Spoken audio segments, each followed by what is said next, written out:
Good morning, good afternoon, good evening, wherever you are, whoever you are, whatever you are. Welcome to this day 9 of the Adam Montgomery trial. Will there be a bombshell today, or is the mysterious tipster just a nothing burger? This is what we have to look forward to today. And we also have to look forward to spending time with Christy, Dog Daddy, the lovely Iris, risen from the dead, Christine, Ariel, Palola's mom, the co-hostess with the mostest, the lovely Jamie. Tracy is here. Yeah, what is the tip line about? That's the big. Will it be a big nothing burger? Is it someone? As I speculated yesterday, I think it would have something to either do with Mr. Friendly Neighborhood Crack Dealer or the mom. The crack dealer who said he only saw them after she died, or the mom that said as the only one she saw them after they were evicted from the house. Both of those two people could be interesting if that's the one who is there. Someone has a different story, but who knows? M. Young, oh looky, and Helene, Golden Girl, and Farm Girl, and Irish, all the girls. You're conflicted with Bakerwood. Well, you can take Dollywood instead, but you're more than welcome in Tennessee to say hi. Audio. No audio?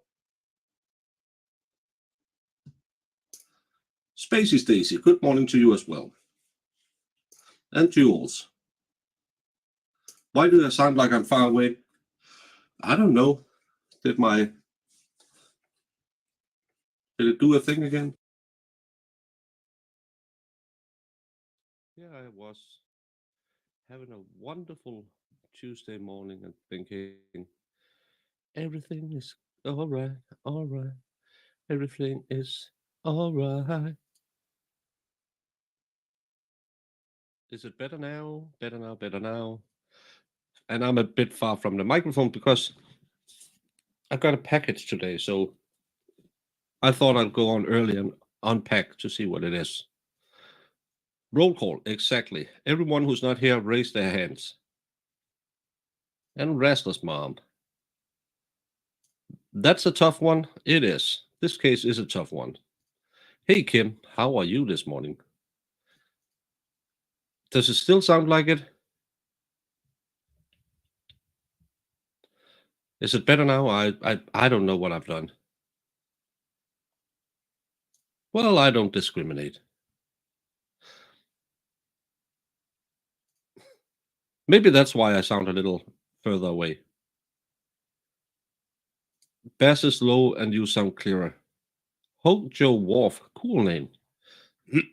I don't know. My microphone is the wire for it. It's always been loose, but it keeps falling out, and then I jump on the webcam instead, and then it sounds like I'm sitting in the end of a church. Errands. Good morning, good evening, and afternoon. Boober. Hey from Iowa. Free Zachariah Anderson. And Sammy Joe. Hopefully it's better now. Erin Olivia. No, I hope it's not that package. I asked for not to have that home delivered. You're ready for court, having recovered from the man pubes yesterday on my press day. Well, sometimes you need a little man boobs, and I love that you ask yourself a question that you don't know the answer to. Hey, buzzing for the truth, a little bee. Yeah, it was a pretty good stream yesterday. My supposed 1 hour, 1.5 hour stream that again turns into 3 hours. Why don't I ever sleep? Maybe because I always talk. But let's see what I bought myself. I'm not in the habit of buying wigs or stuff like that, but oh, this is very well packaged.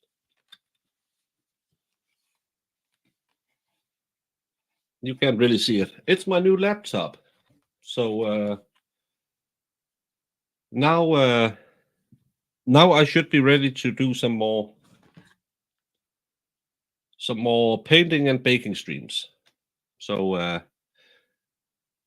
well, the kids won't get any inheritance, but hopefully you will get some contents. I'll have to look at this when I'm off screen, but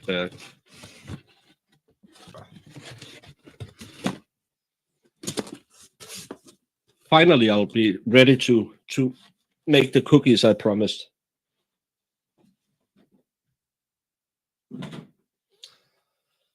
Everyone said, "Oh, you don't need much to do YouTube," and you always need a little bit more.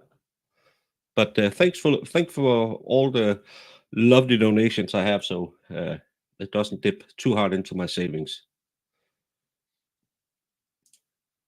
You got a lot of chores done this weekend, but I talk less online.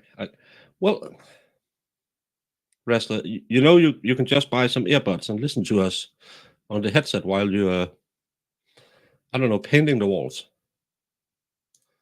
Am I doing the March 7 trail again?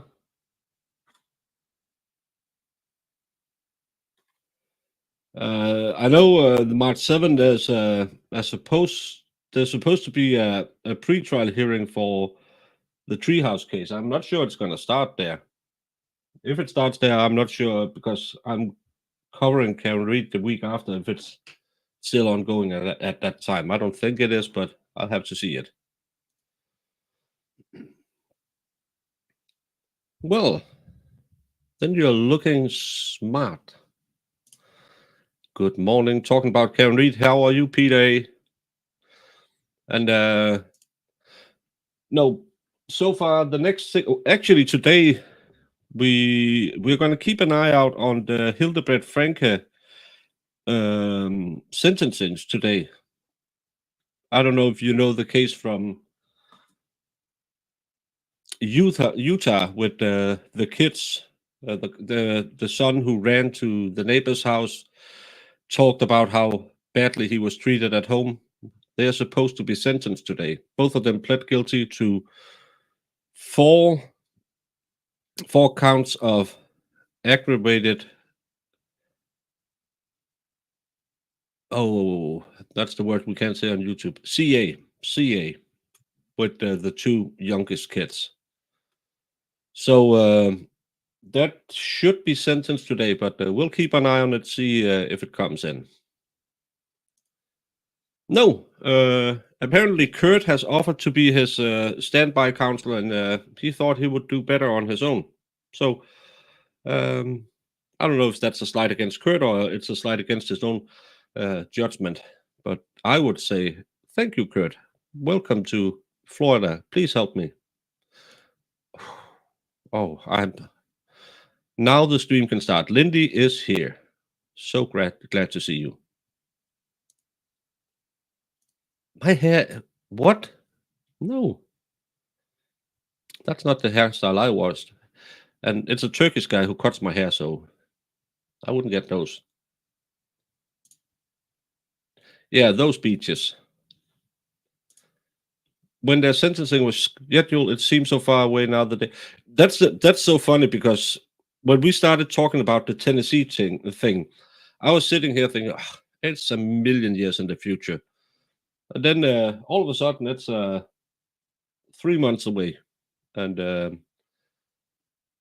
time moves fast when we're having fun or covering cases. I'll keep an eye on it and see, but I don't know what time it's supposed to be, and I don't know if it's televised because the other times it hasn't been. I think maybe the Frankie plea was televised, but I'm not sure about the Hildebrandt. He is actually an idiot, yes. It started at 12, the sentence, but is that 12 Utah, 12 Eastern? What time? Talking about starting. Get your motors running. Jamie's Hi. here. You started early. Yeah, because I got a new laptop. Did you? Yeah.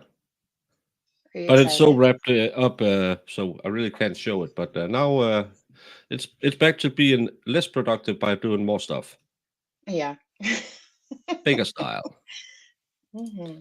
Becca, you can borrow mine. I just got a new one. Good morning, Rolling Stone. Hey, guys. I'm glad that you spent Benjamin Franklin Day with me and watched that amazing defendant. No better way to start the day than getting pinned to the wall. Can I type that, YouTube? It's a post-it. Yeah, because Brendan and I we're changing the world day by day to be a more moral place. But thank you so much, Brendan, and I'll instantly pin you to the wall. I know you like that. He does.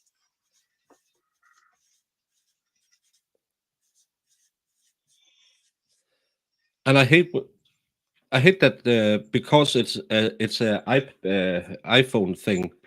It's the $9.99. Mm-hmm. Why can't they? I know. I hate all those stupid. Why not just $10? I don't care how much they take from it in the back end. It's just stupid. But thank you so much, Brandon. You are not stupid. It's only YouTube and Apple. And I'll get you a good little pricking.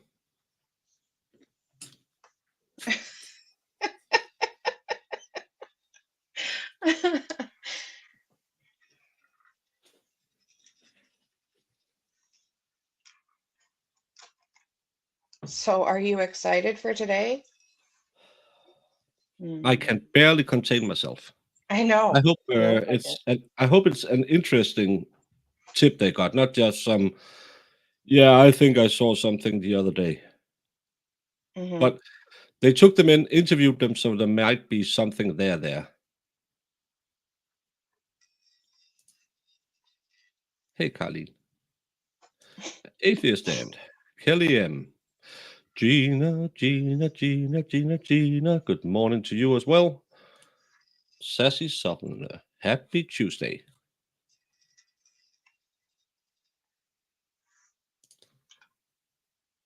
So you just have the old man haircut. No. M. Young counted how many witnesses we had been through. Was it 46, I believe? 43? I have to sneeze.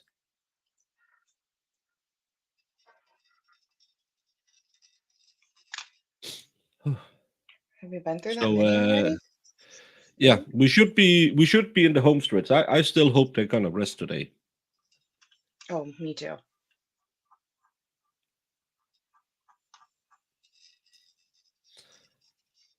Yeah, I remember when we learned about them kissing under the Eiffel Tower, Daddy Dom style. That case was weird as well. Yeah, we did that case when it was on, and that's where Baker got his little Lego set. Yeah, because they went on tour in Europe when he played in the jazz band and kissed under the Eiffel Tower, met in the rainforest of Germany, and was in the city I was in Switzerland, where my sister got angry because I didn't remember I'd been there with her. Please be seated. I understand. We're still waiting. Good morning, husband. Yes. Oh, great. Okay, they've just come in. I got it. Why? Oh my God. Hey, Sebastian. And KDP, good morning to you as well. I think I got everyone. Ace, I didn't get Ace. From Netherlands. If they have something, then why wait to call in the tip? Yeah, that's my problem. That 2 weeks into a trial, they called in. But again, 43. Thank you, M. Young. I was close, 46, 43. I knew it was something there. But maybe it was those two witnesses because they called on last Tuesday. I'm sorry, Your Honor. I'm ready when you are. I apologize for the delay.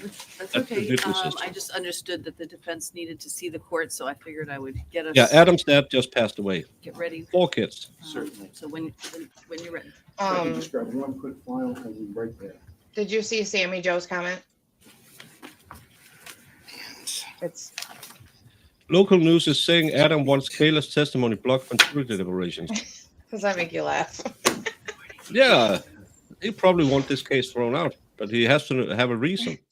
I know they have that lawyer who might have talked to her, but how they can't say now that it shouldn't be talked about in jury deliberations. Then you have to start over. Hey, Jen Pookie.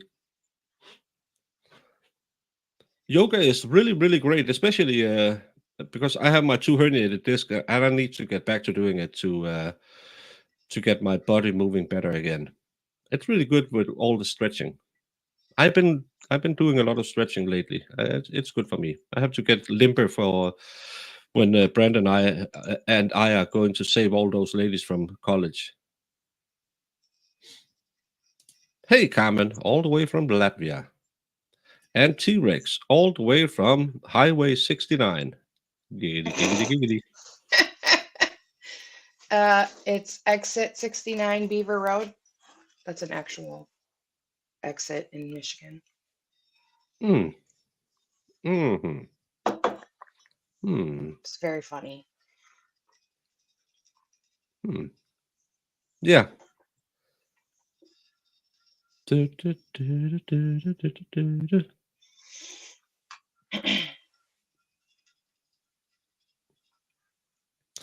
Triconis file, is that slogging along? I thought it would be a fast one.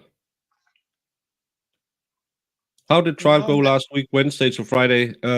More of the same, more witnesses talking about, it was primarily technical stuff, and then someone who said, yeah, I rented a car for them. No, I didn't actually rent a car for them. I got a buddy of mine who had a driver's license because I didn't have one, rent a car for them. And then Friday, a surprise came in that someone had called a tip line. So they had to find out if they had information. And the defense had talked about making a motion over the weekend to because Kayla admitted that she had talked to a lawyer. So they were making a motion about that. So we're kind of waiting to see what happens today. Mhm. Yeah, and then you had a guy from Home Depot who pulled out some receipts saying someone bought something with cash, and then you had another guy saying Adam got cash from ATM 10 minutes away, so it's clearly him. So yeah. No, of course he hasn't. It was on Fox 25 Boston. Stiff and knee. Bet the judge dresses like an old mask aunt that has a room and organic everything. Oh my goodness. So how was this case been going? Is it how long has it been going? Then it's 9 days. And how it has been going, the state still haven't proven that he killed her. It's only the stepmom's testimony putting him as the murderer.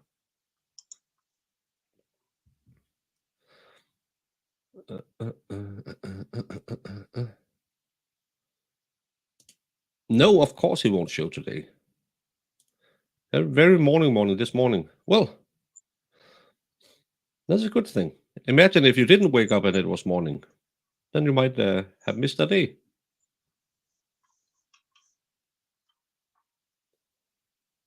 It's 11 cover for the sentence. What time zone? Hey, Minnesota Twin Mom. News are reporting that the motion about Kayla's testimony was filed yesterday. It's not online yet, though. Yeah, because Elaine said she would work on it over the weekend because it was a long weekend.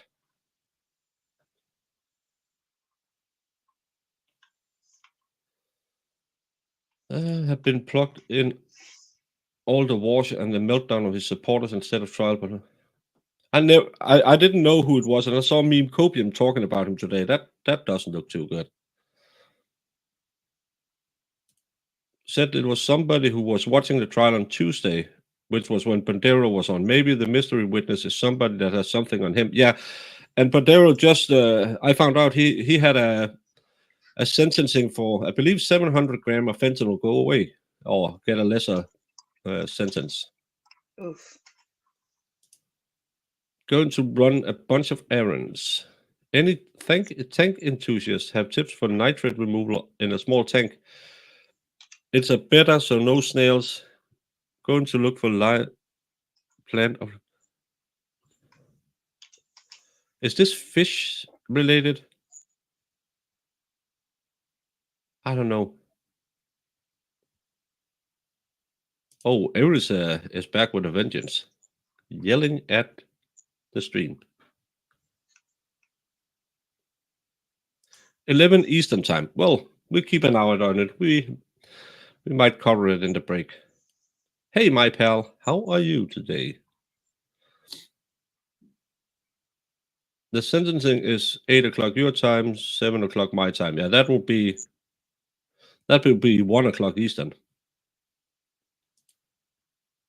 Ace is in the background baking cookies with ice cream and croissant dough. That sounds nice. Send some our way. Any news on Audrey Cunningham missing out of Texas, 11-year-old? Haven't seen that one. I saw the expert had a stream about, I believe, a 6-year-old missing in Tennessee. I hate it when kids go missing.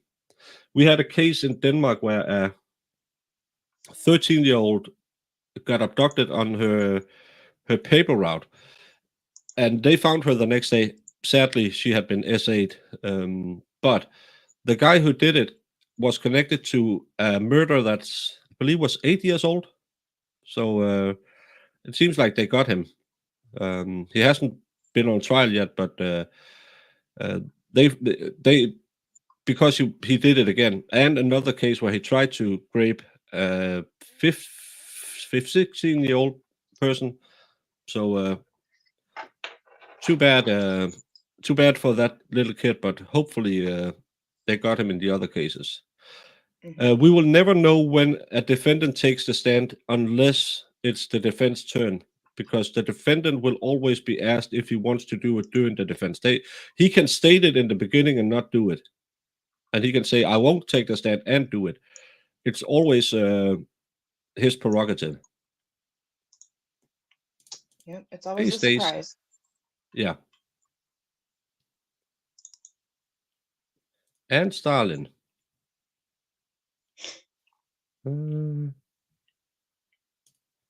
Oh, the guy with the bad guy from the second kerfuffle tattoo. Yeah, he looked like he shouldn't be near kids. Yeah. We called in to court Stalin and said, could you please hold it for 5 minutes? T-Rex is having a stroke.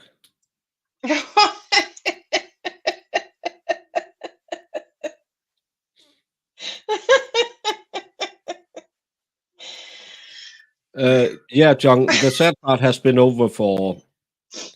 It was actually mostly during the stepmom's testimony. She's the only one who have talked about that poor little girl. The rest of the time, it's just he's a bad guy. So, but good morning to you as well. No good morning to the genitals yet, but. Nope. But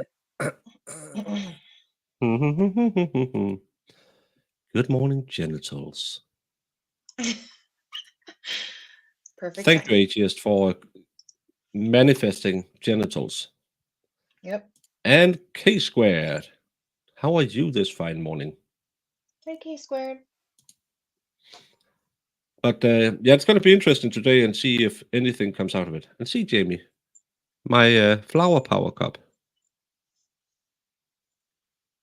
Make yourself big. I want to see it. I have a baby screen. I'm sorry. Oh, look at him with his little rolling pin and his little muffin shield.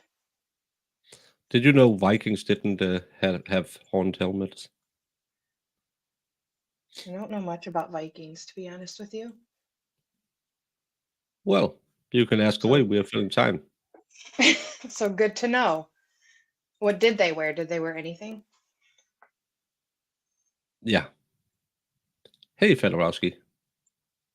Well, what was it? It is a nice mug. I made it. They mostly wore cloth, and maybe a little bit. It was not fur like you see on game shows and stuff, but Yeah. mostly just cloth, and maybe a little leather. Some would have had chainmails or metal helmets, but most of them were just poor farmers, and then they went shopping the five-finger discount in England.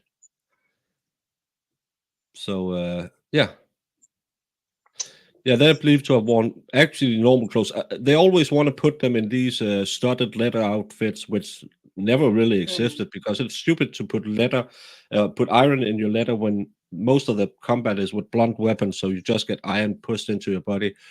And horned helmets would make it very difficult to make the helmet, and it would make it weaker. So that's why you didn't have it. So normally you'll just have a heavy cloak on to kind of take blunt off, because back then probably the most used weapon up until we got firearms was a pointy stick. Swords was very difficult to make. Everyone can make a pointy stick and put a bit of metal on the end of it. Very effective.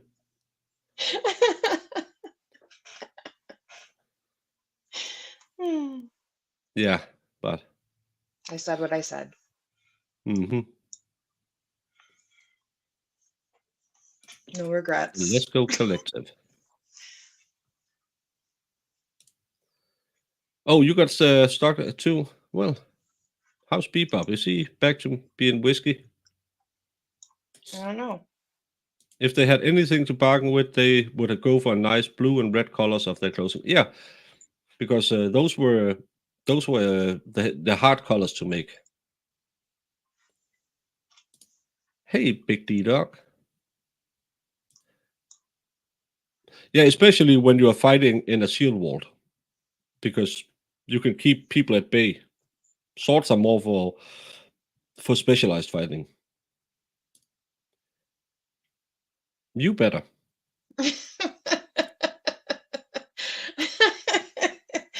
Oh God, don't start that again. Council Pruch? Another sidebar. No regrets. No regrets. Nope, no regrets. Nope, not one. That's like my creed, though. No regrets.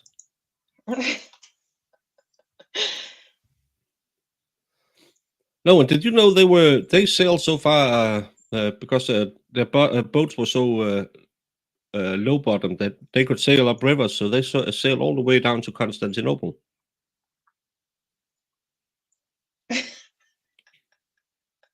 Oh, bye, Franz.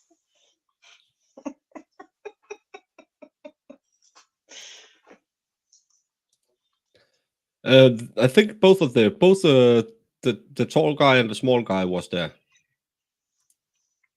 Most swords were real dull in medieval times. It was more bludgeoning than a sharp. Yeah, because when you punch something with a very sharp sword, it'll lose. Some of them might have started out, but it will turn dull. Because again, they couldn't make steel. They could, but it wasn't that good steel. So all of those, they folded it 1,000 times. That's how you made a samurai sword, and it could cut silk. Yeah, but it could maybe cut it once, and then it would be dull again. You really do need a segment for just all these facts. Yeah, but look how many people know stuff in chat as well. It's so nice to have an enlightened audience. I know. They would come over and hang out and give all the and tell me how wrong I am. But look who isn't wrong. other than on her choice of diet and politics. T-Bone. Morning, T-Bone. Yeah, he's really working today. The empty chair. Should we do we could do a little Glenn, just to keep us going.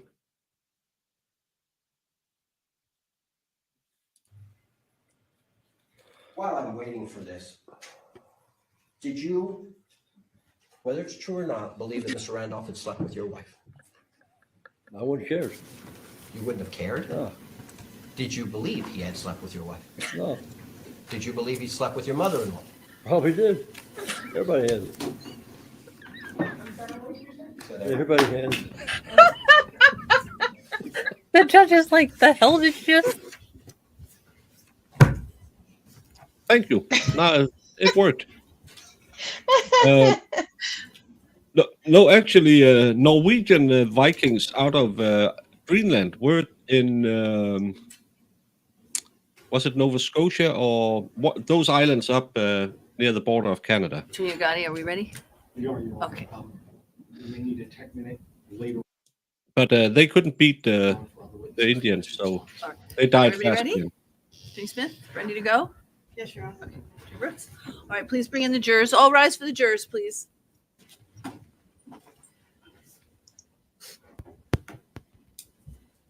Oh boy. Yeah, we What should make a is history today channel. gonna bring? Ginger, so you just showed up after 9 days because she still hasn't been here. And Pixie is up. Pixie. That's early. And Bebop, we just talked about you. Pixie.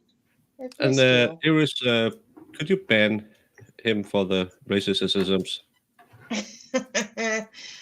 Don't do it, Iris. Oh. He's Pixie's up up early, early. starting problems already. Beautiful day in the Carolinas. It's been actually quite good in Denmark. It's been sunny when I was out to the gym today. Yeah, what's the fun in going on Viking if Good morning, ladies and gentlemen. you You may can't be wait? seated. Hey, Angela Brewer. State me call's next witness. Your Honor, the state calls Douglas Small. Oh. Douglas Small.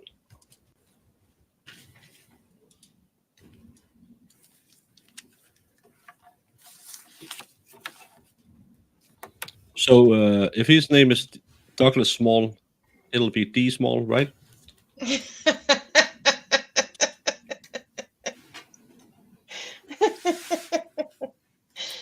Oh my goodness. For this witness, please. Oh, he's old.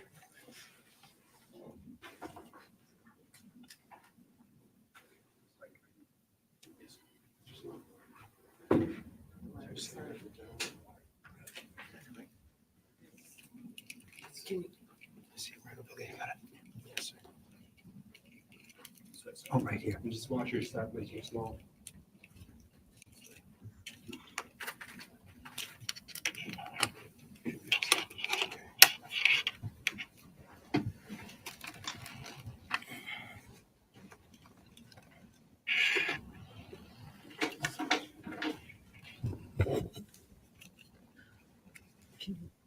They don't expand.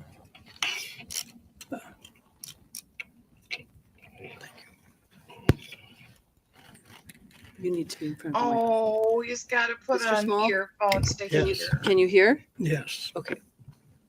Please remain in front of the microphone. Yes, Your Honor. Mr. Small, if you could stand and raise your right hand, I'm going to administer an oath. Are you able to hear me clearly? Reasonably. Okay. Do you swear What? that the testimony that you're about to provide this jury will be the truth and the whole truth under the pains and penalties of perjury? I do. Thank you. You can have a seat and you can make yourself comfortable, sir. When you're ready, if you can start by stating and spelling your full name for the record. My name is Douglas Small, Douglas Small. And Mr. Small, forgive me for asking, but how old are you, sir? 85. And what city and state do you currently reside in? Carmel, Maine. How long have you lived in Carmel, Maine? all my life. And sir, what do you currently do for a living? Well, I'm semi-retired, but I have rental houses and I maintain those. And you maintain them. Do you do roofing on those houses? And siding, anything that needs to be done. At 85. That's right. What are I other? don't do it all myself. Okay. What are other positions that you've held in the past in terms of employment? Boy, just about everything going. I learned at a young age, if you're going to live in the state of Maine, you've got to do just about everything. Hey KKB, no talk about the tip line, no talk about the motion to dismiss Kayla's testimony. They have had 2 sidebars, but we haven't heard anything from them. And Brendan, I think she's a higher level mod than you, so I'm not sure you could ban her if you tried. Unless you have an education. Do you own any properties in Carmel, Maine? I do. And can you describe those for the jurors, please? They're just, they're all one family residential homes. Do you own any large parcels of land? Have 2 properties that encompass about 30 acres each. Is there an old schoolhouse on one of those? There is. It's his hearing, his headset. Is there an old outhouse on one of those properties? It's the old outhouse that you speak of is in the old schoolhouse. It's a 1-room school. Your Honor, may I approach this witness? I'll speak into a mic. Yes, you may. Oh, boy. Mr. Small, I'm going to ask, do you know someone named Kelsey Small? She was my granddaughter. Okay, and Oh, you say she was your Yeah. granddaughter. Correct. Where is she now? She's in an urn in the cemetery in Carmel, Maine. Oh, God. Again, I'm sorry to ask this, sir, but when did she pass away? In March of 22.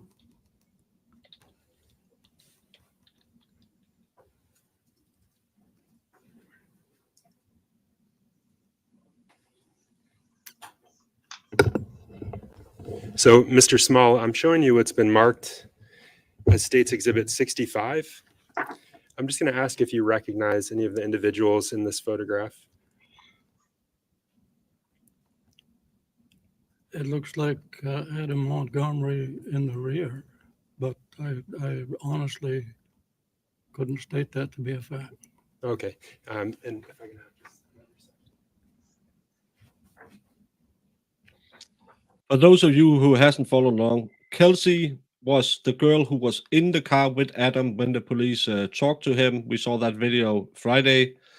She passed away 2 years ago in a hotel room under suspected overdose. She looked like to be a very young girl, and she was also the one who put in the phone in the Eco ATM. Hey, Dave.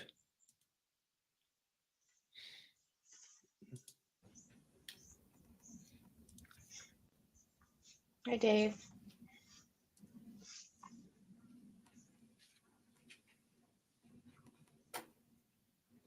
Mr. Small, I'm showing you it's been marked as State's Exhibit 90. Do you recognize the individual depicted in this photograph? I'd have to have it a little closer. You can handle Oh, it. Thank you. my God. He's so cute. It certainly looks like Kelsey in the lower bottom. Kelsey Small. Kelsey Small. I can take that back, sir. You mentioned Adam Montgomery. Are you familiar with Mr. Montgomery? He stayed at my home for several weeks.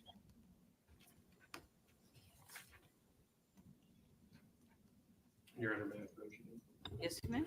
So, Mr. Small, I'm showing you it's been marked as State's Exhibit 101. Do you recognize the individual depicted in this? It looks like Adam. Adam Montgomery? Hmm.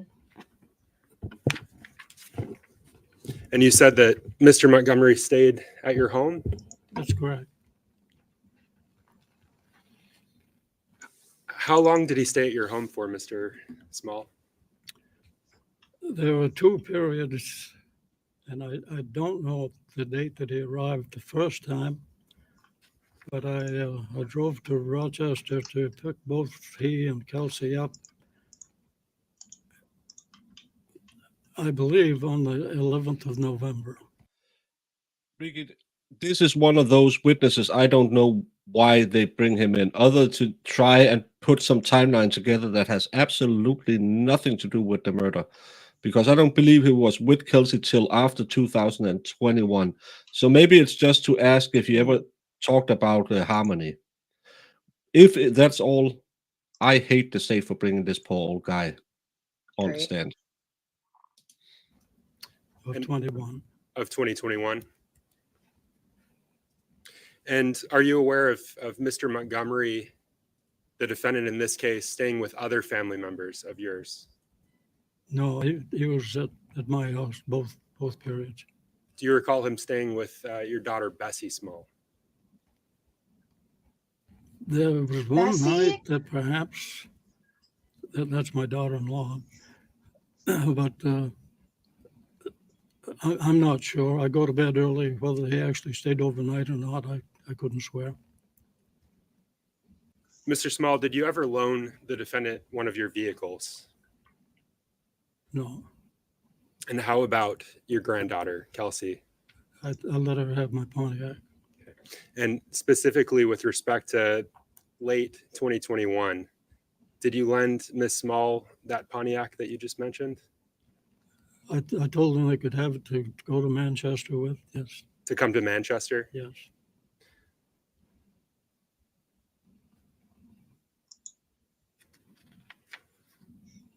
Okay, come on, get on with it. And you mentioned that it's a Pontiac, but can you describe it for the jurors, the make, model? that's if you're the able car to? they got. It's an old one. It's that an is set in. 06 Grand Prix. Do you know the color?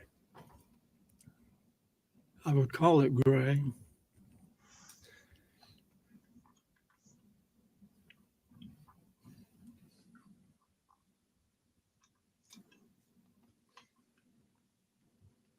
Mr. Small, with respect to the properties that you own in Maine, are you aware of searches that were conducted on those properties?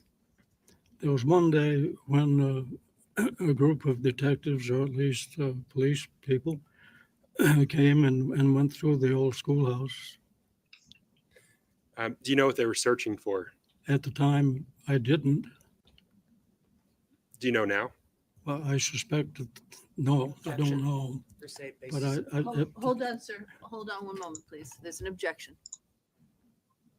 Hearsay. Your Honor, so I have a longer response for that. I don't know. All right, if you have a speaking objection, please approach.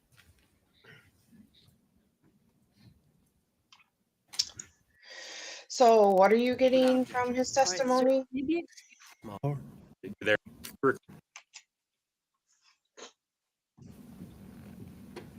Mr. Small, do you recall how many detectives were present that day? Couldn't swear to them. 4, I believe. And how long were they there searching Oh, in the building itself? the building and the property? Yeah. I'd guess that a half hour. Thank you, Mr. Small. No additional questions for you, sir. Good morning, Mr. Small. I do not have any questions. Yeah, if they found anything, Your Honor, I'd ask this. Why? All right, sir, you may be excused. But there's so I'll nothing in ask the you to affidavit. Remove your headphones, please. so Just leave them there. We'll take care Why- of them. Was he Be there? careful Why with was the he there? wires. he loaned them a car that they were into 3 years after the murder. Yeah, why was he there then? Yeah. Hopefully was they found Absolutely the, ridiculous. the smoking gun. But amazing for an 85-year-old to. Oh, Mama is there too. He's carrying himself well for an 85-year-old. Yeah.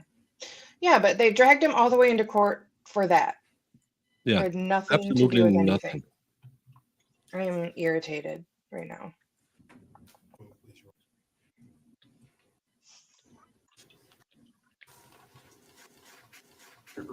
Trooper Brian Hernandez. Stripper grind Hernandez.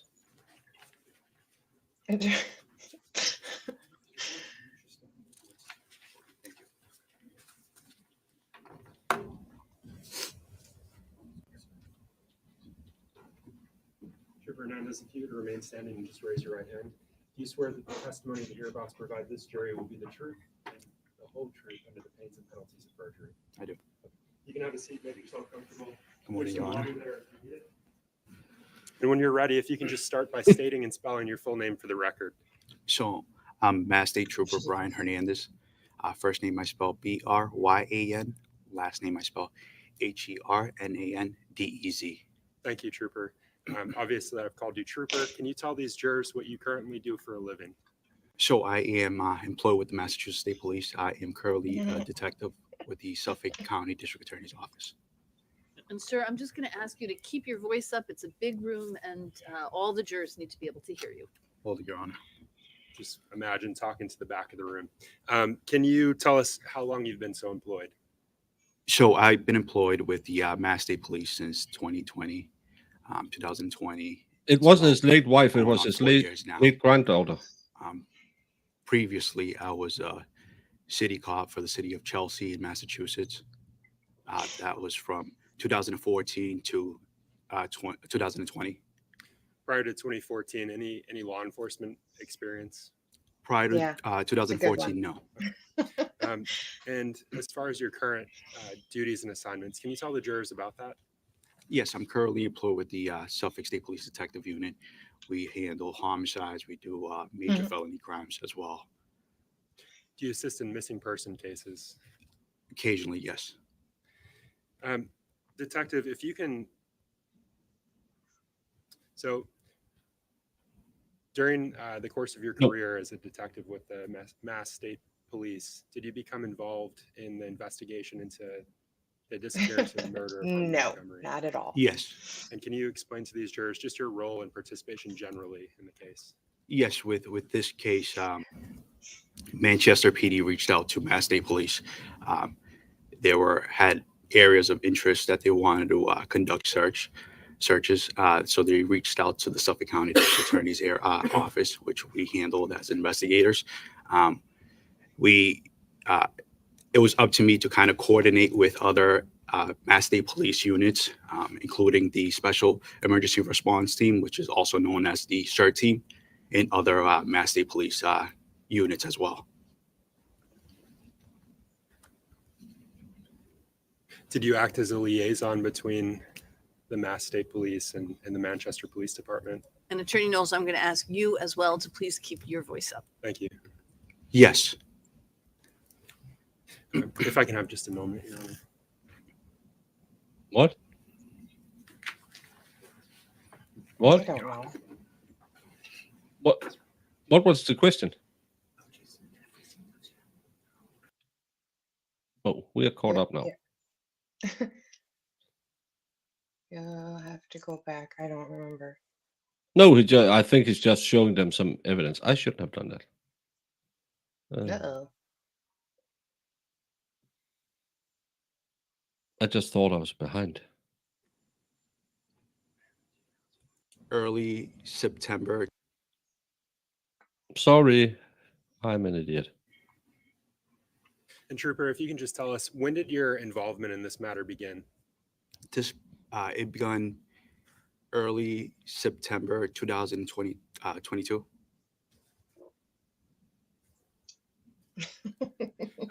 During your involvement in this case, did you receive certain toll records M. Young called it. related to this matter? Yes. Your Honor, may I approach this witness? Yes, you may. So he saw the U-Haul driving through the toll stations. Oh. Or Okay. what's the tape proving that it drove? And again, it's just to prove that they did that 133 mile journey in the U-Haul.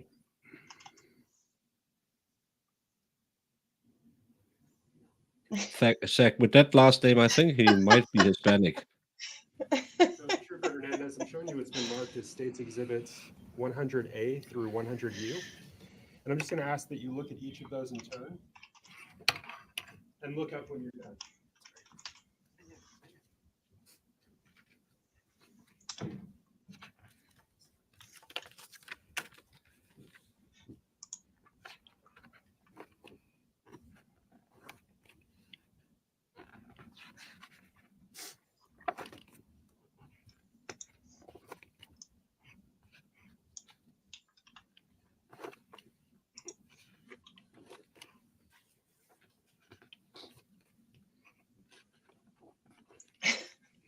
Zach, I can't with you.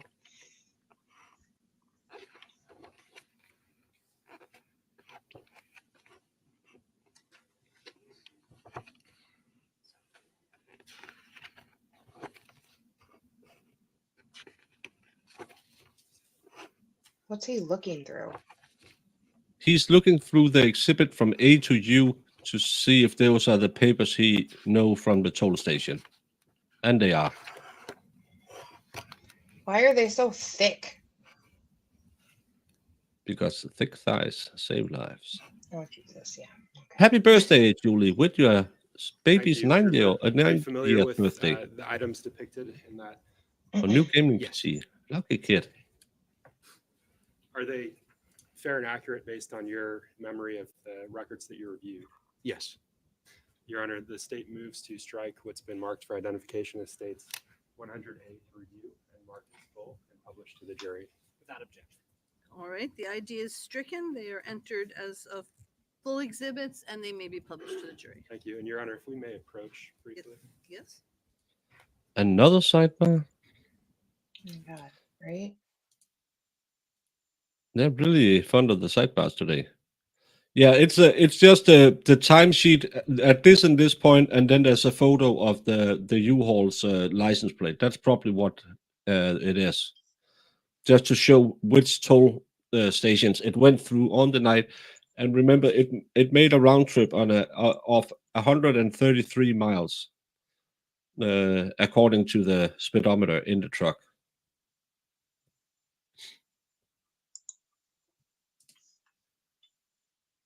My dad had a February birthday as well.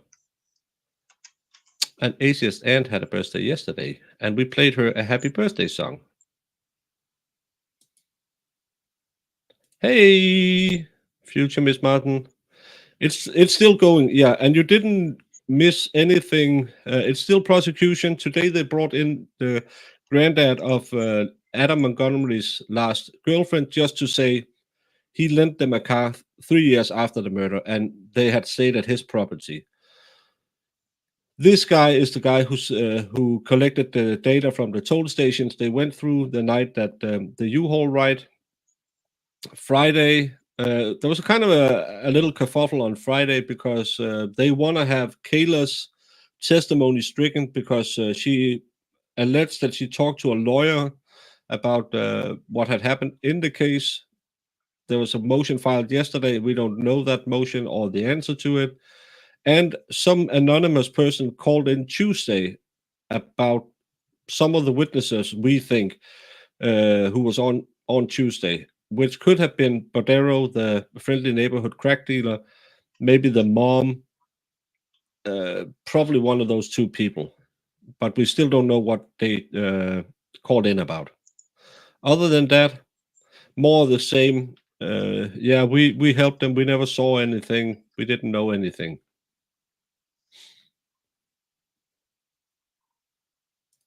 Oh, and Aaron has a birthday next week. Everyone has a No birthday. way. Aaron. I had one last week. What day is last it, month. Aaron? That's funny. Is this live? It's live. He's just sitting so still. Yeah. Oh, it's King Harald, our former queen's cousin.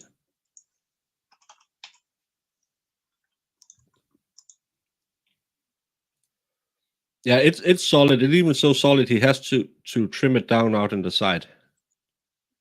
So I know he's got some good. He's got some good hair. for yeah, sure. he has just the right amount of testosterone.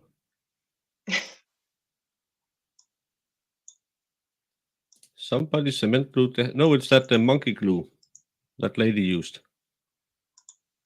Oh, and you had a birthday the past Saturday. Everyone has a birthday in February, Well, happy except me. birthday. Bye, friends. Just because we have a birthday doesn't mean we're old. I'm 27 myself. Oh, wait, Attorney Smith. Yeah, it'll be very, very exciting if we just knew what they were talking about. Hmm.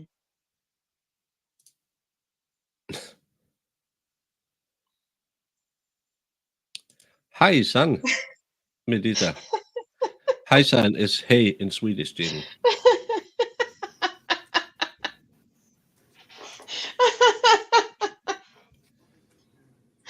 Oh my God. I can't remember how they worded it. They didn't say he pled guilty. They said, did they say they could find him guilty? I can't had- remember the correct wording. Yeah, we had a real big discussion about that. I think it was they could find him guilty, but he was admitting to it. I don't really know how that works. February. Then we have to go back 9 months. 1, 2, 3. Oh my God. Aaron, I love it. A lot. That's February babies are made in the spring.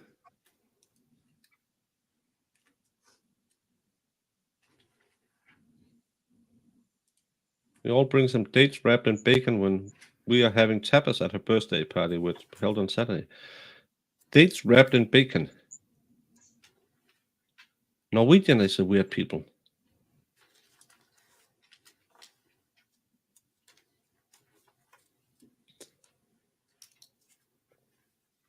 That's easy to remember. Alford plea. Oh my God. He was aiming to the crimes, but he was not pleading guilty. He was admitting. Is that what you Admitting. Yeah, I think it was admitting. Whiskey? I've been 27 enough times.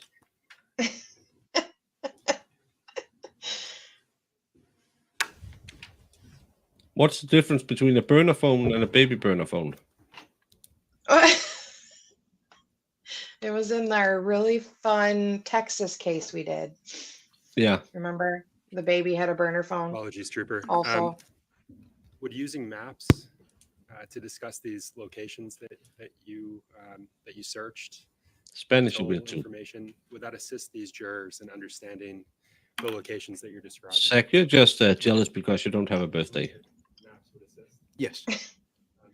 When is your birthday, May? Zach?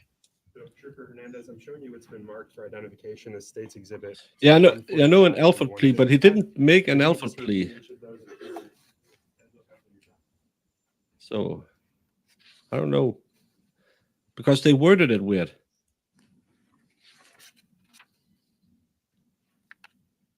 That's how you do it. Krankenwagen. Do you know what that is, Jamie? No. That's an ambulance in German. It literally means sick car. Krank is sick in German.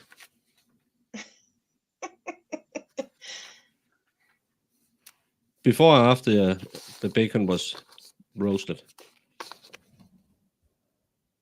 Thank you, Trooper. The areas that you just reviewed, are you familiar with those areas? Yes. And is that through your capacity as Hey, a Lefty. law enforcement officer with the Mass State Police? Yes. And the records that were just admitted through you, you're familiar with those as well? Yes. And again, the maps that you just reviewed, those would help the jurors in understanding the locations that we're going to discuss. Yes. Yeah, that's how I remember Your it Honor, too. He I pled move guilty to the publish what's judge. been marked for identification as States Exhibit 145 through 155. So if you want to use those as demonstrative exhibits, you may do so. They're not marked as full exhibits, but they may Thank be you. shown. So Trooper Hernandez, turning to the toll information, please look at the screen behind you. And if you can just confirm, other than the red sticker on the bottom of the exhibits that you just were handed, is that consistent with what's before you? Yes.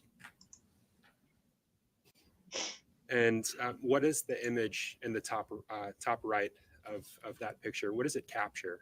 The license plate. And can you please read the license plate number of that What did I vehicle, and miss? I'll make it large for you. Wasn't it the one about the burner phone? AJ78147. And I think you said this, but it's in Arizona. Hey, Mo Raiders, just a quick update. Nothing have happened. We had the grandfather of the last girlfriend of Adam's. He lent them the car they were stopped in by the police. This guy have the records from when he went through the toll stations. It's been a very slow morning. And I hope you had a fine morning over at Mo's. I know you have. She has the best morning show, and Sissy has the best pre-morning show. But welcome all Mo Raiders. Hey guys. Yeah, but they still have to find him guilty. It's a weird way. And Cool Gamer, how are you? No news on the tip line. No news on the motion to throw out Kayla's testimony. Sadly, we can't see that because it's the clip I played was the only one. And when you just came in, don't forget the like button. Thank you. Registration. Correct. What are the dates and times associated with the violations? The dates are March 4th, 2020. Times are 4 in the morning at 4:44 a.m. And underneath that same date, March 4th, 2020, it's at 4:45 a.m. The one underneath that one is March 4th, 2020 at 5:25 a.m. That's 40 And minutes. what are the exit plazas associated with the toll violations? Tobin Bridge. And any specific directions associated with the tolls? So Tobin Bridge local north, Tobin Bridge local south, Tobin Bridge local north. So he made a round trip on So roughly you've 20 testified minutes. that the maps would assist jurors in understanding these specific locations. And I'm going to place a map on the screen behind you. If you could look at that for a moment. I'm taking this so that it's should be easier to see. consistent with State's Exhibit, Okay. what's marked as State's Exhibit 145 for identification. Do you recognize the area depicted in this image? Yes. And if you could just describe what the jurors are seeing in this image. So it's the Tobin Bridge. That's where would you like for me to point? Yeah, if you don't mind, just and you can get up if you need to. If you can point out the Tobin Bridge area. Tobin Bridge is in this vicinity right here. And for those unfamiliar, how would you describe the Tobin Bridge area? Tobin Bridge is it has tolls, easy pass tolls where it documents when a vehicle goes by it. It's a high traveled highway bridge. No, it was that leads north, into south, the north. Boston area into Chelsea. And you said it leads into the Boston area and Chelsea. Correct. Would you say that the Tobin Bridge area is suspended over water, ground, both? Over water. Do you know how long it is? Not sure. So let's look at the area associated with the tolls. And the zoomed in area. Can you describe what's depicted in this image? That's where the Easy Pass readers are located. Elaine filed a motion regarding her testimony, but no mention about what happened to that. Yeah. And that image is associated with which toll area? Tobin Bridge. All right. No, And because how about he did a this round image, trip. Trooper? That is also part of the Tobin Bridge as well. Okay, and if you don't mind just pointing to the And the area that you just pointed to, is that a specific toll? Correct. And this one? Same with this. This is a toll as well, Tobin Bridge area. So, Trooper, I'd like to discuss specific searches that your unit conducted related to this case, the search for the body of Harmony Montgomery. Can you just discuss the Massachusetts Special Emergency Response Team, or CERT? You want me to, could you just repeat that one more time? I'm sorry. They Can you just believe she was discuss thrown the in some CERT team, marshlands. The CERT They team haven't from found the body. Massachusetts. So the CERT team, which is the Special Emergency Response Team, they specialize in conducting searches for all sorts of reasons.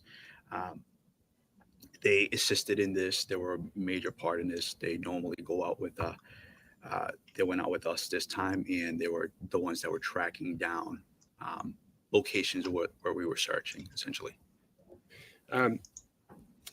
Specifically with the CERT team, do they search a particular area, water, land, air, all? All.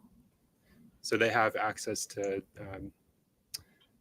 airplanes, helicopters. Yes, some of the units that the CERT team uses are K9. They use Massachusetts Dive Team as well, the Mass State Police Air Wing Unit.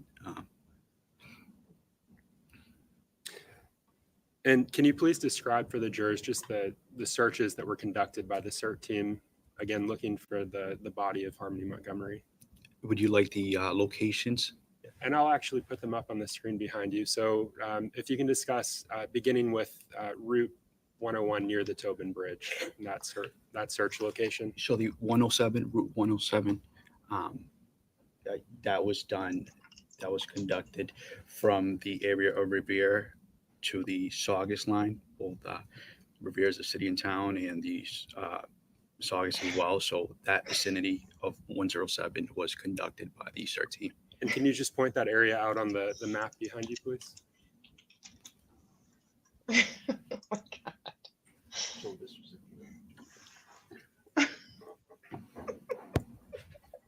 How about Broad Sound Tuna Club area? That was conducted also by the CERT team. This vicinity right here. Dive team also assisted. The dive team also assisted. How about K9? It is. Were they present for that? Not sure if K9 was present. Because it's an old Are you complaint. familiar with this search of the Sales Creek area? Yes, To the search for the body of Harmony Montgomery. correct. And can you point that out on the map as well?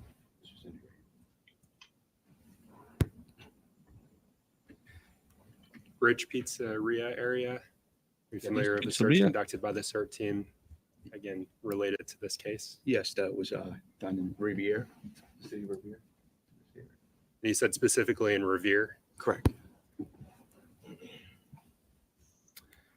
How about the marsh on the, well, there it is on the map. Mhm. Are you familiar with this search? Yes.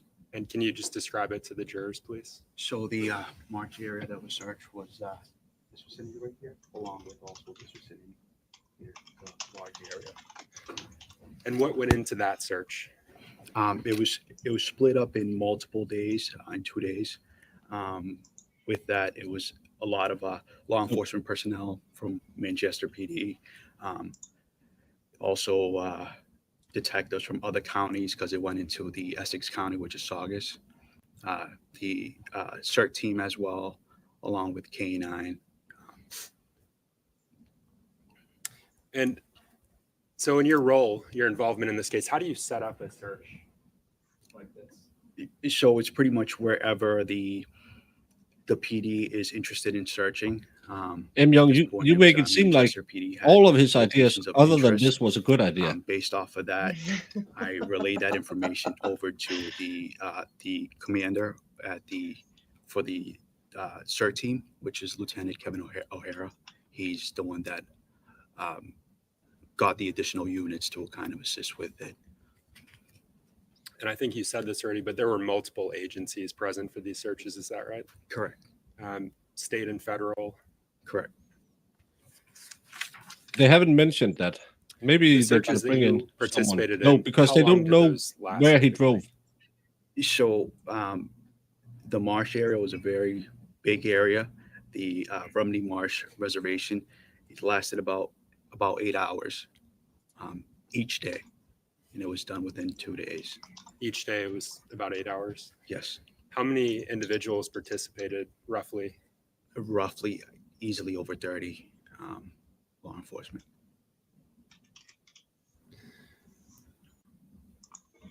Detective Hernandez, I want to turn your attention to a specific search in this case. That's the area of Rumney Marsh in Revere. Are you familiar with the search of that location? Yes. And can you tell the jurors about the search of that specific location? Yeah, Rumney Marsh is wetland. There's a lot of grass, tall grass there. And that was done, like I said, that was done on 2 days. We split them up in 2 days. One of the days was on September 18th, 2022. My apologies. And the following search was conducted in April 7th, 2023. Okay, so 2 specific days, September 18th, 22, and April 7th of 23. And can you point the specific locations out for each of the searches on the Yeah, map? but you would have a lot of scavengers in a marsh area. One of the areas was this vicinity right here, close to Copeland Circle and Revere. Another one was right in this vicinity right here, which would be right behind the Northgate Plaza in Revere as well. And this area right here was conducted as well, which that was, goes into the town of Saugus.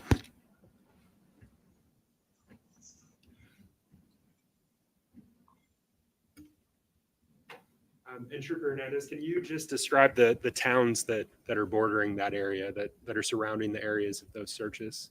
The areas, so it's the city of Revere, borders was one of the areas where it's conducted the searches, and also the town of Saugus. You mentioned the Tobin letting out or leading to Chelsea. Yes, How far is Chelsea from the Revere area? Chelsea is about 10 minutes away from Revere. 10, 15 minutes away from Revere.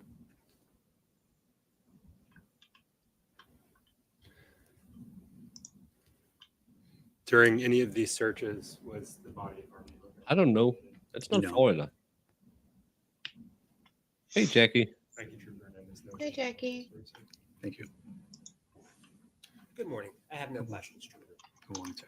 Lefty is in a mood. Your Honor, I'd ask morning. that this witness be excused. Any objection?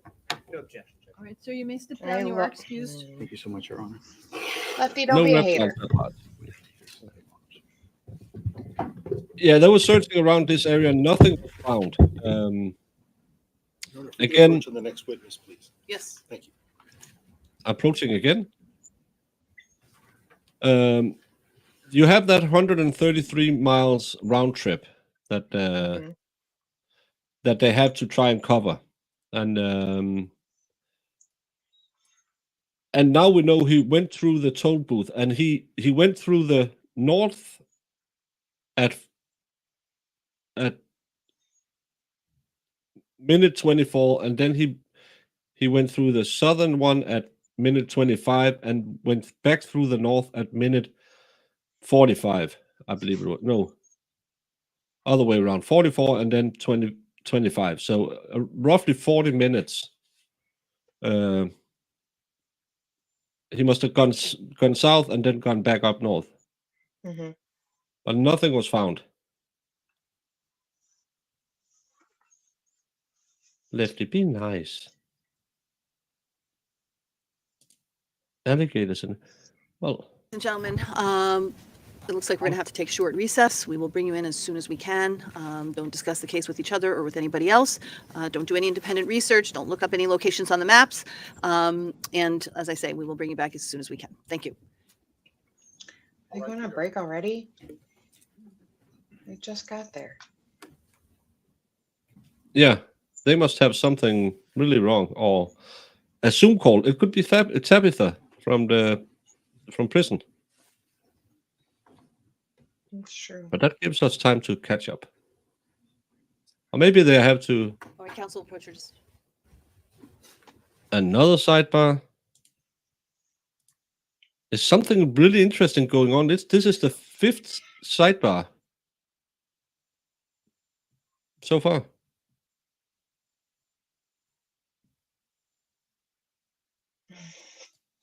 Yeah, why do they have all of these sidebars?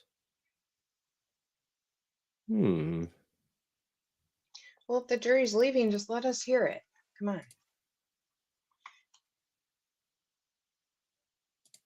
Did she say gentlemen? I didn't hear that. Why is Tabitha in prison? My guess is drug related.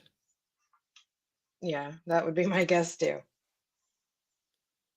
The break in the case. Well, maybe we'll end before lunch and he will be set free. Someone admitted to it.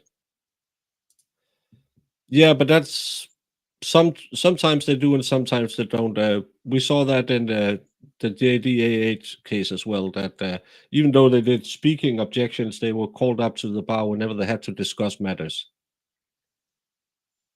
Dark Side of the Ring. Yeah, that's the wrestling one. It seems kind of like it's some people who is a little bit butthurt over the WWE. Oh. Yeah, that's stupid. We have a pond near where I grew up where we have swamp turtles because people just chuck them out there when they're bored of them. Hmm. Hopefully none of this is in Tennessee because then I'll have to stay home. I mean, don't all those southern states have gators?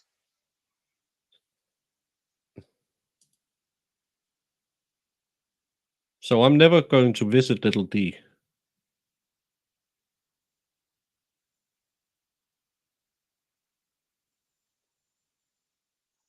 Lots of alligators now, but the history of alligators here is that they almost went extinct. Lake Placid is a really bad movie.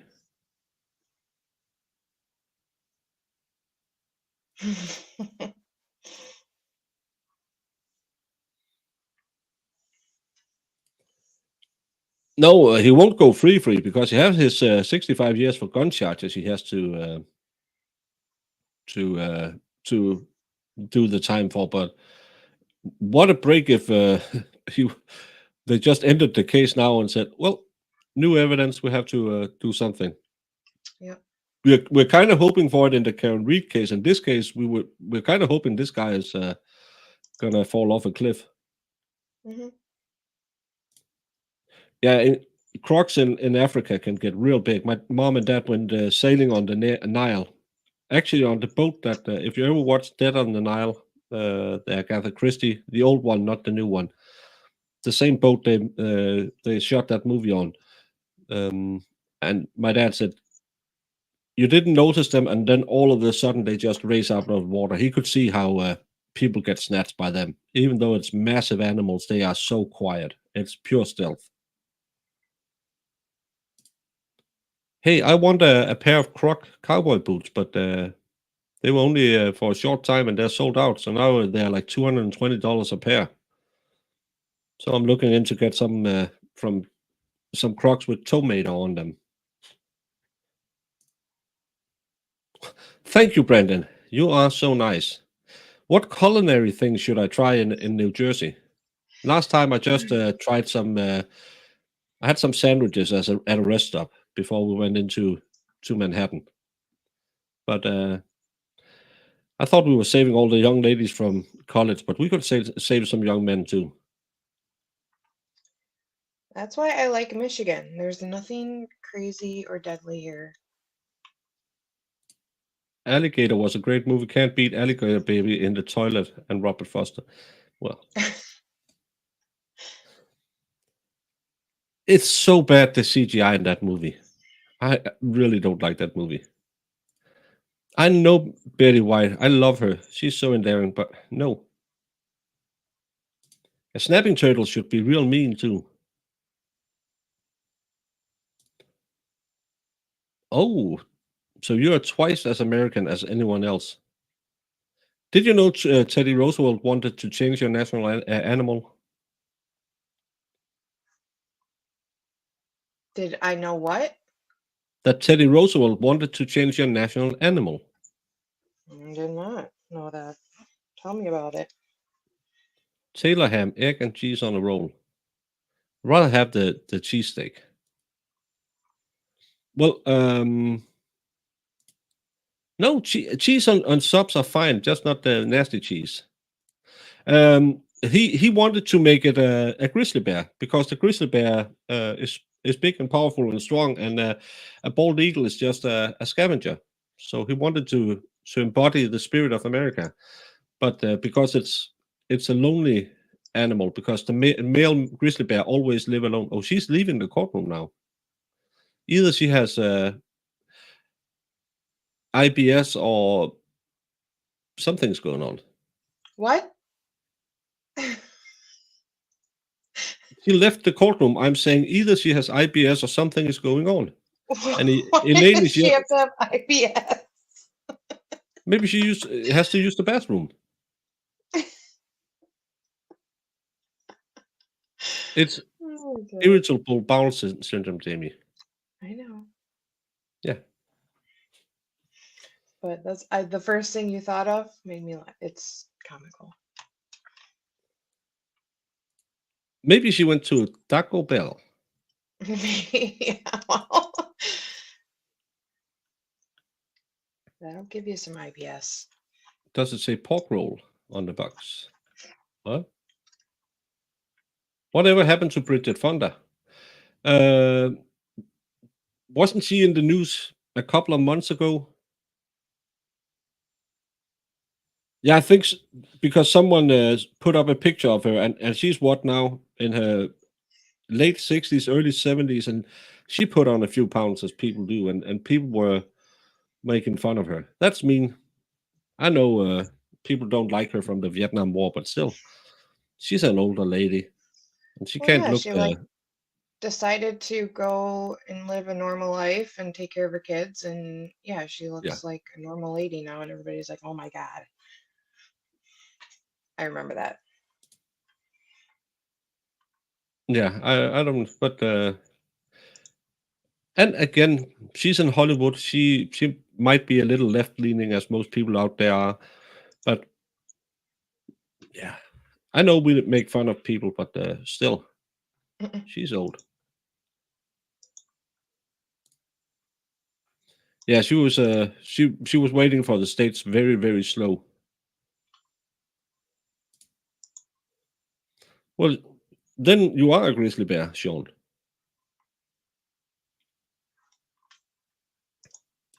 What is that supposed to mean? Do you want to be a grizzly bear? No, because he lives alone, and he's That makes you a grizzly bear? I was the only one who thought about IBS.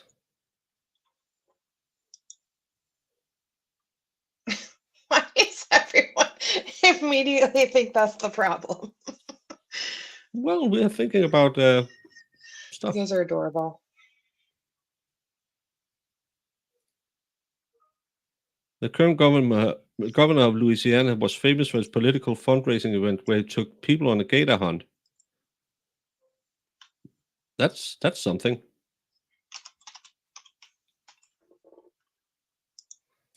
Can you help, Lefty?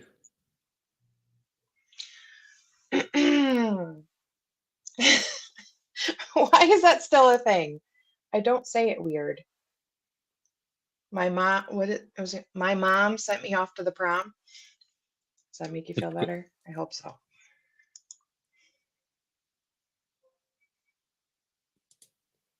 Oh, she had an accident too. Yeah. She's in her 80s. I don't know. I'm thinking of Jane Fonda. Yeah, Jane Fonda is in her 80s, right? Yeah. Bridget Fonda was in the Lake Placid movie. That's why I thought people were talking about her. Hey, Chris. I'm quite okay. How are you, Jamie? I am good. Yeah, please subscribe to Mo. Mo is great.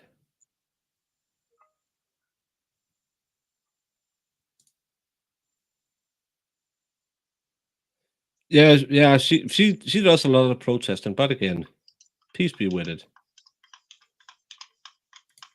Yeah, and again, so do we all. I'm fat I too. mean, Yeah, what else than It IBS could it be? I'm it so far happens. behind. Oh my God, you guys. I'm glad Old Line Red is on my side. Bridget is 60. Okay. Hanoi Jane is 86.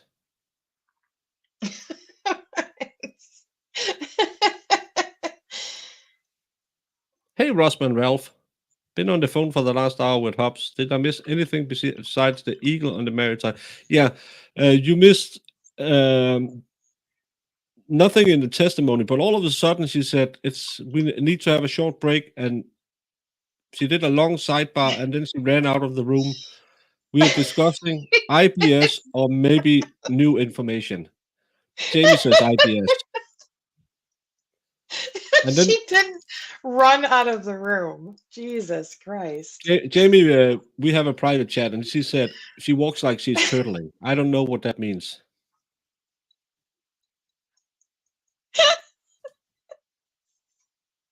I never said a thing. Oh my goodness.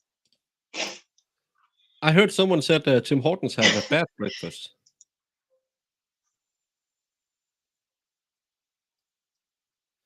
She says niece or something.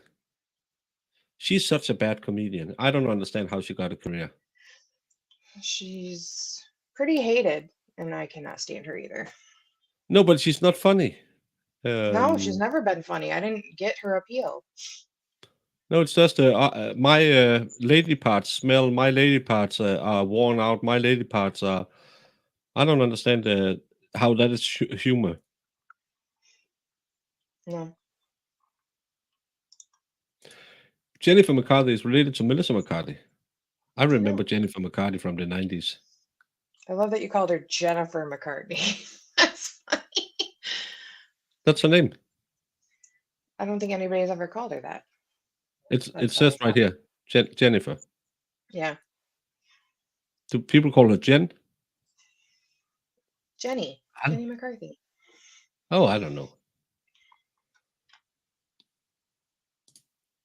She had some of the She's best married. anti-aging. She's married to Donnie Wahlberg now. Did you know that?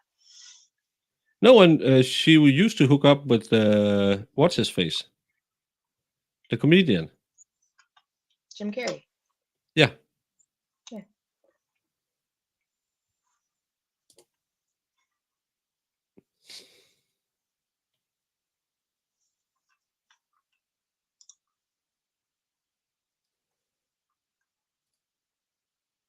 Hey, Farrell, how are you today?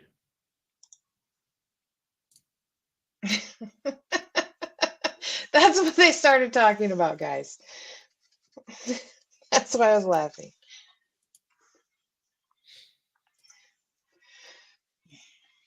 I think it's a regional thing. If they're prairie dogging, gophering, What or is prairie turtling. talking? When the little prairie dog comes up and look out of his hole to see if there's any No, bird around. no.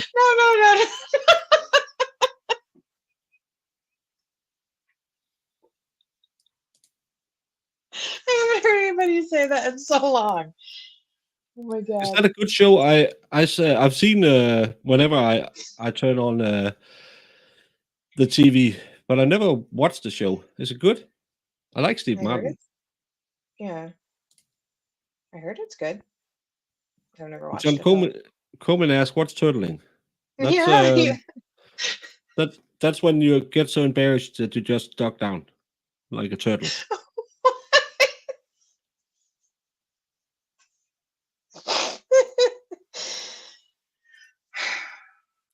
Well, Farrell, have a nice sleep. I like the early works of Jim Carrey. I like the Dumb and Dumber. He should never have made the second one. I like The Mask. Those were good movies.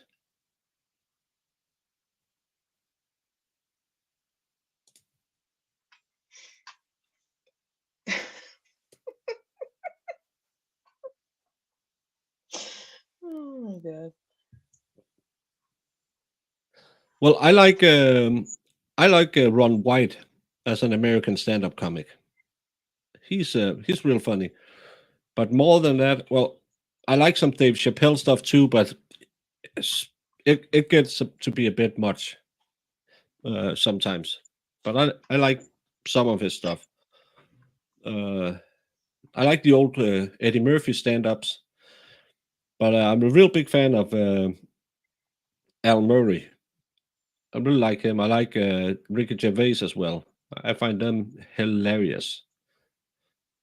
But I think it's because we have the same understated form of humor in Denmark as in Britain. And some Jeff Dunham, but it gets repetitive.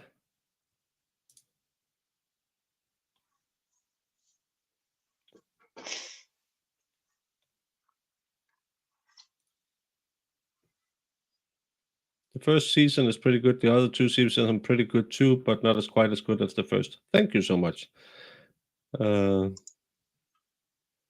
Baker's always Only looking for new Murders is really shows. good. Kind of crazy mystery. You love Liar Liar. Liar Liar is kind of the last good one he made, where he started that I'm just overacting all the time. Liar Liar is my favorite. I never really watched him as Fire Marshal Bill. That was it on SNL or was it on that In Living Color. in Living Color? Was Yeah, on that was Living never Color. played in Denmark.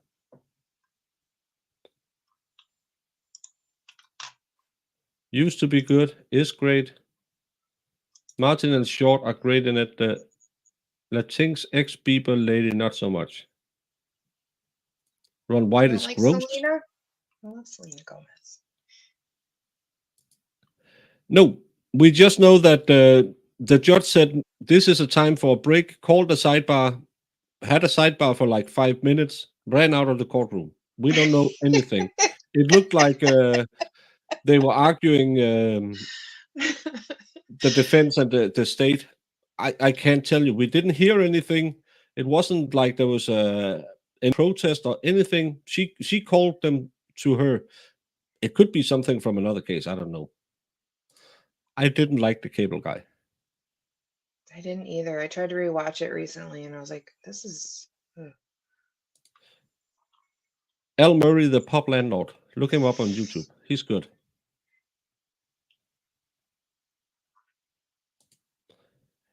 The first time I was in the US, I saw Ace Ventura 2 on the plane. It was so new. It didn't release in Denmark till a month after I returned to Denmark. And I watched it on the plane. I do like Ace Ventura #1. I never It watched held the Grinch. Bruce Almighty is okay. Mm-mm. Of course, Sean Bird loves the cable guy. I feel like every movie that I hate, he loves. Makes me laugh.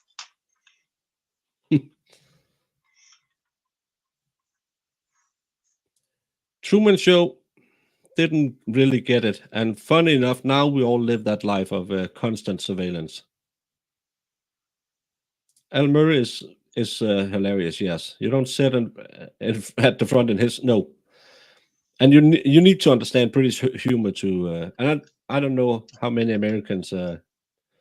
because you have a different sense of humor than we do. I had the wrong age because I thought it was a children's movie and never watched it.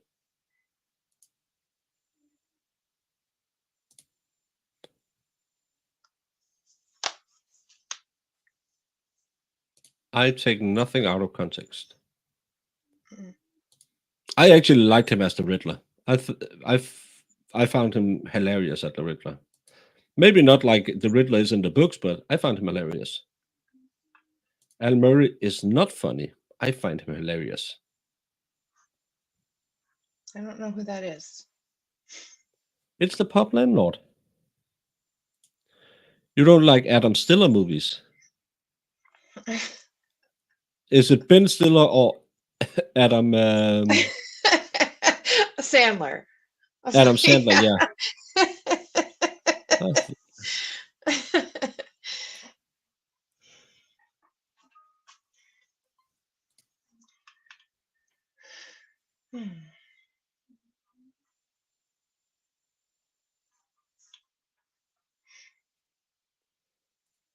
Adam Sandler, yes.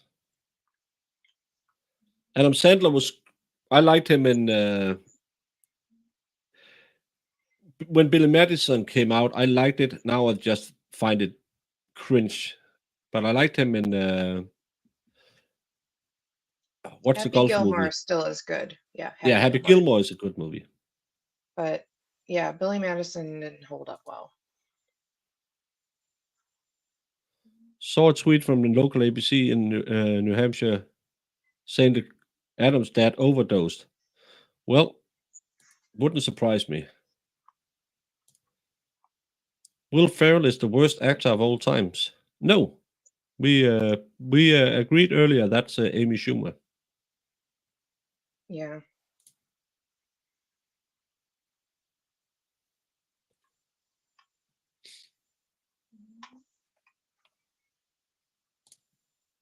I never watched The Princess Bride. What?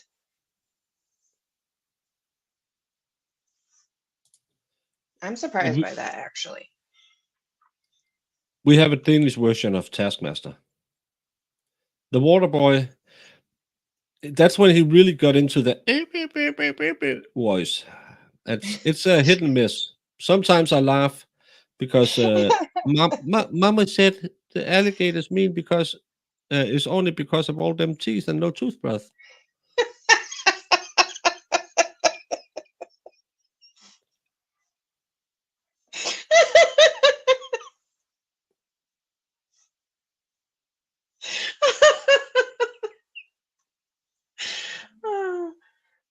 You saying it makes it 10 times better.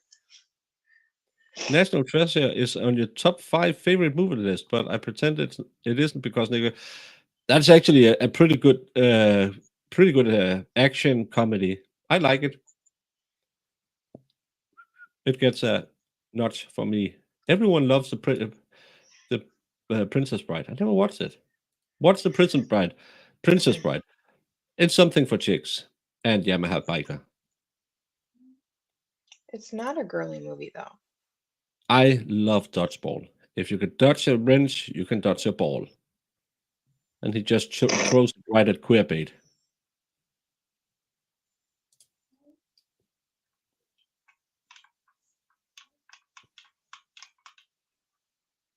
I wish that was a Monty Python thing. Then I've seen it. Robbie Williams, he was great.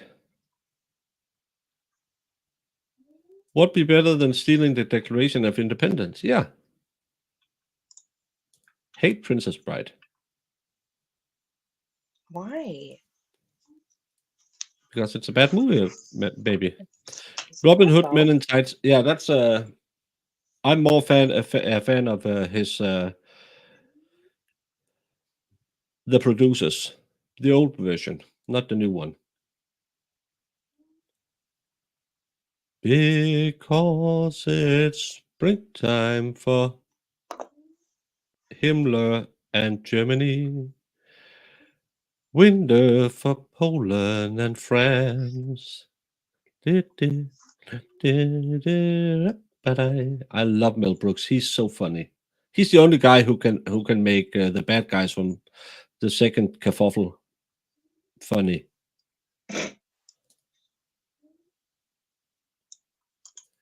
Farrell hasn't seen The Princess Bride either, Jamie. So now you know what you're going to do when you meet up.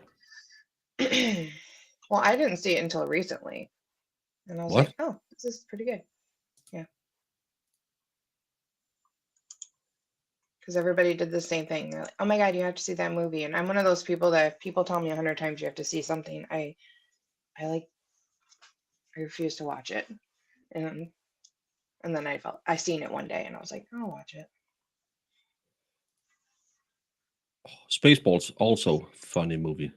This is Biomom, who's sitting here. This is Crystal. That's why we're watching her.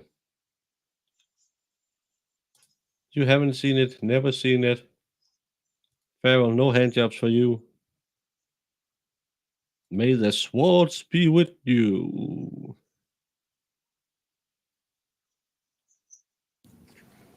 Thoughts on the Goonies? Haven't seen it since I was a kid. Liked it when I was a kid. It's a marathon for sure. What is going on, Jamie? I don't know. Talking about movies gets people all fired up. No, I was talking about the courtroom. We're watching a Oh. case. I was reading everyone's an a-hole message. Medina, absolutely no idea. No effing idea what's going on. I can see one of the prosecutors is missing. Love the Goonies. I see your Swartz is as big as mine. Blazing Saddle was an amazing movie, just making fun of all sides of the racial debate, especially the racist. I loved Mel Brooks is such an amazing director and film writer. Sean Bird is really adamant about The Princess Bride. He is. I've only seen it one time. Everybody ready? We are, Your Honor. Yes, Your Honor. And Ms., the next witness is up here. We're just going to bring her in once the jury's seated. Yes. Yes, Your Honor, please. Oh, so it's a All rise prisoner for now. the jurors, please. I don't like Bill Crystal.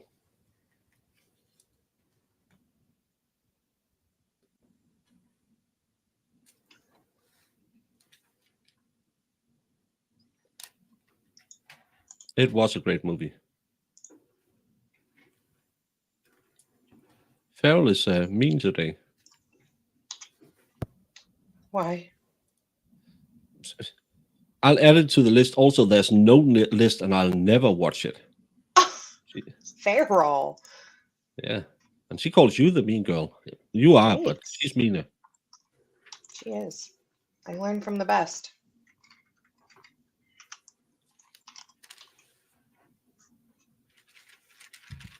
I watched Big Daddy in the movies. I feel like it was a movie you could have waited for the DVD. I didn't like Throw Mama from the Train. I like shitty City Slickers. Shitty. It's my accent. Please be seated. State may call its next witness. Thank you, Your Honor. At this time, the state would call Ms. Rebecca Maines to the stand, please. Rebecca Maines. Rebecca Maines?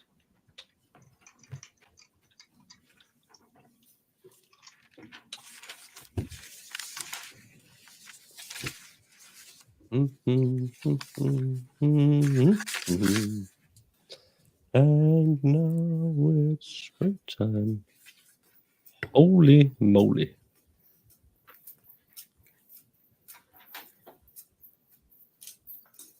Good morning, Ms. Maines. If you would go right over to where the bailiff is, please, and watch your step on the cords.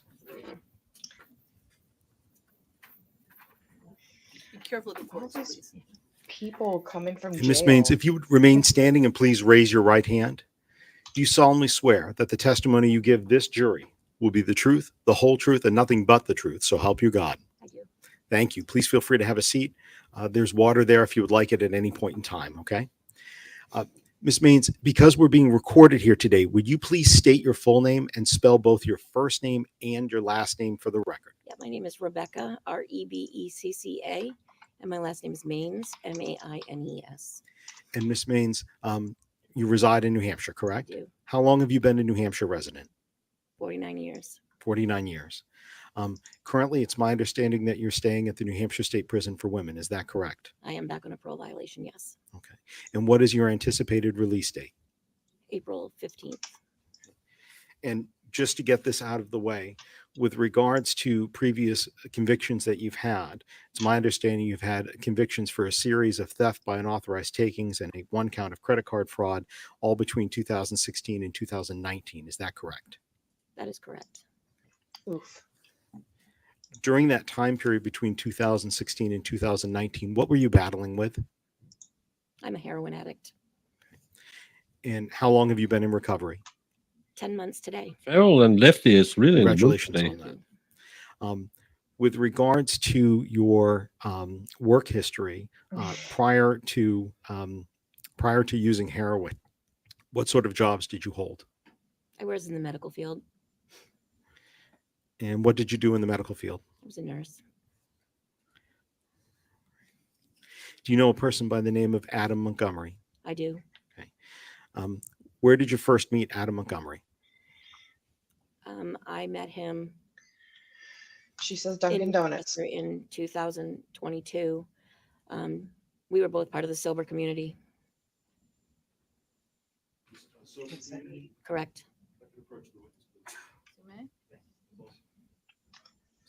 Oh, she was a nurse. Exhibit 101. I see that you're nodding your head. Do you It's recognize Adam. this person? It's Adam. That's Adam Montgomery. It is. Was she the girlfriend after Kayla? Did you meet him back in 2021? Well, what's 21, the yes, I'm silver sorry. community? Yes. I don't know. How would you describe your relationship? How much did you spend time together Every day. every day? I would call him my best friend. Did you have a car at that time? I did. And what kind of car was it? It was a 2017 Ford Fusion. And do you know whether the defendant had a car at that time? He did not. You said that you were best friends. Would you ever travel together? We did. Okay. And what town did you grow up in? Portsmouth. Did you ever take him to Portsmouth? No, Hampton Hampton. was the furthest. Okay. And what town did he grow up in? Oh, it's sober community, not silver community. I want to say Lynn, Massachusetts. I know it's down Sober. Oh, Revere. I believe it's Revere. I know it's down in that area. but Did you was ever he talk ever? with him about his children? How many children he has? Yes. Okay. What, if anything, did he ever tell you about how many children he Gotta had? make me a coffee. Okay. Well, I'm pretty sure I told you guys 5, but thinking about it, I know he had Ew, 4. John. You know he had 4? Correct. And when you say you guys, are you referring to When I investigators? spoke with the state, yes, Okay. with And- you and About to say, this is not the first time you and I've met, is it? no, it is not. Okay. And where did we meet? At the New Hampshire State Prison for Women. And what did we talk about that day?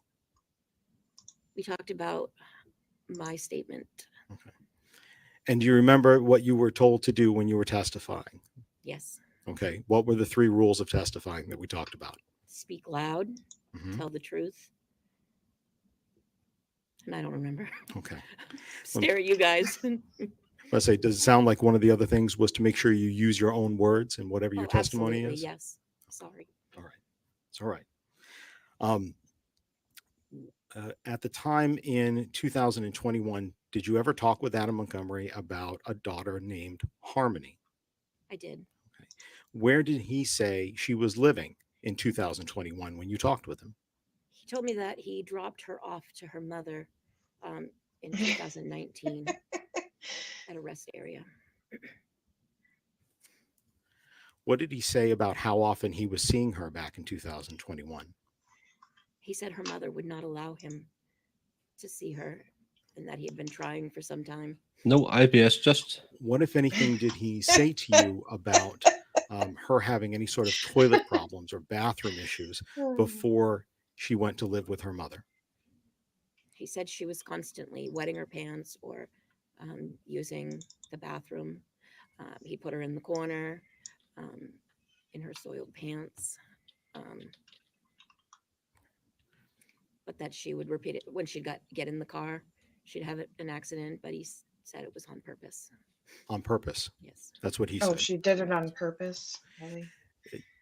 What did he say about why he decided to send Harmony back to her mother? Because she continually shit her pants. Sorry. That's okay. Are those his words? Yes. Okay. Then those are his words. Remember, one of the things is to make sure that you always tell the truth, correct? You just took an oath a moment ago to tell the truth. Absolutely.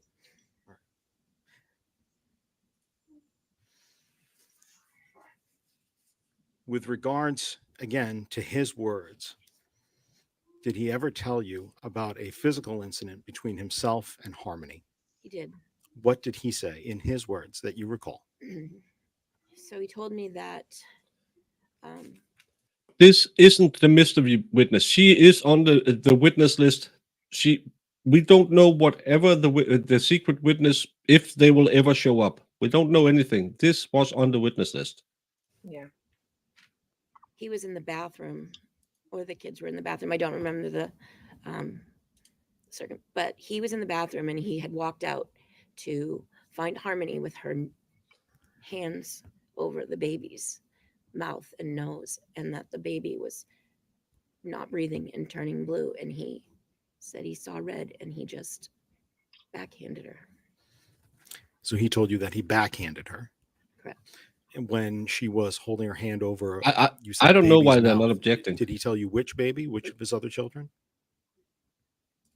Yeah, of You know course. what he did, Thank but I you, don't Line Red. remember. I want to say Declan, but I'm not 100% positive. Don't want you to guess. So if you remember, you remember. And if you don't, you don't. That's okay. Do you remember the name of the child that he was talking about, the baby? Yeah, I'm pretty sure it was Declan.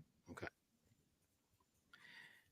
And did he say where he was living when he hit Harmony in the mouth after seeing her cover this child's mouth? Probably. I don't recall. Don't recall. Okay. Did you say when it was? Specifically, when in the year? Spring, summer, No, it fall, was right winter? before he returned Harmony to her mother. Right before?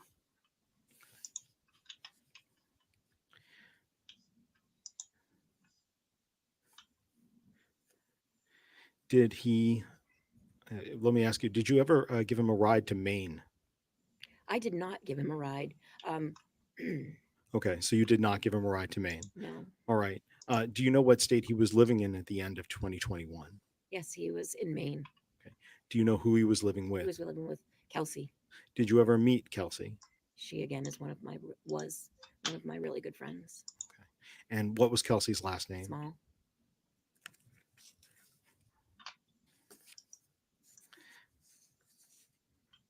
Finally, with regards to what the defendant stated to you about Harmony, what, if anything, did he ever say, or I'm sorry, who, if anyone, did he ever say Harmony reminded him of? Her mother. Her mother? Her mother. And did he tell you how that made him feel?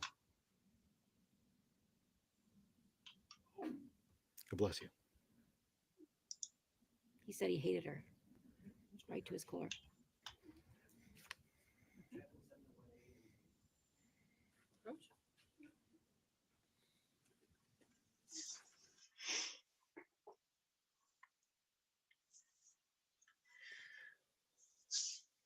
Leo?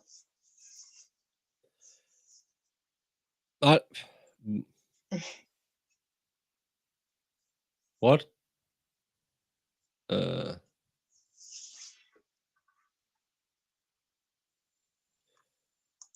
If that stands, they should just end their case right here then. This is the worst. No reason to bring on another 10 witnesses. This should be the last one. The lady saying he hated her to his core. Yep. Yeah, I think Mexican Law Show has a video about hearsay. Sometimes it goes by Michigan Law Show or Making Law Simple. Mm-hmm. He has about the hearsay rules, because you can. It's not hearsay if you talk about the defendant, but if it's a cop who told you about the defendant, it would be hearsay. Yeah, I would end my evidence right here.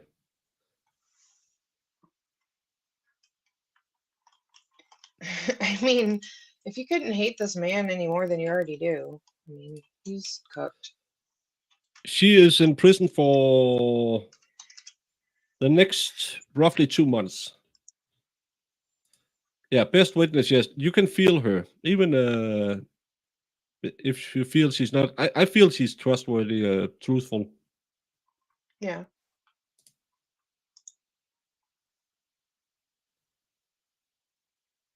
Johnny Depp has a video on hearsay also. Well, he has an entire case about it. Jackie doesn't trust her.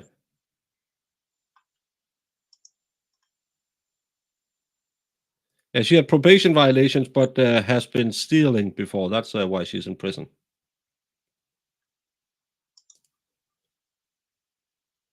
I think it's Michigan Lake Sailors or something, his new channel. Ms. Means, you stated a moment ago that the defendant indicated or said to you that he hated Harmony's mother. Is that correct? No. Oh, who did he hate? Harmony. He hated Harmony. Yes. Yeah. Like what? We haven't heard anything about a plea deal. I believe it was Kayla who said the same thing. And that's why I would have gone hard on the jealousy angle with Kayla. To say it was her that was who hated her. This means I just want to make sure that I'm understanding this correctly. So your testimony is Adam Montgomery told you that he hated his daughter. Did he say why? She reminded him of her mother. So not that so your testimony isn't that he hated her mother, it's that he hated Harmony Correct. because she reminded him of Her mother. his mother.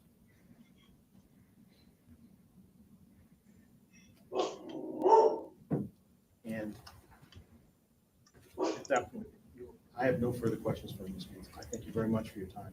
I believe defense counsel will have a few.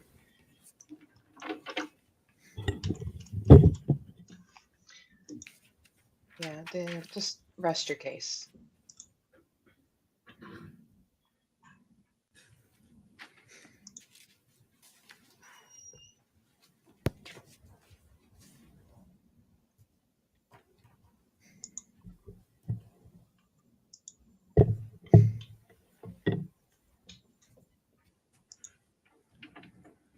Good morning, Ms. Maines. Good morning. I believe we met briefly just a few minutes ago, but again, I'm Jamie Brooks, and I represent Mr. Montgomery. I'm also going to be asking you some questions. Okay.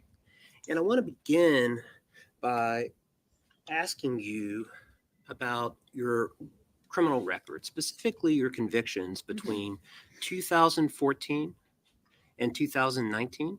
Okay. You have 11 separate felony convictions. Probably.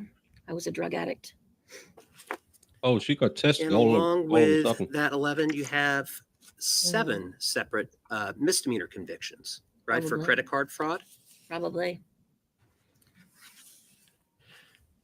Specifically, just to dive into the details a bit, 2014 theft, Rockingham County, correct? Correct. I'm going to agree with you on all these charges. I don't know that we need to go through all of them. 2016 theft, I'm a criminal, sir. Yes. Rockingham County. Yeah. 2016 theft by deception, Rockingham County. If you say so. I am a criminal. She I don't does like not this one. like it. 3 I kind separate of convictions it's for funny. felony level theft out of Merrimack County. If you say so. I don't have the documentation in front of me. because it's I don't clearly need making her it either. upset. Yeah. I am a criminal. I don't have a problem telling you that. 2017 He just Theft. goes through it. Merrimack, right? Yeah. 2018 another theft felony level out of Merrimack. Yep. 2018 a theft out of Mhm. Merrimack. I believe it was all the same incident, correct? Would you like to see the charges No, with different docket numbers? no, no, no. I'm telling you I'm a criminal. I don't know why that would make a difference.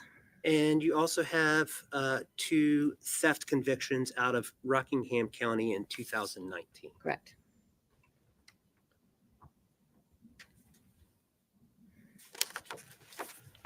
I don't like his Well- everyone else loves it. She's angry at him. I don't like it.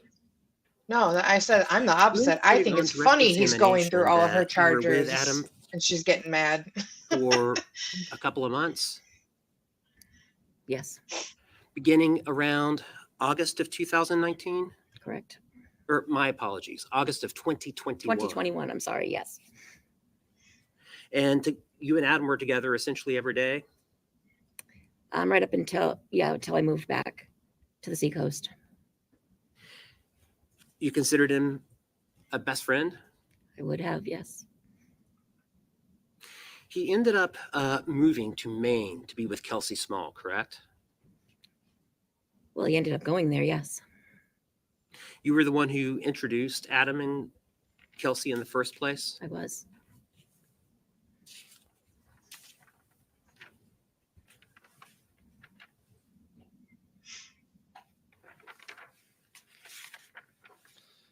Yeah. We all see it differently. I know that. I just don't Yeah. like it when they change their demeanor so I much. want to talk with you Me a bit either. about your current legal situation. You indicated that you are eligible to be released on parole Not really. in But April. Correct. Stephanie Bland, this lady testified that Adam hated Harmony because she looked like her mother. That's the most important thing for today. In a couple of months. Hmm. But it's also fair to say that that is not the extent of your legal troubles, correct? Correct. You are presently facing 3 sets of charges out of 3 separate counties, correct? Actually, it's 4. There's a 4th? Yes. Okay. Yeah, but he's allowed to do that. I think she had one more by being calm. But again, Yeah, that's what I'm saying. different strokes, different folks. I'm not the right Let's one. start with Merrimack County.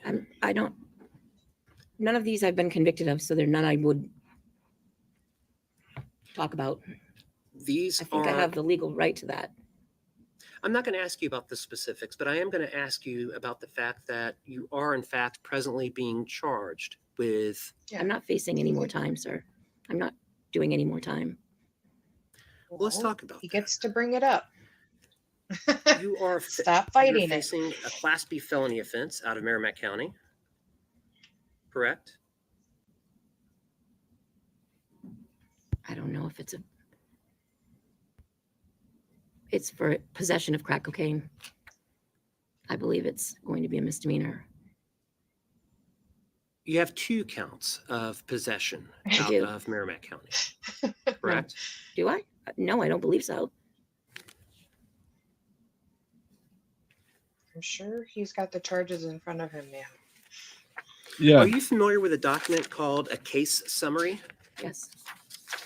Would looking at that case summary assist you in knowing what you're charged with? Yeah. I actually.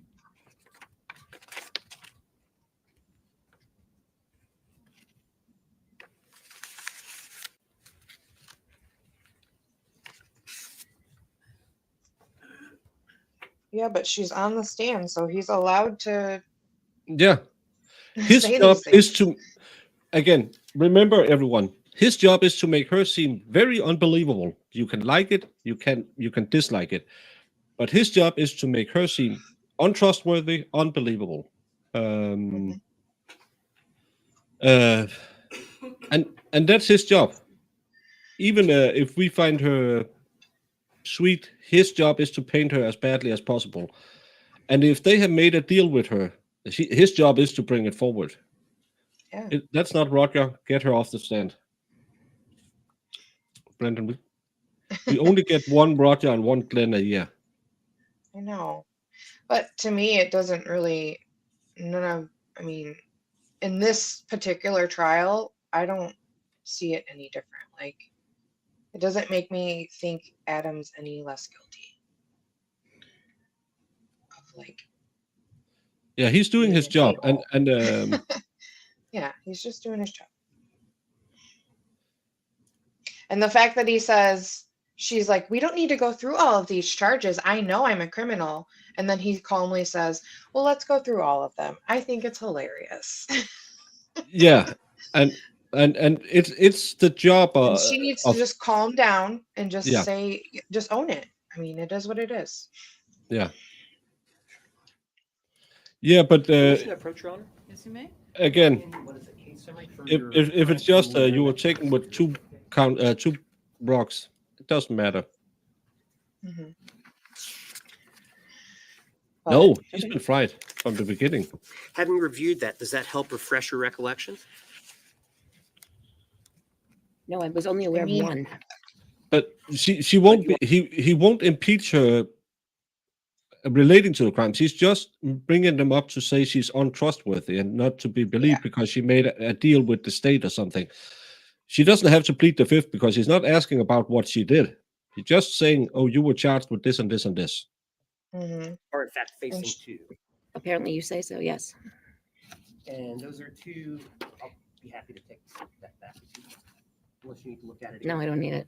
It's his job. I don't have a problem telling you that. So in Merrimack County criminal. alone, you are still presently facing 2 charges carrying a maximum penalty of 3.5 to 7 years in prison. Yes, And there is a second court, correct? yes, And that's Rockingham County Superior Court. yes, And out of Rockingham County Superior Court, you're facing an A felony offense. I am.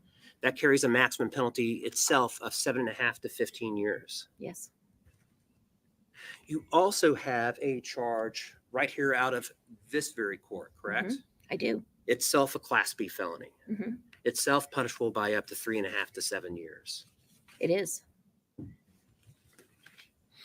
And you indicated that there's a fourth? I'm correct. Out of Bedford, I have possession of crack cocaine. When did that charge come about?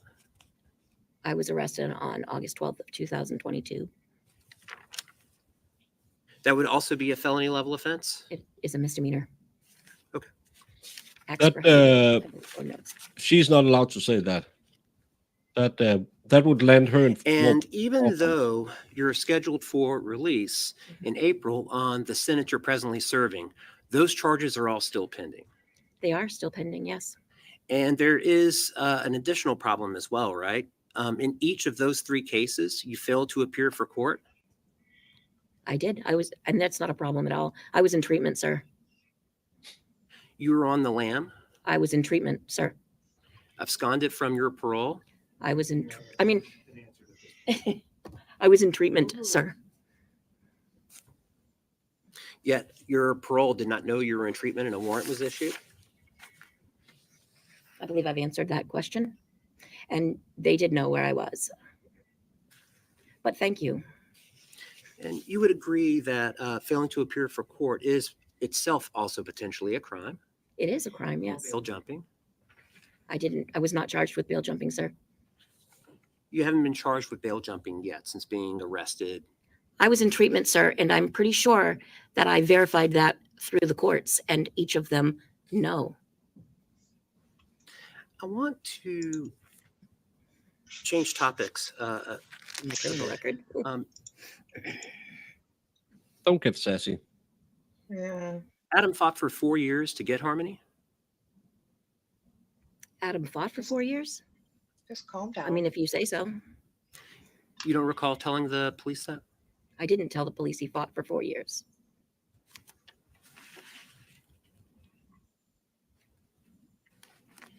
Let's talk about. You indicated something about standing in a corner. I did. She would stand in a corner and poop. Is that something that you said? I said that she used the bathroom in her pants and he put her in the corner. Okay, so we're not talking about the car. No, I'm not.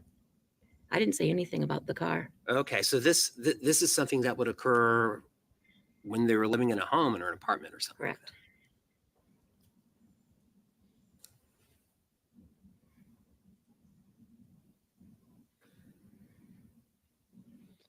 Yeah, but he's been dealing with her type his entire life because he normally is the guy who defends them. So, Ms. Maines, on direct examination, it was elicited that you have met with the state before, correct? I did, yes. And one of those times that you met with the state was when you were in prison. Yes, And that was January 4th of 2023. probably. But it was another time that you were incarcerated. You since got out during Yes, some point of 2023, and now you're back. correct. Okay. You recall being interviewed by a Detective Dunleavy, I was, yes. and you were wanting to get out of your situation, correct? No. You were in prison. Yeah, I So, remember that as You well. I wanted to was on stay in there on prison? parole. Nothing you can do can help me with parole, sir. Do you recall telling Detective Dunleavy that you wanted to have a recorded telephone conversation with Mr. Montgomery? No, that I wanted to have a recorded conversation? Absolutely not. Absolutely not. You never told Detective Dunleavy that. No. I actually told him I wanted to see him in person. Well, you did say that too. You wanted to go I don't and know. visit Adam at Valley Street Jail, right? I have been in contact with him while he has been incarcerated, sir. At the time, Adam was at Valley Street Jail when you were at the Women's State Prison in January of 2023. Correct. And you told Detective Dunleavy, I would like to go and visit him at Valley Street. I did. Adam was a really good friend of mine. But you also told him that you couldn't do it by yourself, right? I will never see Adam again because I'm a criminal, sir, which means You I told- can't get into the jails or the prisons. You told Detective Dunleavy that you would like to go and visit Adam at the prison, but you needed their help to do so, right? No. I needed their needed- help? Absolutely not. Being incarcerated, you would agree that you would not be able to get to Valley Street on your own, right? Correct. You would have to be released with the assistance of the police. No, absolutely. I was on parole, sir. You don't get to be released just because the police said so. You told the police that you had nothing to lose. What? I want to see that because I'd never said that. While we're on the topic, at the very end of the conversation with Detective Dunleavy asked, "Is I there don't any- know, do you Haley. have anything I else don't for know. us?" And your response was, "I can tell you all about drugs, right?" No, absolutely not. No doubt in your mind? I was there for one reason, sir. Fair to say that you wanted Actually, to I was there improve for your two legal reasons. situation. The second reason was a personal reason, but we never spoke. The drug issue was on a personal reason, but it had nothing to do with Adam, and it had to do with a sexual assault. It had nothing to Sir. do with Adam, but it still had something to do with possibly improving your legal situation. It did not. Nothing will improve my legal situation but myself.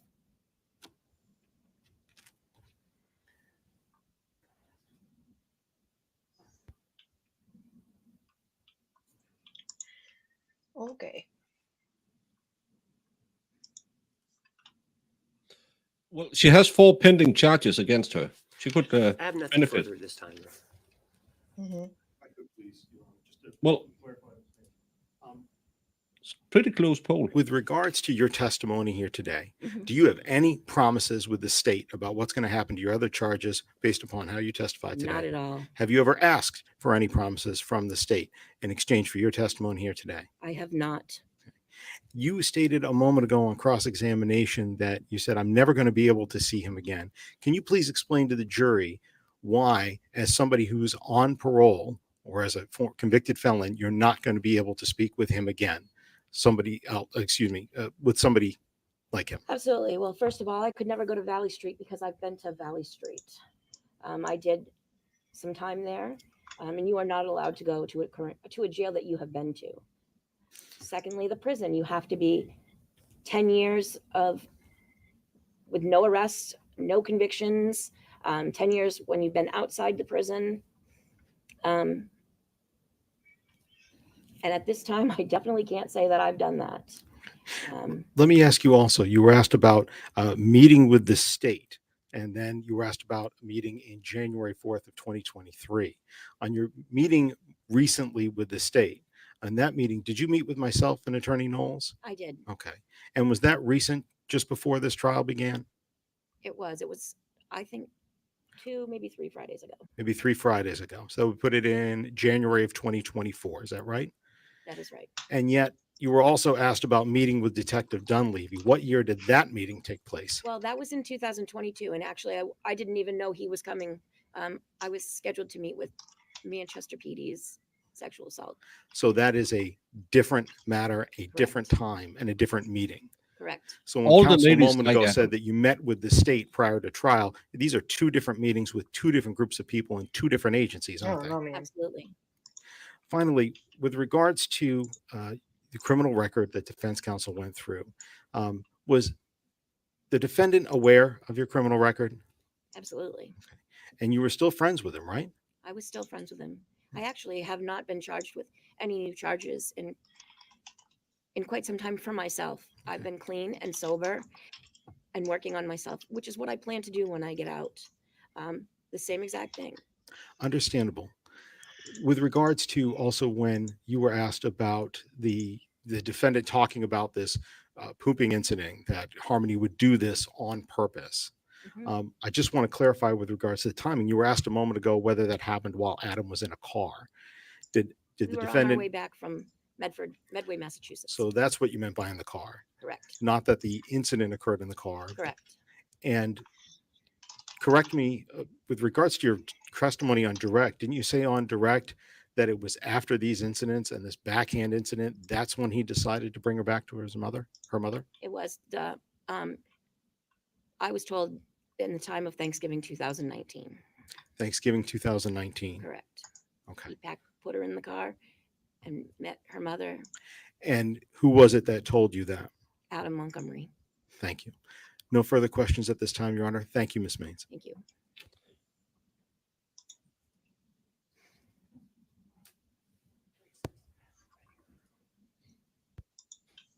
All right.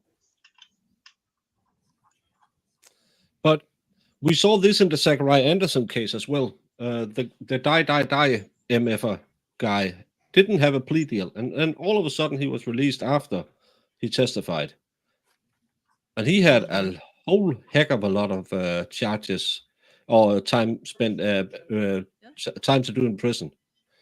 So a pending deal could be one thing, and then a delayed deal could be another thing. For sure. Exactly. Just because you don't have it in writing, you could still have a, well, you rob my back, I rob your back. Mm-hmm. Monk was caught with millions of dollars worth of coke. Yeah, and he got out on a very sweetheart deal. Sure did. Yeah. So again, as a defense attorney, I think he did what he should do. Mm-hmm.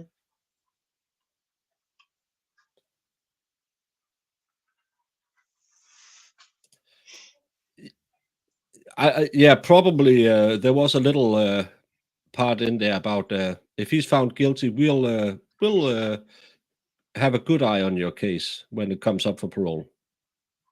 Oh, Felonies I become guarantee. misdemeanors. Yeah, no guarantees, Yeah. but if you, and again, do you remember the talk we had about talking in your own words? To me, that's just, Mm-hmm. that's another way to say, do you remember when I coached you? Well, and I guarantee her coming in to testify, they're gonna put a good word in. Yeah. With her parole officer or whatever. Yeah. And maybe some of those Class B felonies can be misdemeanors. Mm-hmm. We've seen it before. Just, and again, it's, yeah. Yeah, we've seen it before in a lot of cases. It's just because we don't like Adam, so because I could really care less. I think he's a dirtbag.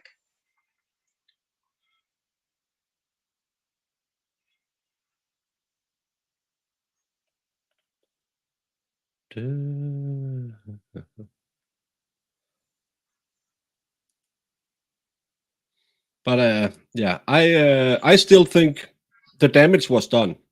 He hated his daughter. I think the damage was done there. That's what the jury will remember.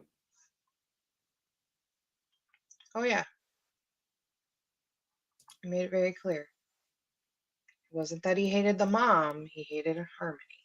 Yeah. And they asked her 3 times.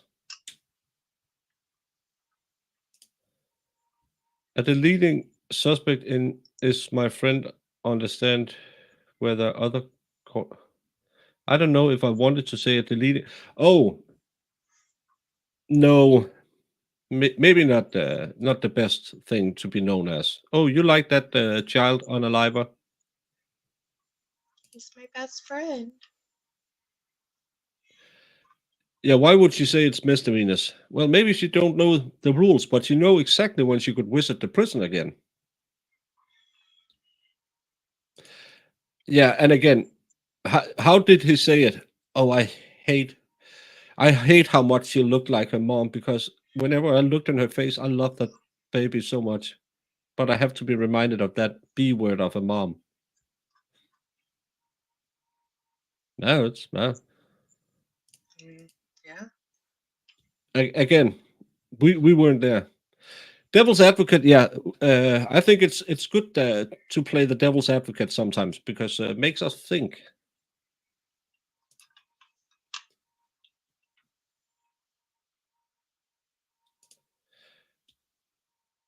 She's I don't know, did she testify he was still her best friend, but she still wanted to go visit him? Yeah. And from what I got from it, she was still claiming him as her best friend. Yeah. Yeah. Sadly, it's becoming an epidemic within the health profession. Just a little more to keep us going on the long shifts. Yeah, and I don't. It's like the Pete Daniels and stuff. I don't get what lady sees in these people. I know I could understand it if it was for the drugs, but she says she's clean and sober, but she still wants him. He must know some tricks.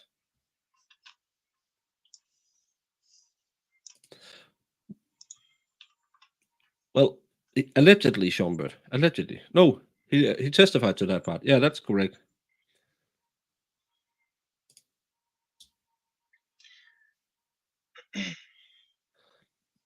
Yeah, you shouldn't bring that on your kids.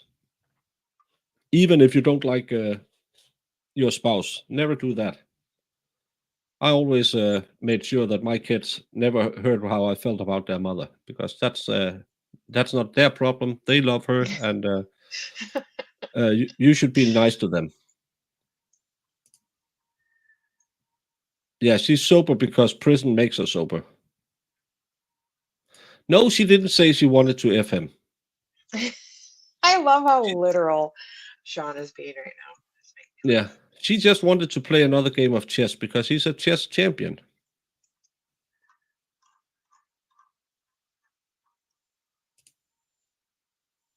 Defense asked if they were still friends, and she said she'll never be able to see him again. That's not a yes or no answer. Yeah.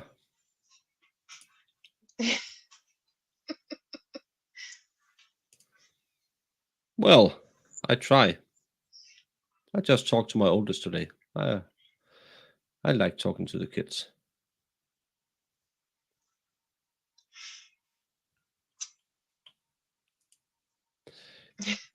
He probably has some swayshire. Ugh.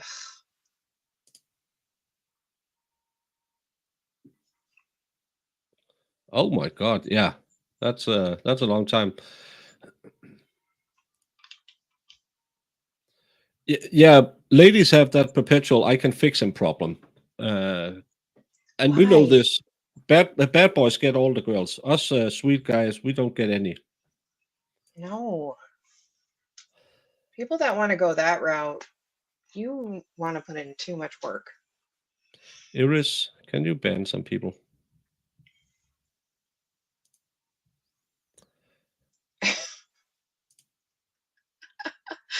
Oh, that's terrible. Bye, Franz. Come on. Julie, no, I don't. I wasn't nice. I just, because when my family started, oh, that something, I said, stop it. The kids don't need to hear it. And I told my friends when they got divorces, just keep the kids out of it. If you have those phone calls, make sure. I just, I always went through a tunnel if she called and was in one of her moods. I went through a tunnel and called her back 4 hours later, said, oh, I'm sorry, I forgot you called. What do you want to say? And she had calmed down. Don't yell. Well, the crazy is fun until your car has 4 flat tires and a scratch up. We're just as stupid. We're just stupid in another way. 5 fronts.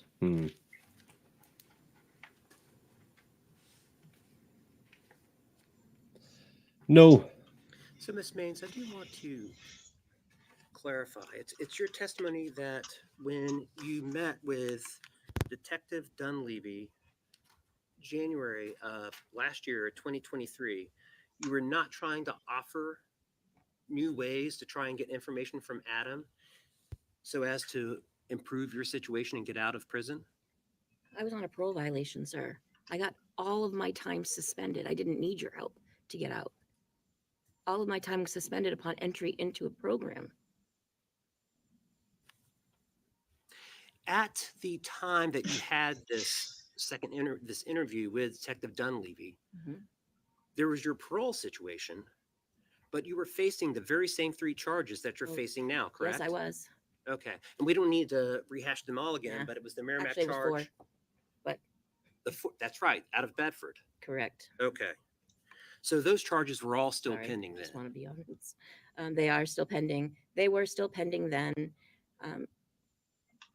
Okay, and again, what you're saying is that Adam told you that he had backhanded Harmony after she had her hand over, you think, Declan's mouth. He did, yes. And this was around Thanksgiving. No, he returned her to her mother around Thanksgiving of 2019. And that's what prompted her to do so, or him That- to do so. It was an incident that we had spoken about coming home from Medway, yes. And that's what prompted him to send her back to her mother. Correct. He said that he just wanted to make sure that she had the proper care.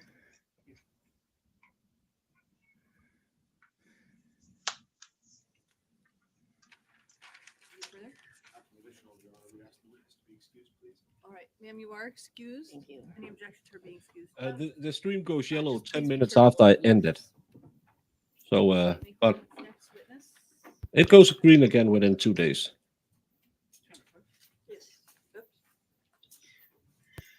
At least you're getting something. Yeah, Julie, that happens in some relationships, but again, the kids still love either person, and that's why we have to smile and wave, boys. Smile and wave when the kids are around. Even if we want another sidebar.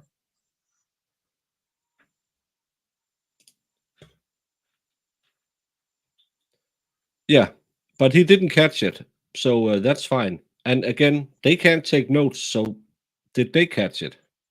Yeah. Probably not. Yeah, if he just sent her back. I hate this guy.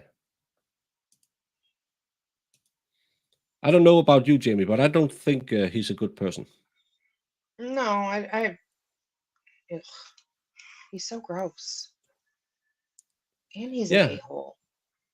Like, I mean, I could see why people hate him so much, and I can guarantee the jury doesn't give a crap about any of the evidence. They think he's an a-hole, and they're going to convict him. So, Yeah. can we just like move on from all of this by now?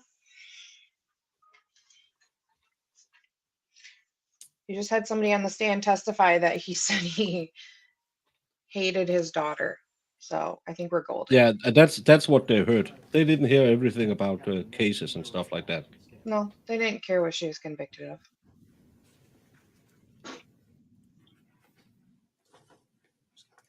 He is horrible, but that doesn't mean she's trust. No, I didn't trust her, and I understand the people who No. did. But again, that's the funny part of covering trials and having.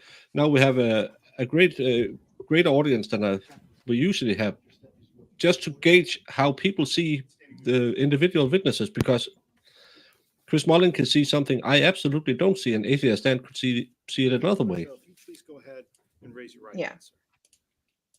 Do you solemnly swear that the testimony you give this jury will be the truth, the whole truth, and nothing but the truth? So help you God. Yes, I do. Thank you, sir. Please feel free to have a seat.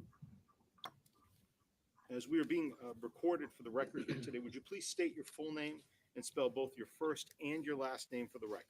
Sure. It's Matthew La Rochelle, Larochelle. First name is Matthew, Matthew. And Captain LaRochelle, as we can probably guess from your title, where are you currently employed? I currently work for the Manchester Police Department. How long have you been working at the Manchester Police Department? Been with the Manchester PD for approximately 24 years. I was hired in the year 2000. In the year 2000? Yes. All right, thank you. I'm going to ask you to maybe scoot a little bit closer Sure. to that microphone if you don't mind, just so we can make sure we can all hear you there. With regards to your time at the Manchester Police Department, are you a full-time certified officer through the state of New Hampshire? Yes, I am. And did you graduate from a police standards and training academy class? He Yes, I did. Do you remember He your did, Chris academy Mullin. number? 123rd. 123rd. Could you please go ahead and explain what are some of the different units and duties that you've been assigned while you've been at the Manchester Police Department throughout your career? Sure. Like with any officer, I got hired in 2000. I spent about 3.5 or 4 years in patrol. I went from patrol to our community policing unit. I worked in CP for a couple of years. And then in 2007, I was assigned to our detective division. This must be the lead investigator. detective. So detective in 2007? Yes. All right. And from there, I see that you're a captain now. How long did you spend at the detective unit and when did you change ranks? So I was a detective for about 7 years. In 2013, I got promoted to the rank of sergeant. I went back to the street as a street sergeant. Did about 3 years as a street sergeant in the patrol division. At what point I went to back to our juvenile investigative unit in 2015 as a supervisor, as a sergeant. In 2015 in the juvenile unit. Yes, sir. And could you please just Rachel, this is my biggest problem. We don't know Yeah. anything about the murder other than Kayla. And that's why this case feels very muddled some way, because they're spending so much time about anything else than the murder.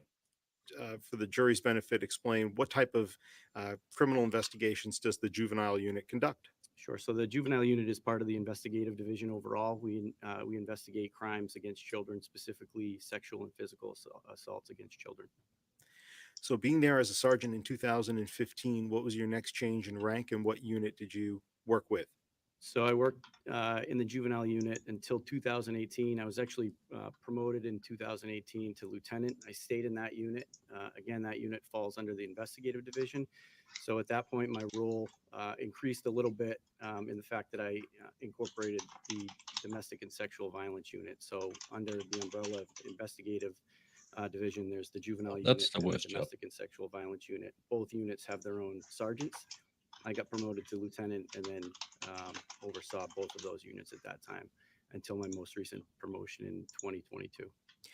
So with regards to being the lieutenant over the juvenile unit, and you said also the sexual assault unit at the time, you were there in 2019, 2020, 2021, and 2022, correct? Yes, I was. You said that you were promoted in 2022. What rank did you get promoted to? In 2022, I was promoted to captain, which is my current role. I oversee our community affairs division at this point. And what does the community affairs division do? Community affairs division encompasses community policing and our traffic unit. So essentially, Yes, please like and subscribe and save ladies from spending 200,000 on worthless degrees. Thank you for reminding everyone, Brandon. neighborhood specific concerns that the average patrol officer that's out handling calls and going call to call, if they can't focus on a neighborhood issue or a community issue, we can designate one of our 12 officers to go and handle that specific issue. From the time that you were working in the juvenile unit, were you involved in the investigation into the disappearance of Harmony Montgomery? Yes, I was. What were some of the things that you did as part of that investigation? What were some of your duties there? Obviously, when that report came into us, it was kind of an all hands on deck type thing. Obviously, full resources of the police department and our partner agencies. My role was just general oversight, guidance. The detectives working on the case had their assignments, and we just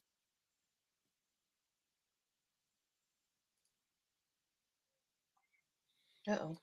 We're on a mission from God. there were several supervisors that oversaw that case, but just generally making sure the detectives doing the work had what they needed, coordination with other entities, other agencies throughout the state, local and state agencies that we worked with. You talked about local and state agencies you worked with. Could you go ahead and kind of tell us about some of the different agencies that you were a liaison with for this investigation? Sure. So we worked closely with state police. We worked with New Hampshire Fish and Game. Several searches that we conducted were with Fish and Game. They assisted us. We worked with federal partners. We had the FBI was involved. So we had folks from all kinds of different agencies in and out of our office for months. The U.S. Marshal Service had a designated deputy that was assigned to this investigation, and just kind of liaison between everybody. Okay. Did you ever work or liaison yourself with other agencies out of state or outside of federal government? Yes, I did. Okay. With regards to also some of the other duties that you've had on this case, was part of that at different times to listen to jail calls that were made? Yes, it was. From other individuals. And other times were you asked to listen to other lawfully recorded calls that were made? Yes, I was. Okay. And finally, with regards to physical searches, what was your role with regards to any physical searches that were made? We did physical searches of many different locations throughout the city. We did searches of a wooded area on the west side. We did searches of the riverfront area on the north end of the city. We did searches of Bear Brook State Park, which is, if you're not familiar, just about a half an hour north of here. We did searches out of state that I was familiar with. I wasn't directly involved in those, but several searches throughout the course of a 6-month period. All right, I'd like to get to each one of those searches, but I want to start with kind of staying at home with regards Sure. to in Manchester. At any point during the investigation, did you have any contact with individuals at the Manchester School District about Harmony Montgomery? I'm sorry I for did. your bye, And friends. why did you do that? I reached out to the school district just basically in the early days, early on in the investigation, to see what kind of contacts they might have had with Harmony, if she was ever enrolled in school or not. Okay. And with regards to that, did you discover whether she was ever enrolled in school in the Manchester School District? I discovered that she was not enrolled. What about in any of their records for early enrollment programs for younger children? They had no record of Harmony Montgomery or her date of birth in their system. You talked about some of the searches that were conducted. I'd like to know what searches for Harmony did you personally participate in? I mentioned the West Side search.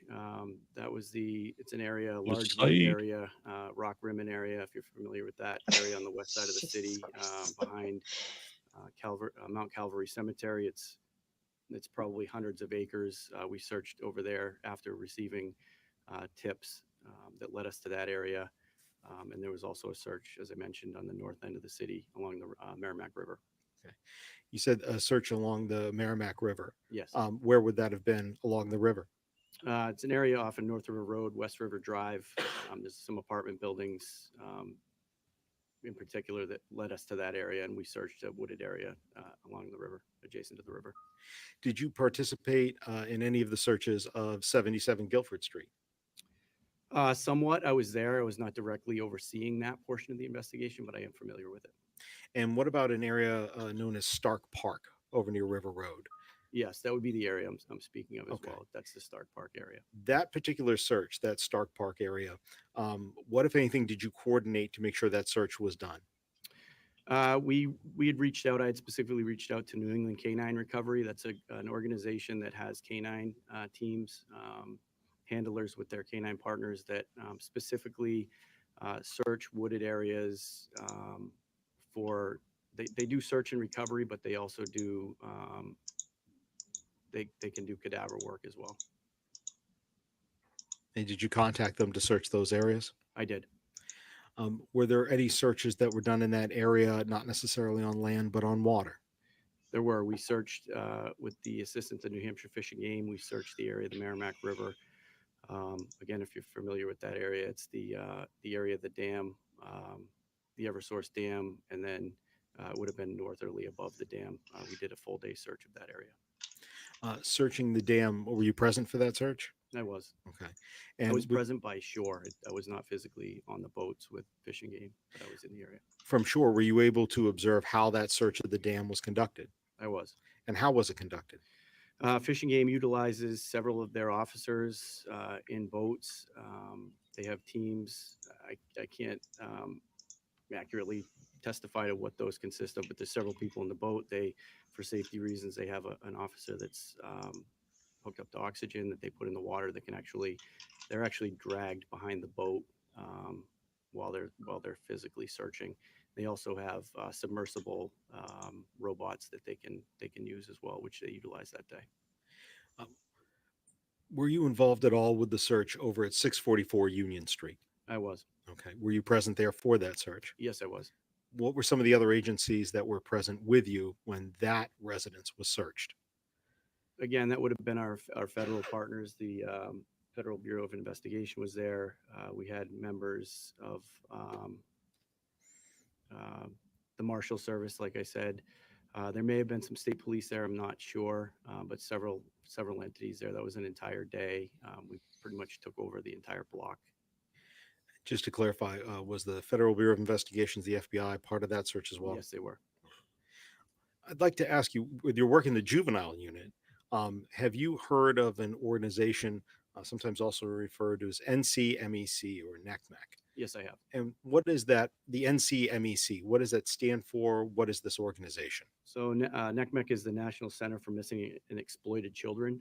They're a national organization that facilitates and organizes searches they assist law enforcement. We can call them with info. They can call us with info. I was basically the direct liaison between this investigation and that organization. I probably spent time on the phone with them at least once a week during this investigation. Had you worked with them before for children who were missing or believed to be exploited? I had. Okay. And what was some of the information that you provided to them as part of your work with them to try to find harmony? Specific to this case, Yes. We basically provided them any photos that we had. We asked them to do the same. And at one point when a DNA profile was identified for Harmony, we provided that to them as well. Did you ever personally reach out to National Center for Missing and Exploited Children about tips that they had generated that needed follow-up? Yes, I did. And I want to ask you about some of those tips. Did you ever receive a tip that Harmony was alive in a place called Surprise, Arizona? Yes, we did. What did you do to follow up on that tip? So we got the information anonymously that Harmony was alive and attending a school in Surprise, Arizona. I personally reached out to that police department, tried to make contact with an officer. I think I spent 2 or 3 days working on that. Eventually, we were able to get an SRO, which is a school resource officer. School resource officers are typically assigned by municipalities to focus on schools.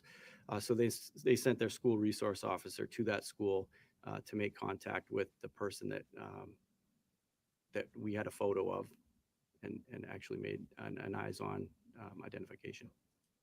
So even though it's a town, nowhere near New Hampshire, it's in Arizona. That You must be still the followed worst up on thing, that. having found Yes, I did. also. Why? We're working, again, it's an all hands on deck investigation. It's the most important investigation we've ever worked on, and we're dealing with a 7-year-old missing child. To show you to Mark States Exhibit 101. Do you know this man?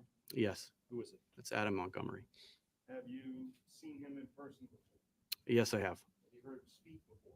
Yes, I have. Have you heard him talk to other people before? Yes, I have. Can you recognize his voice in person? I can. And Oh. Can you recognize his voice over the phone? So he called in Yes. the tip. Have you reviewed some lawfully recorded I have.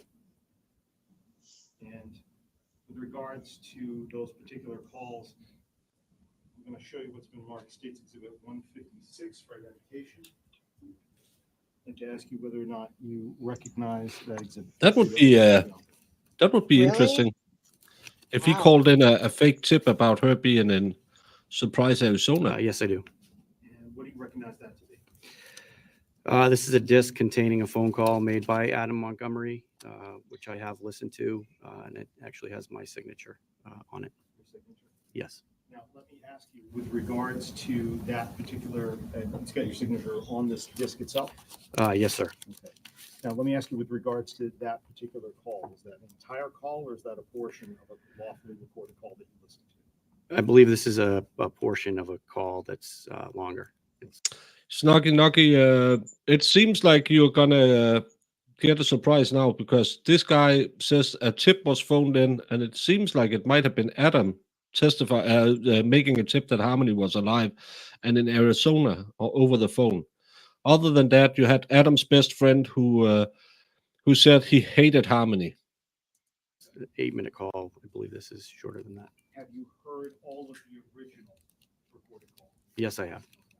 With regards to what you listened to on that, Did Adam like not try to accurate in terms of that? disguise his voice at all? I don't know. Should be interesting. That is accurate. Yes, sir. So that this is a small piece of the whole. Correct. Also, with regards to that call, separate from that, is there any sort of visual component to that call on that disc as you reviewed it? Basically, is there a transcript of what is said in the recording? I would love that Yes. lawyer to find the microphone. That transcript, the words that are on the page. Yes, I have.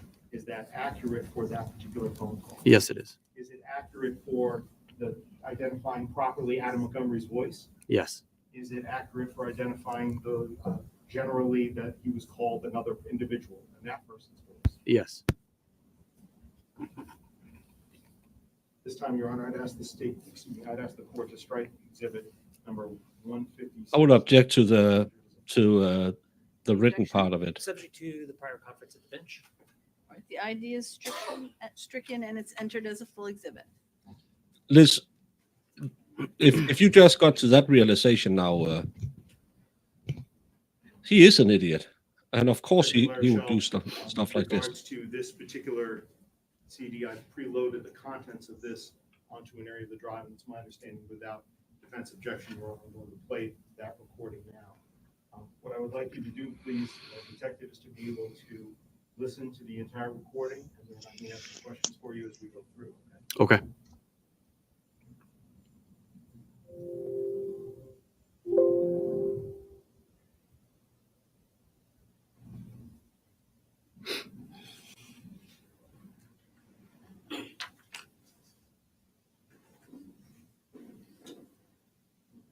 Detective, my eyes are failing me with regards to it. Is there a button on there for?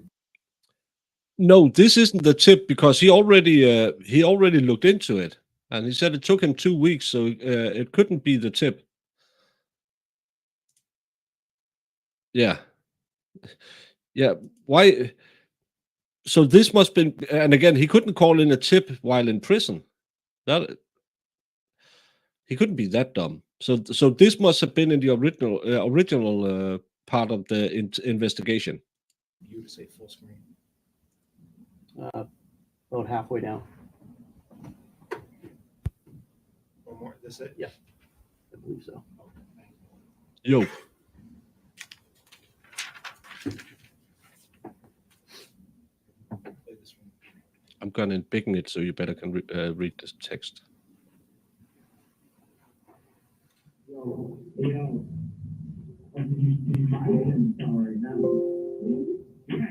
you didn't see that you got the money yet? No, not yet. I just wasted this little bit of money. How much did you put on there? Don't tell me what you put money on there like that. Nah, I just put like $25. All right, yeah, that seems a little crazier than I was gonna pay you for, but all right.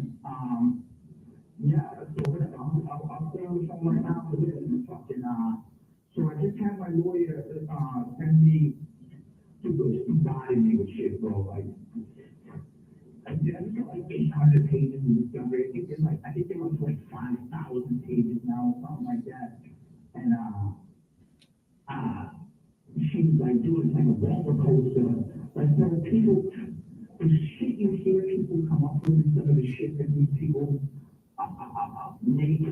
One dude was running through police, I was like, on the way, Carrie was like, oh my God, it's like a roller coaster. And she was like, oh my God, I hope this kid can do this. And then it turned out to be nothing. And then, oh my God, something didn't do this. And then it turned out to be nothing. Like, you got something, dude was like, he gave a report to the police and was like, oh, my friend, she passed away, but he was very cool with Adam. Told me Adam gave his daughter to him to bury by the river, like he bring you to the spot. They had the FBI and everything else, they're digging up the river, dude. I'm like, is this real? I'm like, is this real life right now? Like, and she's like, yeah. I'm like,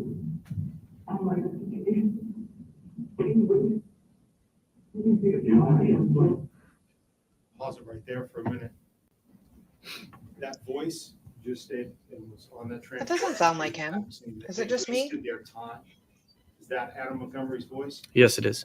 With regards to the search by the river, I don't know if I heard his we voice ever. testified a moment ago on direct that there was a search by the river, correct? Yes, there was. And you also That doesn't sound like his voice at all. told the FBI. Is that also? To Yes. me.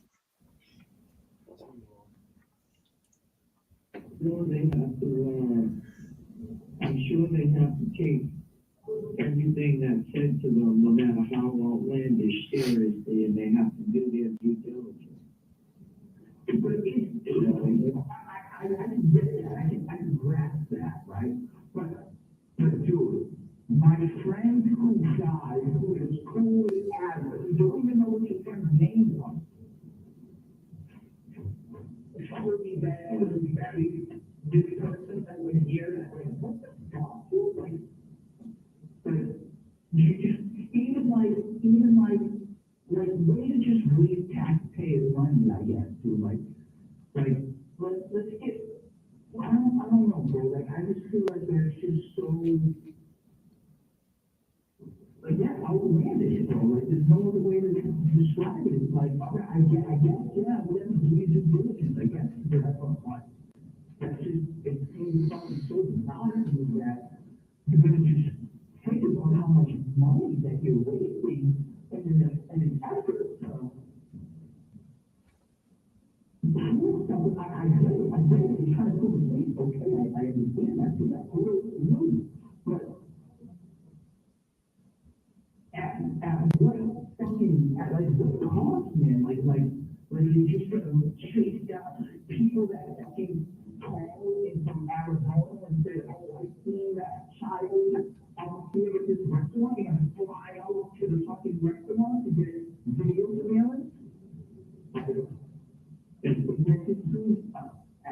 I don't know, it seems like it's going like to an extent that like it's fantasy almost, like I don't know. And instead of just considering other options, you're just gonna take these fucking nut jobs that are calling because they want fucking limelight for 2 seconds because somebody might have known me or seen me in passing or written something. Oh, hell, that kid, let me tell you about this and that, and just I don't know, man. I don't fucking know.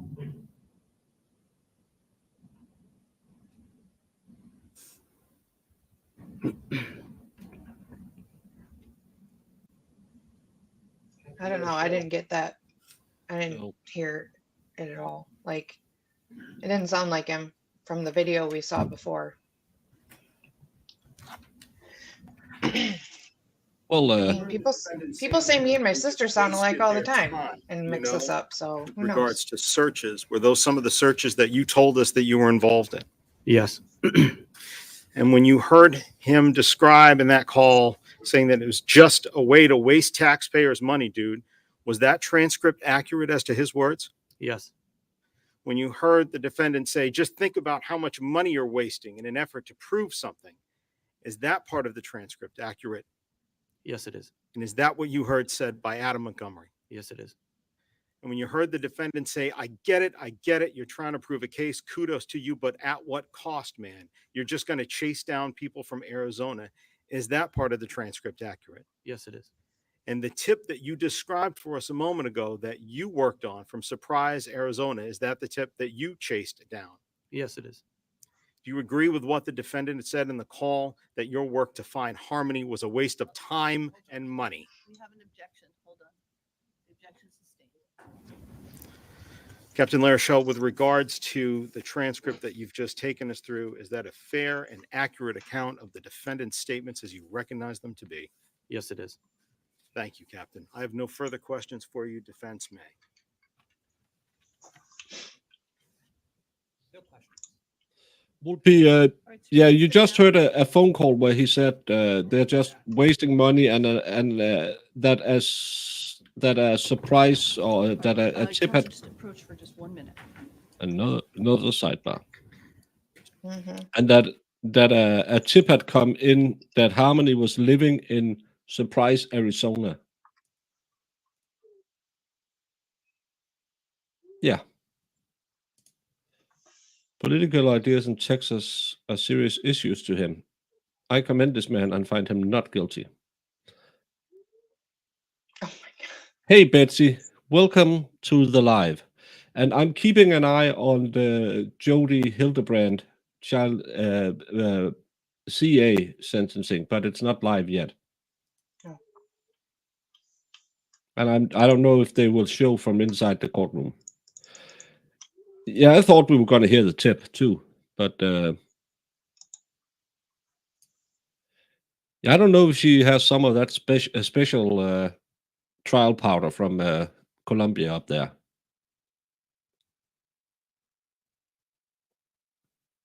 But yeah, we're coming up on the break, so if something happens over on the Hildebrandt case, I will probably switch to that. Well, Salty, I like to be in your ears.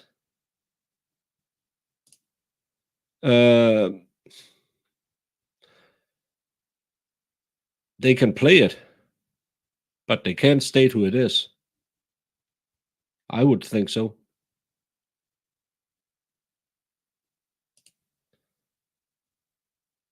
Hey, they claimed Harmony on their taxes, so he must have paid. No, he didn't have any income.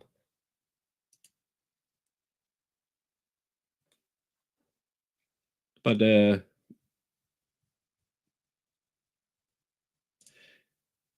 yeah, but right now you're just. I can show you what it looks like over there because we're on a break.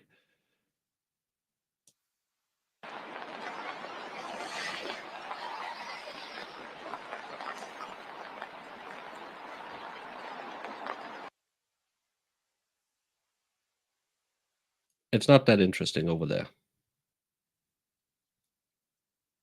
But I'll keep an eye on it to see if anything happens. Well,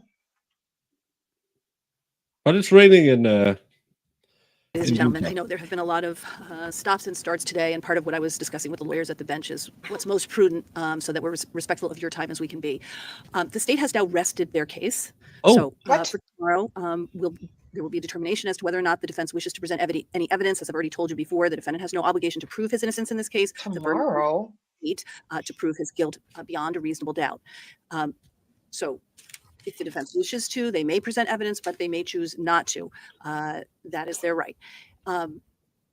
Then should they decide that they wish to present evidence, that would happen tomorrow. We would begin there. And then beyond that, it would be time for closing arguments and final instructions. So that's where we. And we caught up. What the F?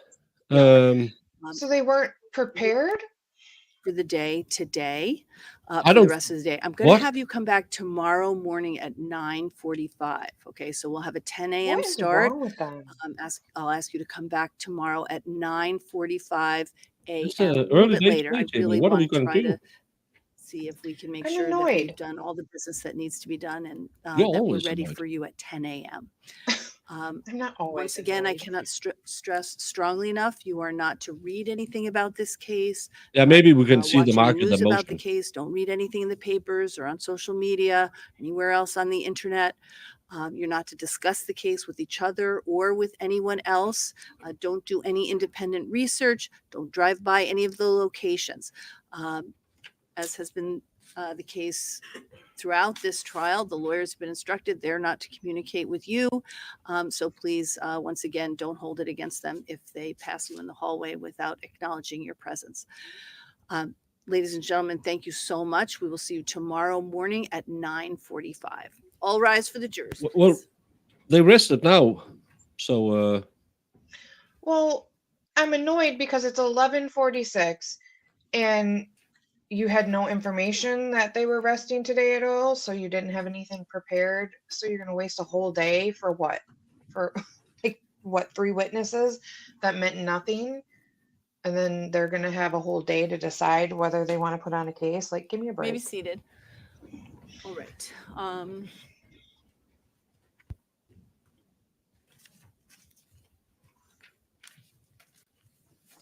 Tabitha, no Tabitha. Yeah. I'm sorry, I had to grab my indictments. That's okay. Yeah, where's the tip line? To make a motion to discuss. I know. Certain charges presented, charged against Adam Montgomery. The first comes to the second-degree assault. I recognize that the information with regard to the assault is based on witnesses reporting statements by Adam Montgomery. There is no eyewitness, including Kayla Montgomery herself, because we did know that Mr. Tsaros did speak with Ms. Montgomery, and as a result of that conversation did not come away with concerns with regard to a need to follow up on the allegation of assault by Kevin Montgomery.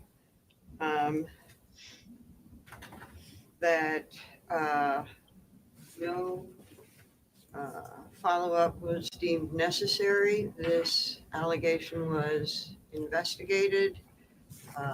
Harmony was spoken to, witnesses were spoken to, and nothing happened as far as this investigation. And that the charges here occurred after, that were instituted after a search for Harmony Montgomery and determination that Adam Montgomery was at least a suspect in why Harmony was missing. And that was the impetus that led to his charge in this case. But based on the facts as they existed in the summer of 2019, I do not believe that there was support for the allegation, and subsequent charges against Mr. Montgomery don't make what did not exist as a confirmation now to be confirmation. With regard to the second-degree murder, the only evidence with regard to how Harmony died or who killed Harmony is Kayla Montgomery's testimony. Kayla Montgomery is a convicted perjurer. She has also acknowledged 2 other instances of perjury other than what she was charged with. Her story itself went through various iterations, and quite frankly, I think were pretty ludicrous as far as a degree of violence that nobody could accomplish in public as she had described and not be seen by anyone. She was describing a degree of violence in the car at a time when people would be going Yes. perhaps to work at Colonial Village. She was describing assaults in the car outside of the clinic on Franklin Street.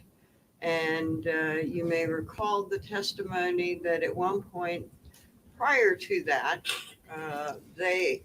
there was testimony that they had to That would go be a into riot. the clinic one at a time because at a prior visit while they were parked outside of the clinic, somebody noted that there was nobody in the car with the kids.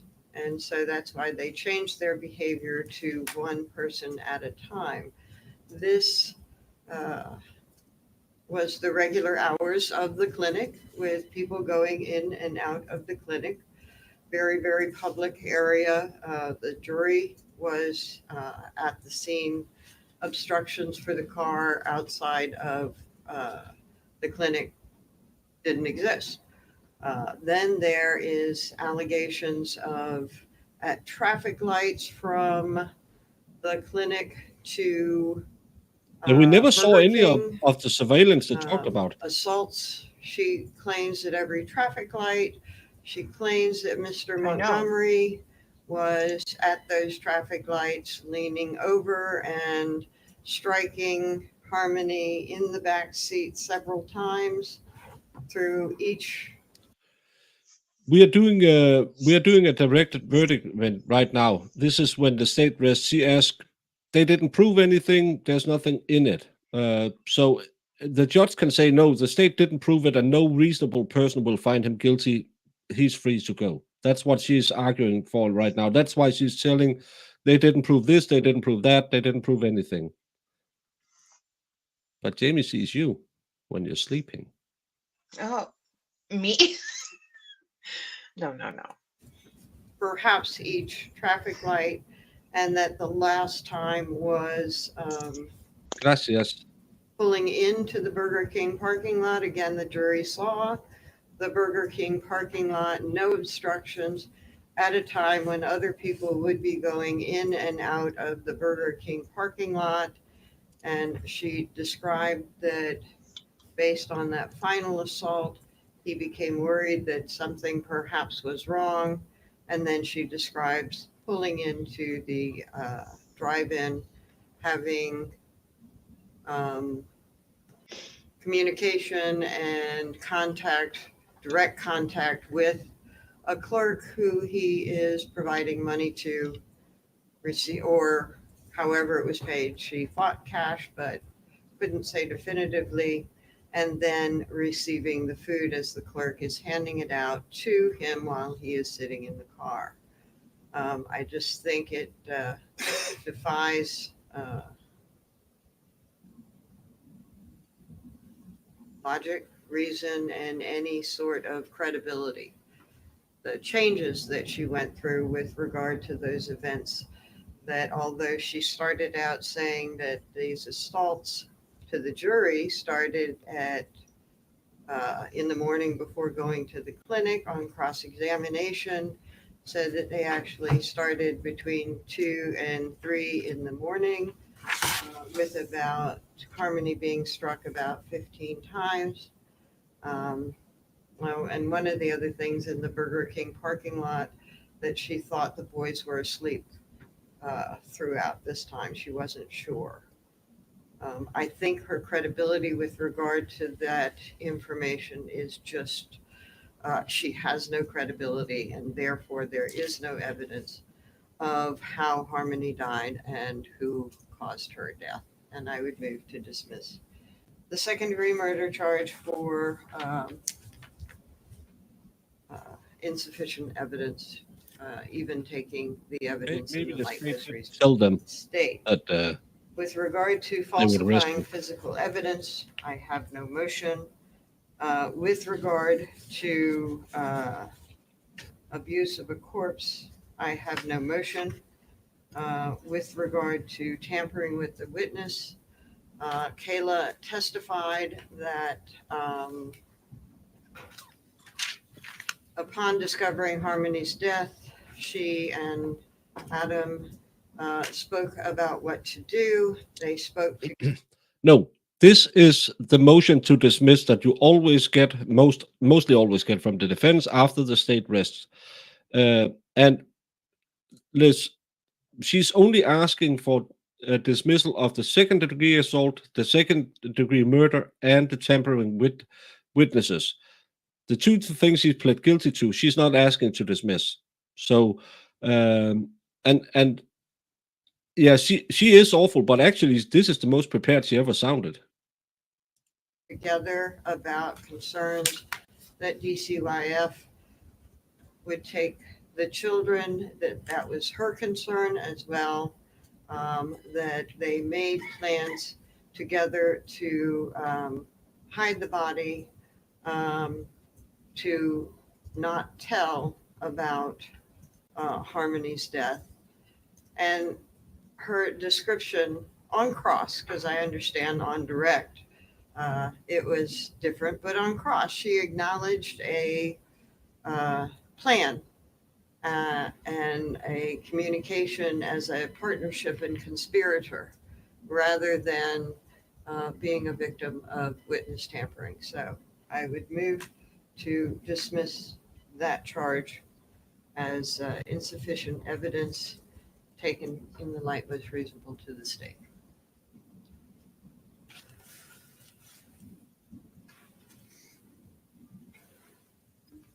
Any? It's okay.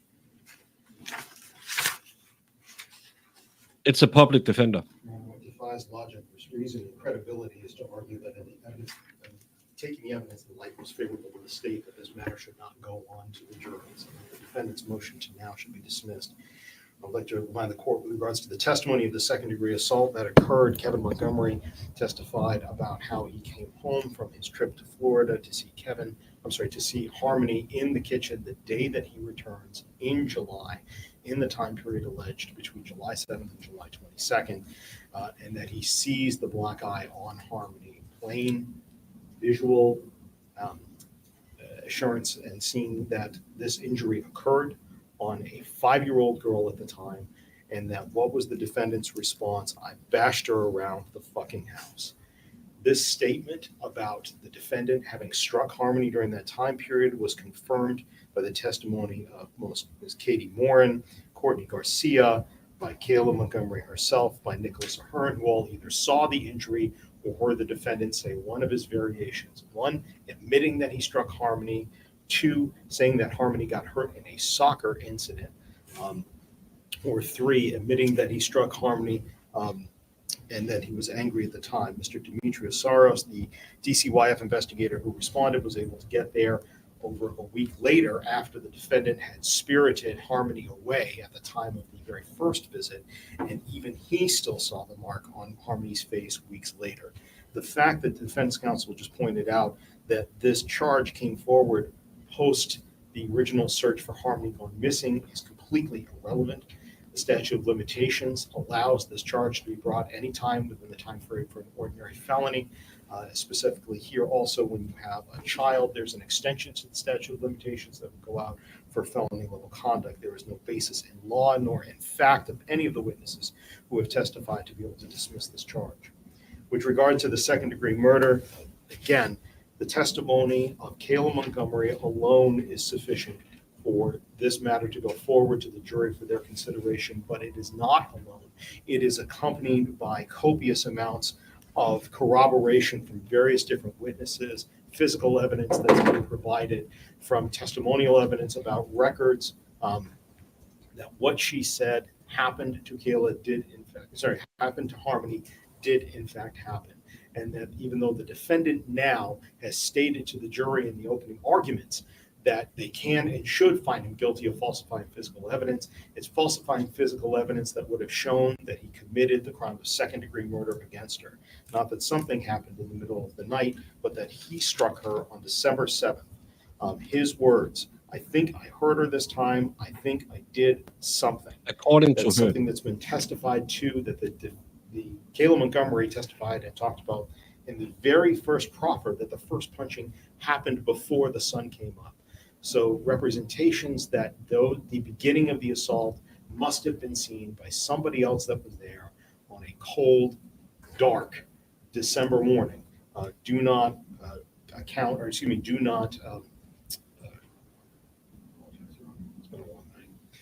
they do not go ahead and meet with the facts of the case that have been presented on the situation that she was in. You have to help The the girls description out. of violence that was made in public, it's very easy to be violent towards a 5-year-old who's laying down in a car seat, laying down in the car.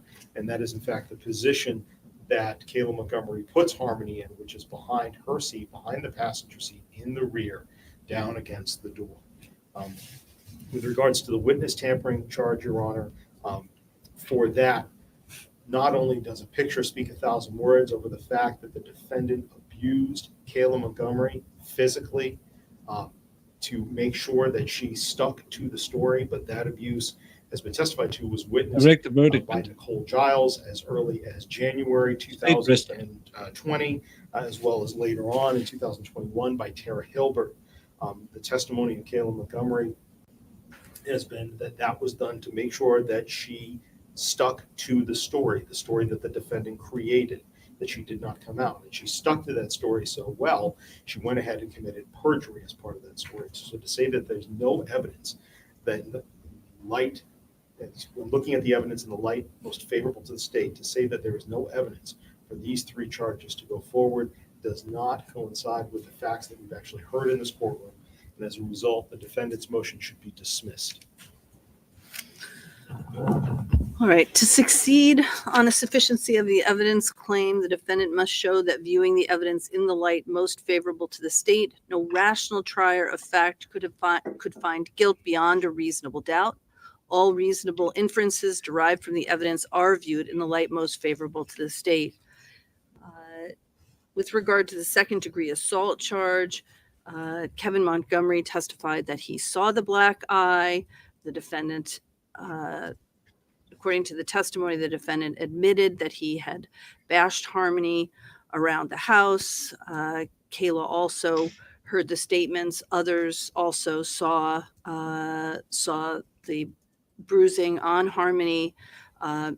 Soros saw the defendant removing Harmony from the scene when he went there, and subsequently also saw the bruising himself. So considering the evidence that's been presented and taking all the inferences and facts in light most favorable to the state, the motion to dismiss that charge is denied. With regard to the second-degree murder charge, as the state says, there is direct evidence through the testimony of Kayla Montgomery that she saw the defendant striking Harmony, which led to her death. The defendant's own statements indicate that at the time he believed that he hurt Harmony or that he did something to her. There's additional descriptions regarding the circumstances surrounding the families living in the car at that time. Again, taking all the facts and testimony and inferences in the light most favorable to the state, the court does find that the state meets its burden. And the motion to dismiss on the second-degree murder charge is also denied. With regard to the witness tampering, there is a photograph of Kayla. Kayla testified extensively regarding the allegations of abuse and the statements by the defendant with respect to convincing Kayla to stick with the story that he had given to her. Nicole Giles and Tara Hilbert both testified quite clearly regarding the abuse that they saw and heard about.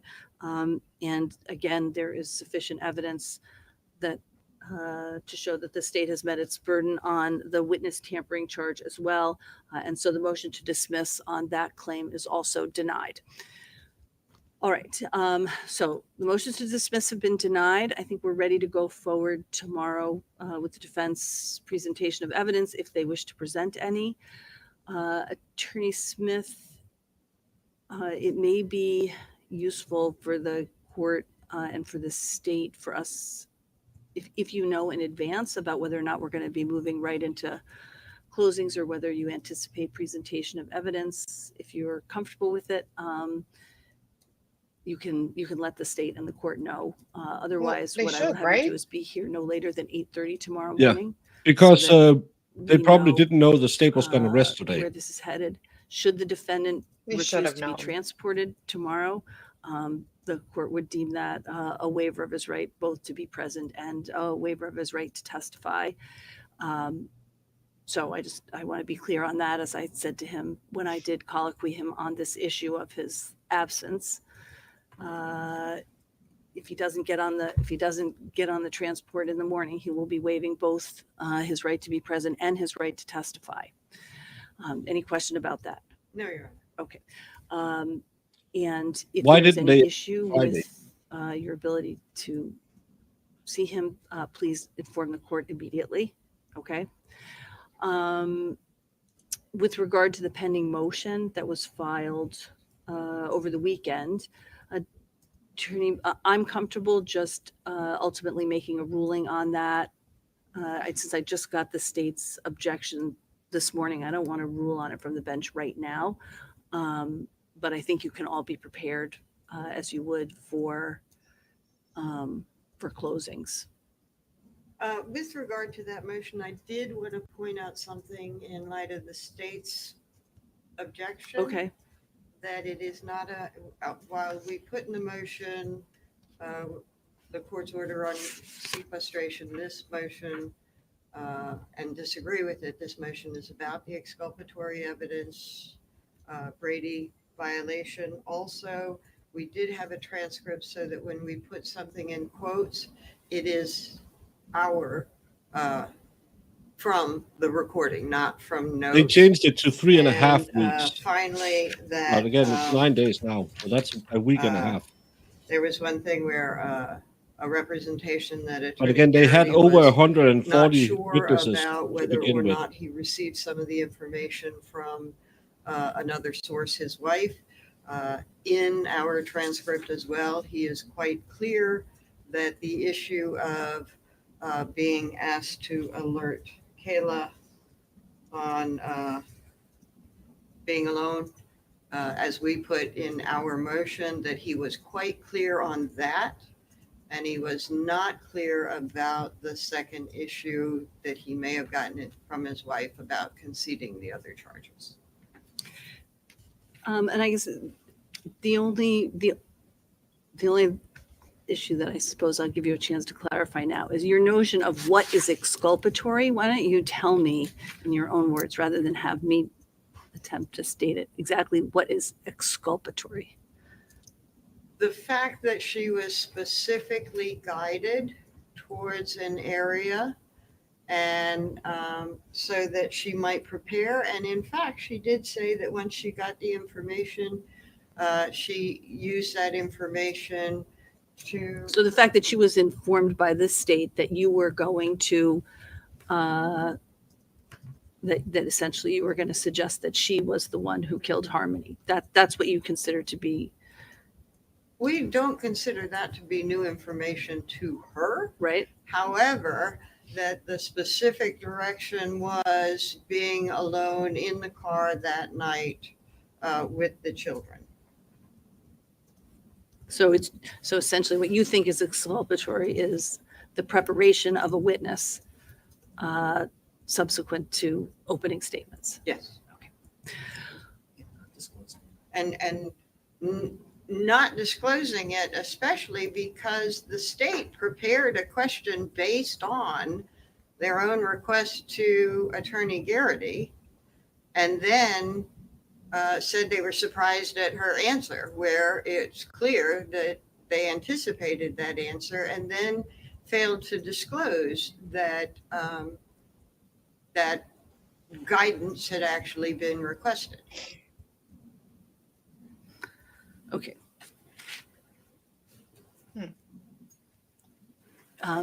Anything, I do have your extensive responsive pleading, but if you'd like to Just respond now. Just briefly, Your Honor, Yes. with regards to what we just heard a moment ago. Yes. The state prepared, the question was there not based upon the answer of Attorney Garrity, but actually based upon the question of defense counsel during her cross-examination.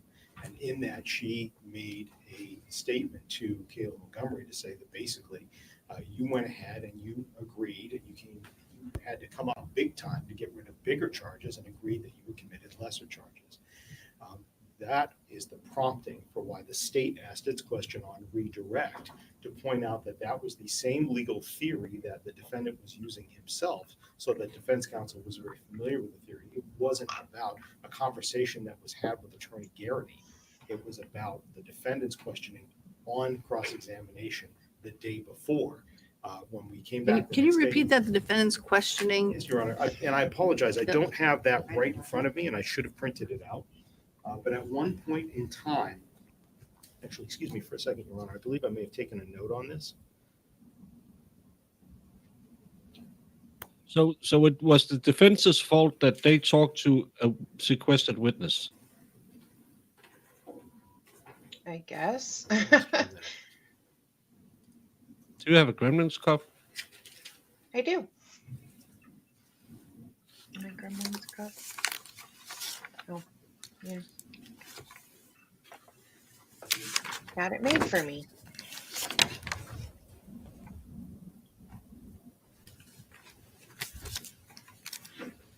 Yeah, it seems like the state haven't, and maybe it's because of all those sidebars. They weren't. Maybe some witnesses was left out. Asked Ms. Montgomery, saying, "You knew they had you solid on perjury, right? You were never getting around that one, right? And so you decided that this would probably be the best that you could do to get as few consequences for your own actions as possible." That is the prompting for the state's question on redirect. That was with regards to whether or not the witness was aware of the defendant's statements in opening and concessions, specifically concessions in opening, about the falsifying physical evidence charge and about the abuse of corpse charge. That is the prompting for the reason, not because of a conversation that was had with Attorney Garrity. It was about those concessions, and it was about defense counsel's question that prompted this to be asked, to then come up, or to then have heard Ms. Montgomery's response. I think that the state has articulated, hopefully clearly enough in its response, that regardless of even if there had been a specific conversation that was about this is the full details of something happening in the middle of the night. Even if that was there, that would not have been a violation of the sequestration order, nor is it new information that would have been shared with Ms. Montgomery, nor would she have been prohibited from having it, and nor does that equal a violation of Brady under Hildebrandt. There is nothing new here. The defendant's argument is. The thing is, she was told that Adam was gonna blame her. That hasn't been heard before, so she could change her testimony. Essentially, that opposing party preps a witness, all of that should be discoverable, and it's not. It's if there's a suggestion to the witness of how to testify, that may be an issue with regards to what the substance is, but not testimony in general. To be able to remember that at all times, the most important thing is to tell the truth, to make sure that you understand the answer to the question being asked before you give an answer, to make sure that you use your own words to answer a question and don't accept an attorney's words, regardless of which table they happen to be standing at. That is not some sort of suggestive information, and providing that information to a witness is not something that is then in exchange something that is exculpatory for the defendant, or is somehow sharing information for the witness. It's not a surprise to Kayla Montgomery that the defendant would be arguing that she's the one who killed Harmony, since those are some of the exact same questions that she was asked from investigators at the beginning, even back to the very first proffer, was about establishing that she's not the individual who had done this. So here, the opposing party doesn't need to say everything that was discussed with the witness and witness prep. That's not Brady material. And what the defendant's argument is to try to say that somehow a violation of a sequestration order, which did not happen, then generates exculpatory material in Brady. And I'm sorry, but that's not the case. That's not how Brady operates. That's not how the sequestration order operates. All right, thank you. And again, I think it might be on there, but there is a point where Attorney Knowles said, I don't believe I asked anything of Attorney Garrity. And Attorney Garrity, in fact, said, I was contacted to and requested to apprise Kayla. Right. I heard him to say, though, that he wasn't requesting information from Attorney Garrity. And Attorney Garrity testified that he just spoke to her when she was here that morning. So in any event, I don't think there was no apprising of testimony. I hear what you're saying. I've read your motion. I'll reread it. I'll reread the state's responsive pleading. Thank you. Okay. Anything else on that, Attorney Smith? The Brady There ruling you is are. Okay. that they Okay, have I know to you have another give commitment. all Attorney exculpatory Brooks, evidence. did you want defense. did you have some language you wanted to give me for the proposed instructions that I gave to you regarding the defendant's absence, or I wasn't sure whether you were just saying? I have not drafted anything myself, Your Honor. It's something beyond the standard instruction about if the defendant chooses not to testify.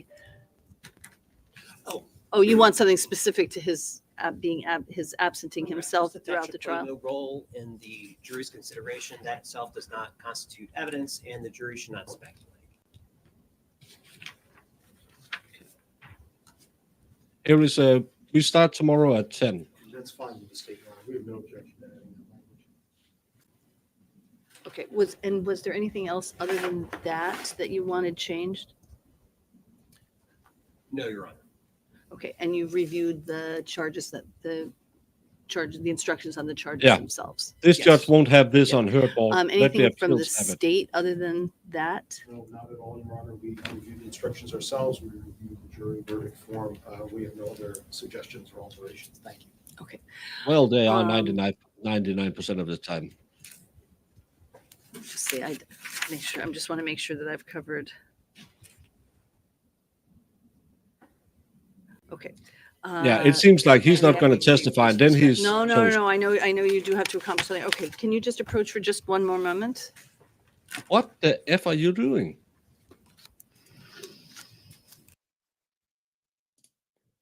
Nope. Jefferson, totally agree. And I've said this from the beginning. When he changed his story to she did it, you can't get around it without him testifying. And if he's too chicken to show up, he will be found guilty in all 4 counts. No ifs, buts, and anything about it. I think he will be at that anyway, but the only way he could get out of it is telling a better story than Kayla, and they will hate him because he agreed that he did cut her up.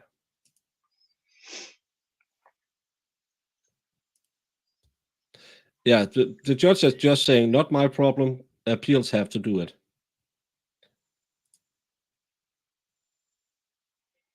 Yeah. If anything should come out of this case, even though Kayla won't get her comeuppance, tell the mother where she can grieve. Yeah. She will never have any remains, but give her a marker. Even if it's a mile marker, just somewhere she can leave a bouquet of flowers every year on her birthday. Give her that peace and give Harmony peace. I despise both of these individuals for what they did to that poor little girl, and I despise him even more for still not giving the mom the opportunity to grieve. She just filed to have her kid declared dead. Yes, right, yeah. Okay. Thank you. All right.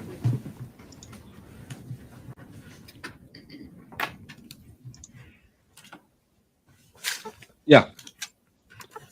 It's such a bad case. I really hate this. Every party in this case has done Harmony wrong. I'm sad to say it. Everyone has been bad. The parents, the state, DCYF, the judge who gave her to him, everyone. Mm-hmm.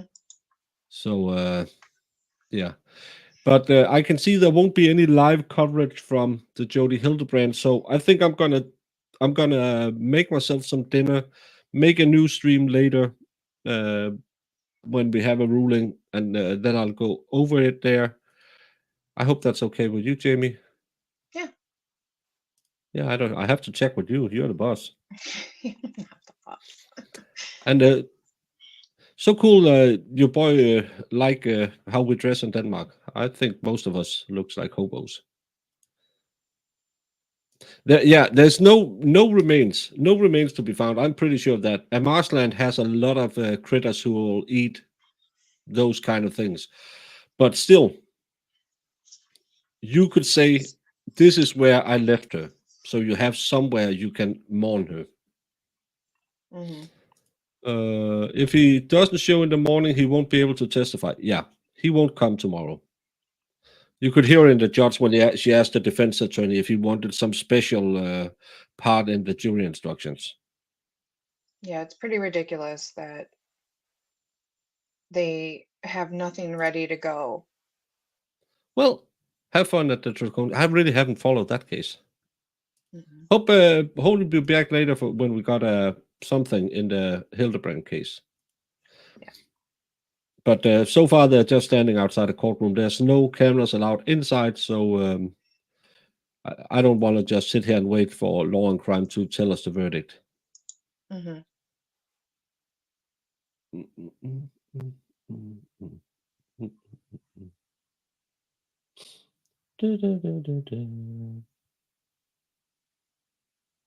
Yeah, if he doesn't testify, then it's gonna be the fastest. Well, I don't think even if he testifies, it's gonna mean anything. To be honest with you, I think it's gonna be fast. If he doesn't show up, we will have closing tomorrow and probably a verdict tomorrow. Yeah.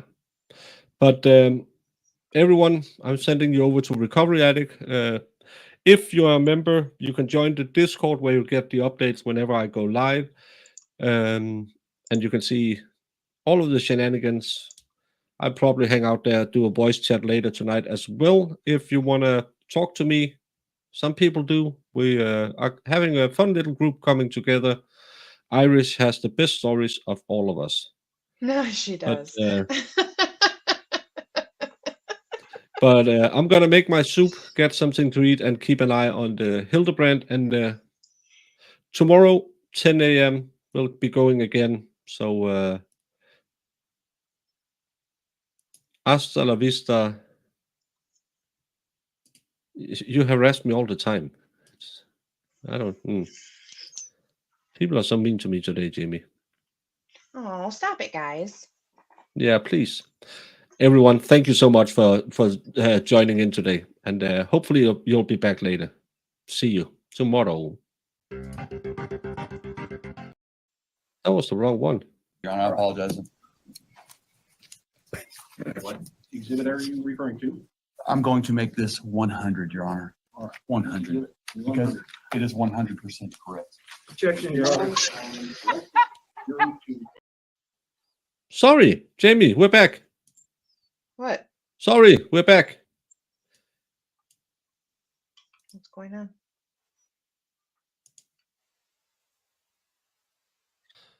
We got a Hildebrandt. We got a Hildebrandt. Everyone stay. Stay. Okay.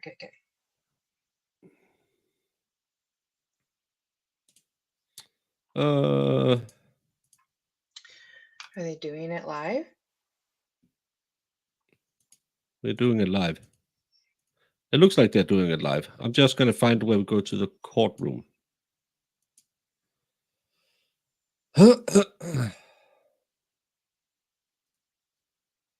So, just taking this, stop. Taking that one off, putting up a cover of that one. Iris, can you send out a notice that we're doing it?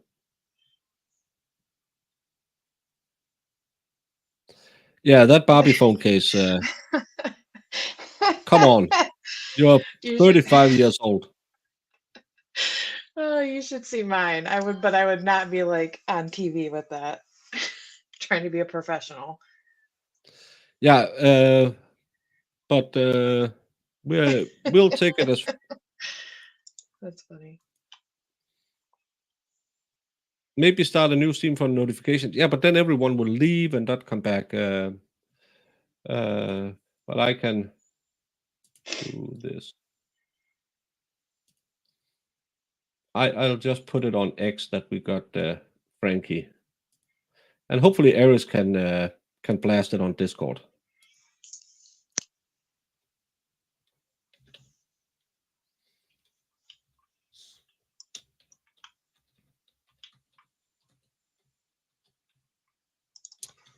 Jamie, talk while I do the homework. Oh, sorry.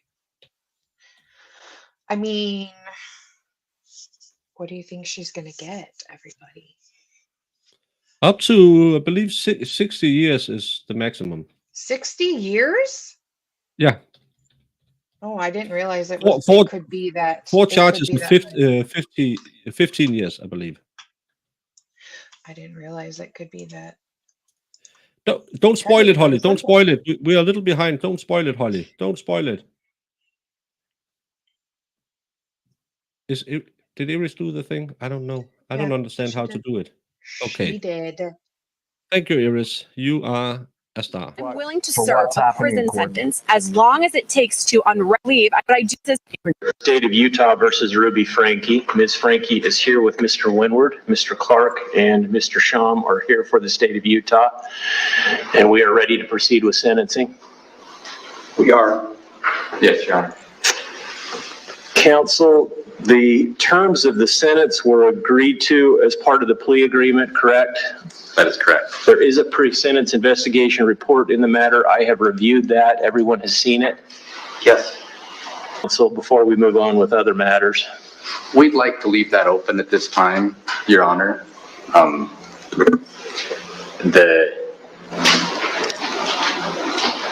I can get into that. I might be more comfortable if we approach to get into that.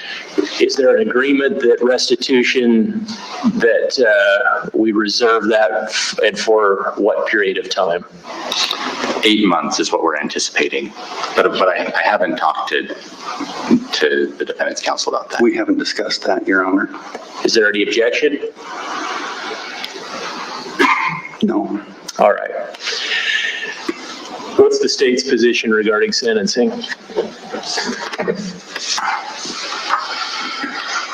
Your Honor, the state, I'll stand up. The state respectfully requests that the court sentence Ms. Franke to consecutive prison terms for each of the 4 counts of aggravated child abuse.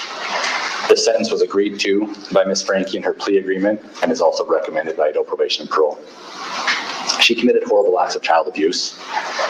From May to August in 2023, Ms. Franke and her business partner held her 2 children, ages 9 and 11, turning 12, in a concentration camp-like setting.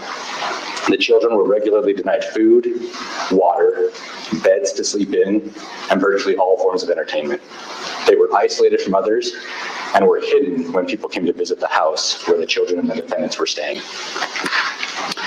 The children were forced to do physical tasks like carrying loaded boxes up and down stairs and wall sits or sitting against a wall without a chair or stool for hours at a time. They were also forced to do manual labor outdoors in the extreme summer heat, at times without shoes or socks. They were forced to stand outside on a cement patio in the summer heat for hours and even days at a time. They were beaten, and the 12-year-old was regularly bound hand and foot after he attempted to run away in mid-July. Both children had extensive physical injuries from the abuse that required hospitalization when they were found. The injuries from the binding to the 12-year-old are particularly awful. In addition to physical abuse, the children were emotionally abused to the extent that each believed, to some degree, that they deserved what was being done to them. Had the older of the children not had the courage to run away and ask a neighbor to call the police, heaven only knows how much longer he could have survived in that situation. After being caught, Ms. Franke has shown considerable remorse, as evidenced by agreeing to serve consecutive prison terms and being willing to cooperate with the state against Ms. Hildebrandt. However, given the severity of the abuse she inflicted, consecutive terms are appropriate in this case. As the court's aware, Section 76-3401 lays out factors the court takes into account in determining whether consecutive or concurrent sentences should be imposed. Those factors are the gravity and circumstances of the offense, the number of victims, and the history, character, and rehabilitative needs of the defendant. As agreed to in the plea agreement and as recommended by adult probation and parole, consecutive sentences are appropriate. This is due to the severity of the abuse to both victims. It could be argued that Ms. Franke should receive a lesser sentence than Ms. Hildebrandt because of her remorse and willingness to cooperate with the state. However, the Board of Pardons and Parole will have broad latitude and will be able to take those facts into account when it determines how long each of the co-defendants will remain incarcerated. In conclusion, we respectfully request that the court go along with what was agreed to in the plea agreement and is recommended by adult probation and parole and impose consecutive sentences. Thank you. Anything else from the state? No, Your Honor. Mr. Windward? Thank you, Your Honor. Good morning. In my few comments this morning, and the comments my client wishes to make in a few minutes, we are not suggesting, nor are we asking that the court deviate from the stipulated sentence contained in the written plea agreement. I want the court to know that through introspection and reflection, Ruby Franke has become a serious student of her own actions. In the very early days of my involvement with Ruby, she was somewhat defensive, and she was still very much indoctrinated into a philosophy that was destructive. Fortunately, Ruby came to the stark realization of the errors in her thinking patterns and subsequent actions. To say that she was horrified by this realization would be to put it mildly. I have marveled at how quickly Ruby abandoned her defensive stance and moved toward her total acceptance of her actions and to her sentence today.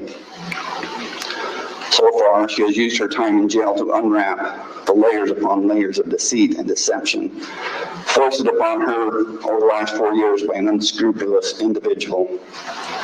Ruby realizes that she still has work to do in shedding those thinking errors and to reestablish a better and correct pattern of thinking and behavior. Ruby realizes that changing her thinking, reestablishing relationships, and healing are not simple or easy tasks. However, she is committed to doing that work. I would like the court to know that Ruby Franke is a delightful, respectful, and responsible person. She is open to feedback and addressing the consequences of her actions head on, and now ready to address your honor and accept your judgment. Thank you, Judge Walston. Thank you. Ms. Franke has a statement she'd like to make. She does.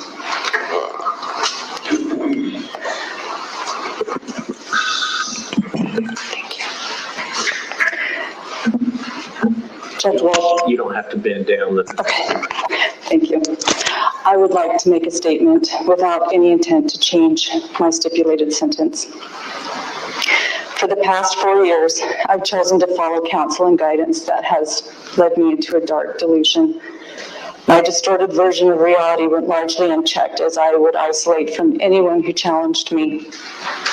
I was led to believe that this world was an evil place, filled with cops who control, hospitals that injure, government agencies that brainwash, church leaders who lie and lust, husbands who refuse to protect, and children who need abused. My choice to believe and behave this paranoia culminated into criminal activity for which I stand before you today ready to take accountability. Jody Hildebrandt was never my business partner, nor was I ever employed by her. I have never received wages from her or connections. Jody was employed as my son's counselor in 2019, and in 2020 I paid her to be my mentor. It is important to me to demonstrate my remorse and regret without blame. I take full accountability for my choices, and it is my preference that I'll serve a prison sentence. Thank you to the officers in Santa Clara and the Iron City Police, Rick Hellman, Brian Palufo, Cy Pikuvit, Mike Pondoyo in Tobler, John Ward, Dee Lewis, and Chief Flowers. You were the angels who came and saved my children. I especially want to thank Detective Jay Bate. She plucked me out of a situation I didn't know how to get out of. And the moment she handcuffed me was the moment I gained my freedom. You were not the controlling ones. I was. Thank you to the medical staff at Intermountain Hospital. Your skill, tenderness, and professionalism helped heal my children. Jody and I inflicted the injuries, not the hospital. Thank you to DCFS, the Children's Justice Center, Judge Basil, and other key adults. You've gathered my children under your wing and offered them love, compassion, encouragement. You were not the ones who were doing the brainwashing. Thank you to my Bishop Tom Hawks and my state president Jim Nelson for reminding me of the Lord's love for the lost. So much pain and suffering would have been avoided had I followed and heeded your counsel. I was the one who was deceived, not you. Thank you to the Washington County Prosecutor's Office, Ryan Sham, the legal assistants and discovery clerks.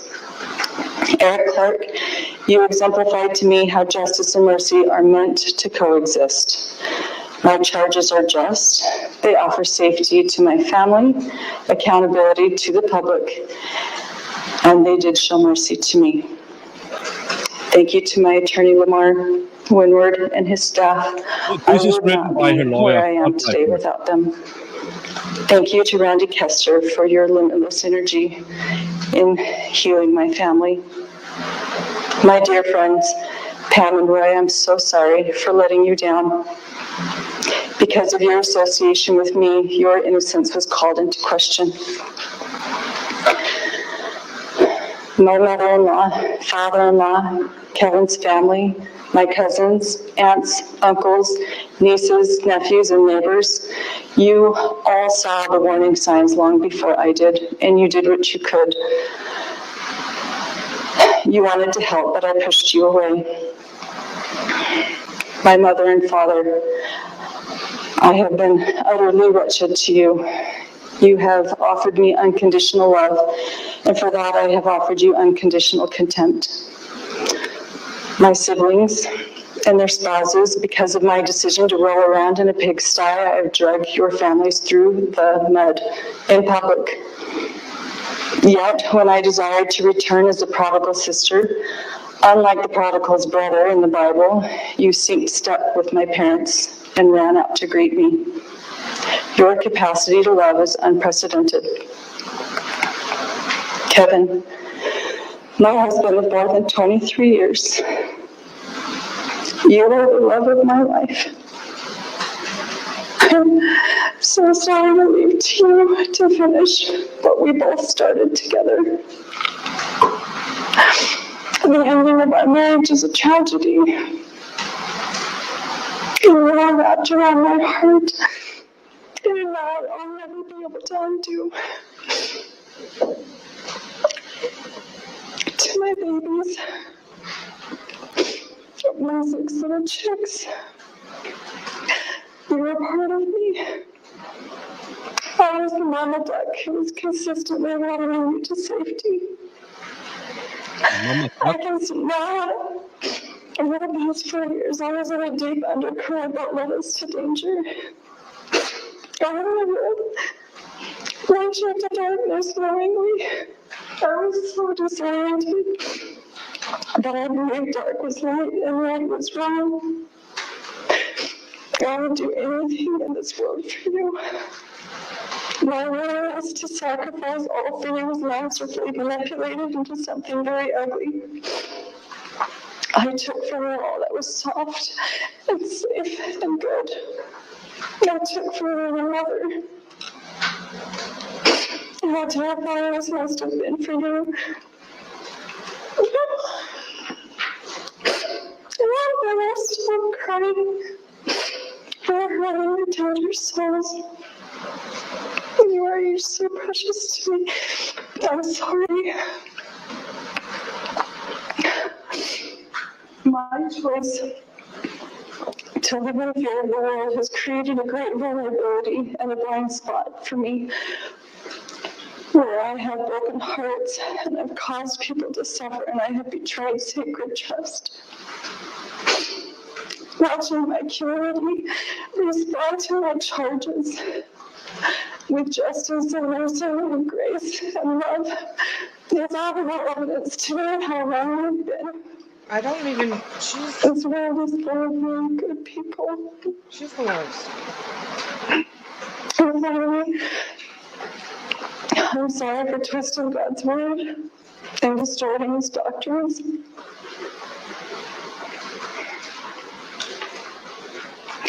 My greatest desire is to stand in his court someday spotless and confident. And Judge Walton, I know that standing before you today is a necessary step towards that end. Thank you to you and your staff for facilitating my opportunity to take accountability and to answer for my charges. I am humbled and willing to serve a prison sentence as long as it takes to continue unraveling all of the misinformation I have believed and bought, swallowed, and acted out, and for my family to heal and for the community to heal. And I understand this is going to take time. I'm committed to continuing my learning until all of my toxic layers are shed, and I am ready to re-enter as a contributing member of our beautiful society. Thank you, Judge Walton. Thank you for your statement, Ms. Franke. Anything else, Mr. Winward? No, Your Honor. Anything else prior to the court imposing sentence? No, Your Honor. The sentence will be that Ms. Franke serve 4 counts, 4 1 to 15-year sentences based on her convictions for 4 counts of aggravated child abuse. Again, they will be served consecutively pursuant to the parties' agreement and the applicable statute. Under the applicable statute, the court finds that consecutive sentences are appropriate. Ms. Franke, the last thing I do need to tell you is that you have only 30 days to file or to perfect an appeal of any errors of the court by filing a written notice of appeal with the clerk of the court. If you don't do that within 30 days, you will lose your right to appeal. You also have the right to the assistance of an attorney on appeal and to have one appointed if you cannot afford to hire your own. Restitution, as agreed by the parties, will remain open for a period of 8 months. Any of the parties can bring that matter back before the court within that period of time. Anything else? No, Your Honor. Thank you. The next matter before the court is State of Utah versus Hildebrandt, case 231501763. Wait, what happened? Be out in 4 years. 3 years if you do the The chair is here representing Ms. Hildebrandt. Mr. Shum and Mr. Clark are here representing the state. The sentence was 4 counts of 1 to 15 years consecutive, so at least 4 years. And if they do the 75% rule, she can be out in 3 years. Approach. Court is back in session. Yeah, That 3 years. doesn't sound very definitive. Court recalls the matter of State of Utah versus. Sorry, I forget Medina can't hear me when court is on. She got four sentencing of 1 to 15 years consecutive. So minimum will be 4 years, maximum 60 years. But if they do the 85% rule or 75% rule, as some states do, she'll be out in 3.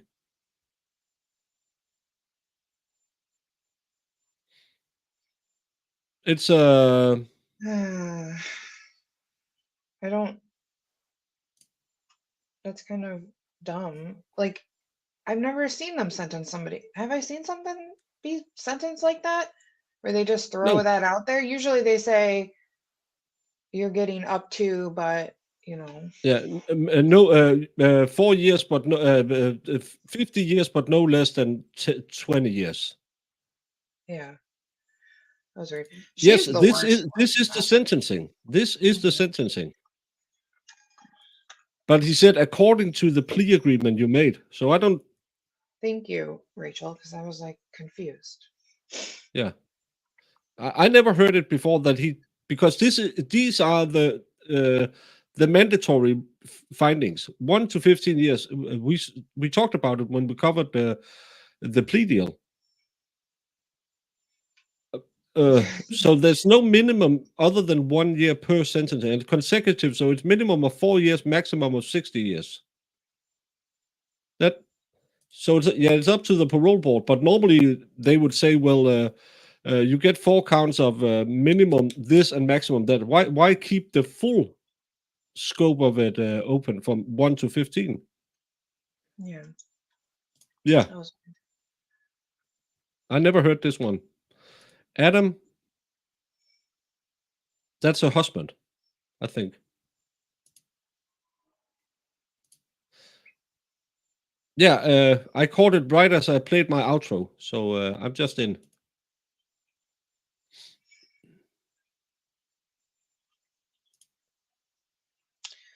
But Jody is the one that's the worst. She's the Yeah, but she's oh my the freaking god, that and thank you so much, Jats, yeah. and all your clerks. Mm-hmm. No, it's 1 to 15 in 4 counts. That must be 60 years. It's really weird. Yeah, let's get the next one too. This is Hildebrandt, case 231501763. Counsel are present. Ms. Hildebrandt is present. Counsel, there is a pre-sentence investigation report. I have read it. Everyone has seen and reviewed that. Yes, Your Honor. Yes, Your Honor. Again, the sentence was stipulated at the time of the plea agreement. What record do we need to make other than going forward with sentencing?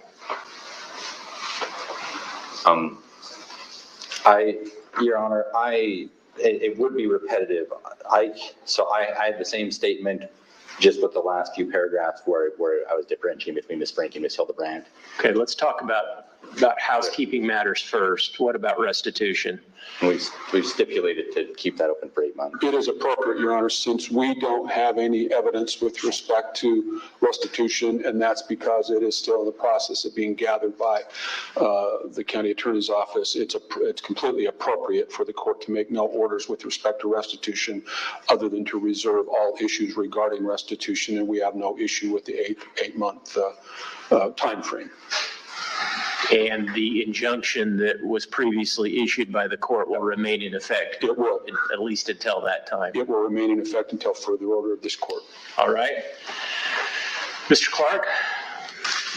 Thanks, Your Honor.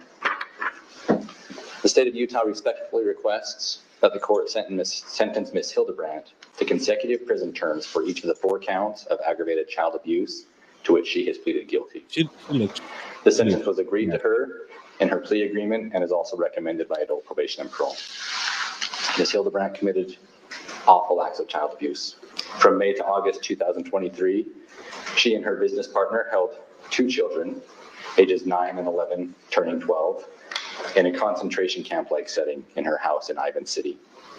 The children were regularly denied food, water, beds to sleep in, and virtually all forms of entertainment.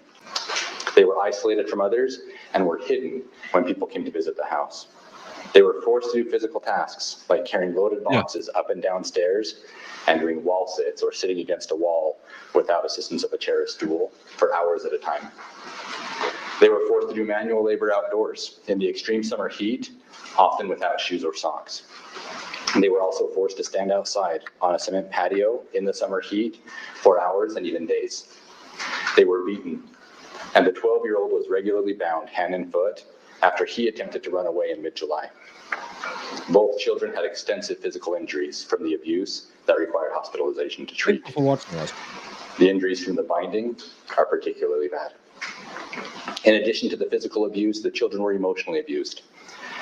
They each believed to some degree that they deserved what was being done to them. Had the older of the two children not had the courage to run away and ask a neighbor to call the police, heaven only knows how much longer he could have survived. After being caught, Ms. Hildebrandt has shown little to no remorse for her actions. In telephone conversations that will be provided in full to the Board of Pardons and Parole, and which she knew to be recorded, she's repeatedly claimed that she is the victim and the children are the perpetrators. She has gone so far as to say that the things said in this proceeding and covered by the media today will be full of lies. The combination of three factors make Ms. Hildebrandt a significant threat to the community. First, the severity of the abuse she caused to be inflicted on young children. Second, her attitude that everything she did was justified and that she is being wrongfully imprisoned. And third, her training as a therapist and aptitude for using online resources to convince others to follow her guidance. Utah Code Section 76-3-401 lays out three factors the court should consider in determining whether to impose concurrent or consecutive sentences. The first is the gravity and circumstances of the offense. The second is the number of victims. And the third is the history, character, and rehabilitative need of the defendant. As agreed to in the plea agreement and as recommended by Idaho Probation and Parole, consecutive sentences are appropriate here. This is due to the severity of the abuse to the two victims and the extreme need for Ms. Hildebrandt to be rehabilitated so that she no longer will present a risk to the community. The state respectfully requests that she be sentenced to 4 consecutive terms. Thank you, Mr. Clark. Mr. Terry? Thank you, Your Honor. I will be brief. As is always the case in cases that come before courts, there are two sides to every case. And and even in a case like this, that remains the case. There are many allegations regarding these two individuals, Ms. Franke and my client, Ms. Hildebrandt. The only facts in this case that are adjudicated facts are those set forth in the plea agreement that she entered into freely and knowingly and voluntarily. Those facts, those adjudicated facts, are significant. They certainly provide a basis for the pleas and provide a basis for the stipulated sentence in this case. My experience with Ms. Hildebrandt is that she is not the person that she has been portrayed to be. But having said that, she has accepted responsibility in this case. She has entered into this plea agreement with a stipulated sentence of 4 consecutive sentences. She did that at the time she entered into the plea agreement, knowing that that would be the court's order. She is before the court today, knowing that that will be the court's order, and she fully accepts that. She accepts responsibility and she accepts the consequences for her conduct. And we will submit it to the court on the stipulated agreement.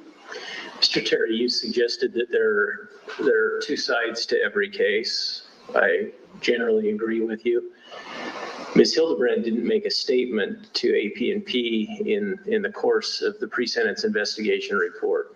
Correct. Why did she not make a statement? She wanted to reserve her right to make a statement before the court today, and she has a brief statement that she wants to read, Your Honor. Okay. And all right. Ms. Hildebrandt? Go ahead. I sincerely love these children. I desire for them to heal physically and emotionally. One of the reasons I did not go to trial, so I did not want them to emotionally relive the experience which would have been detrimental to them.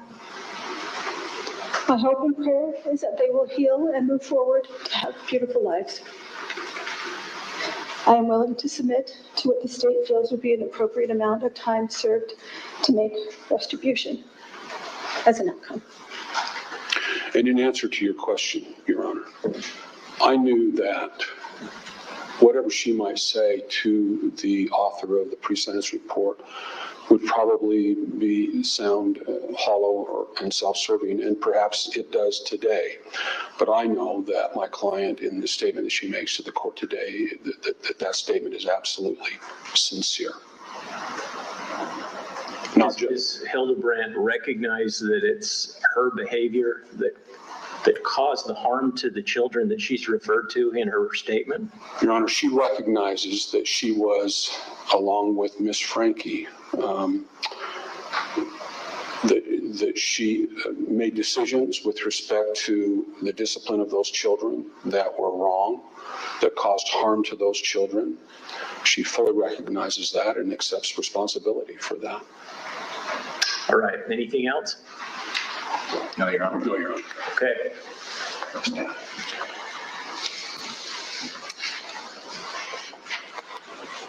Ms. Hildebrandt, this circumstance is tragic. It's largely, of course, of your making. By any measure, your conduct in this case was disastrous for these children. Adults are supposed to protect children. Adults with specialized training in particular are supposed to protect children.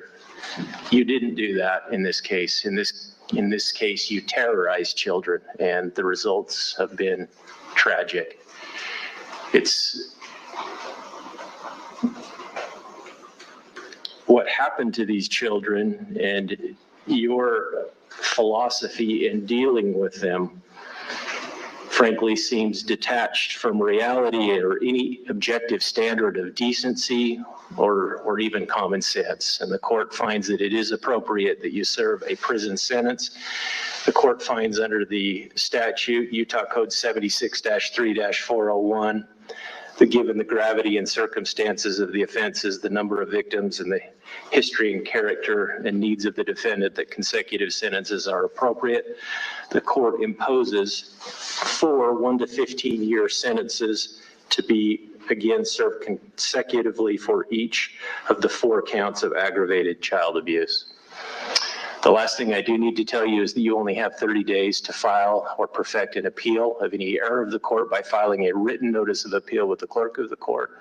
If you don't do that, you will lose your right to appeal. That has to be filed in writing, and again within 30 days. You also have the right to the assistance of an attorney and to have an attorney appointed if you cannot afford to hire your own.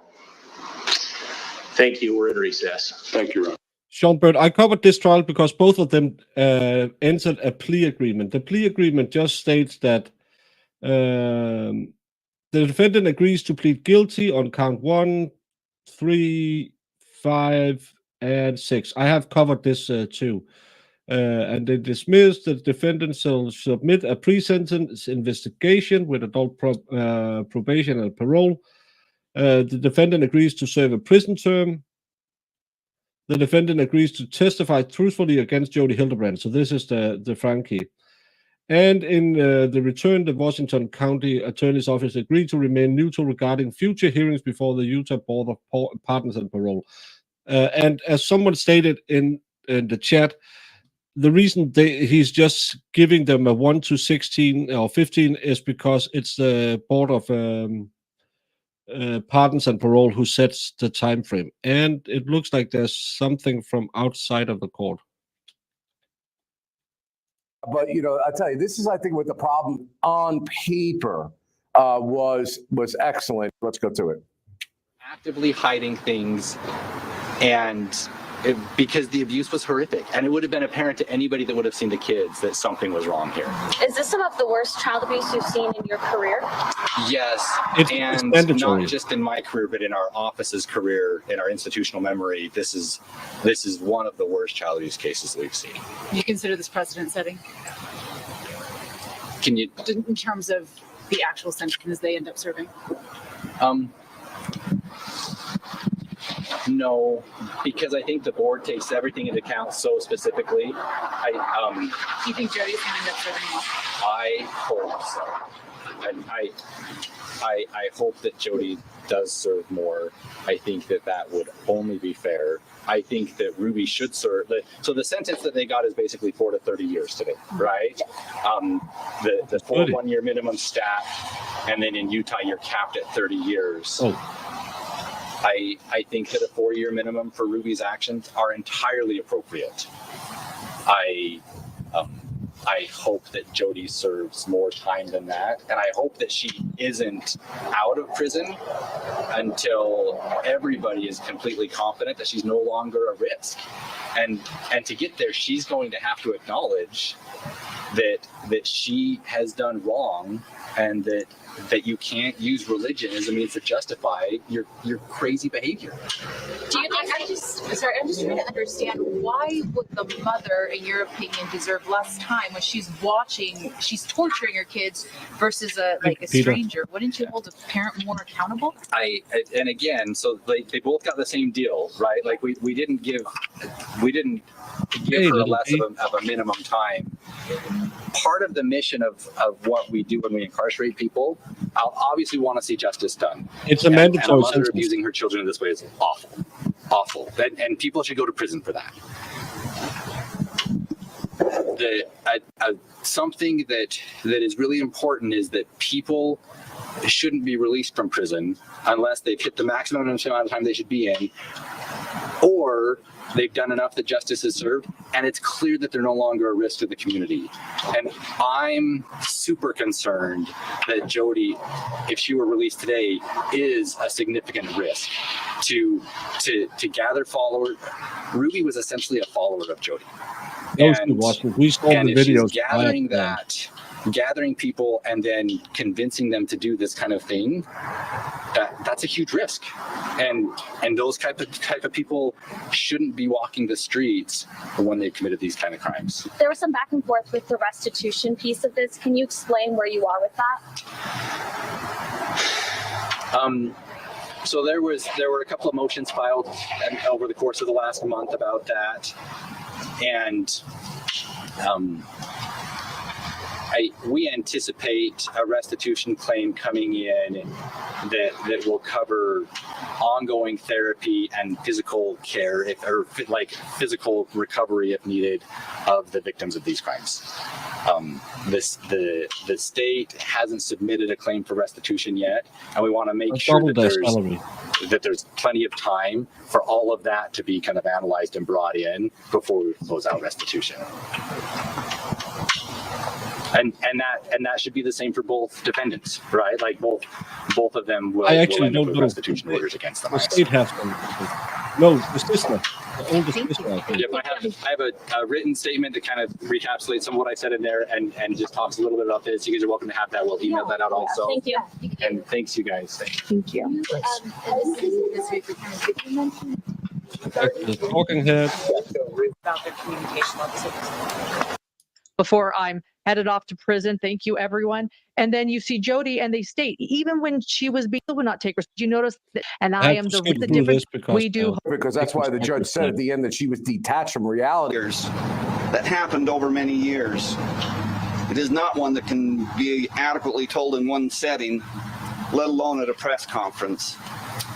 At Windward Law, we know the sorrow our client feels and the remorse she carries. We know of her commitment to heal and provide healing for her family. We give thanks to all who have provided support. The father was forced away from the kids and the mother because the Hildebrandt lady had an idea that men ruin their kids because they put sexual ideas in their heads. She had done that to multiple other people seeking their guidance. The father wasn't allowed to talk to the kids without only on the phone, hadn't seen them for a year, and he believed it because they got swept up by this Hildebrandt and believed her hype.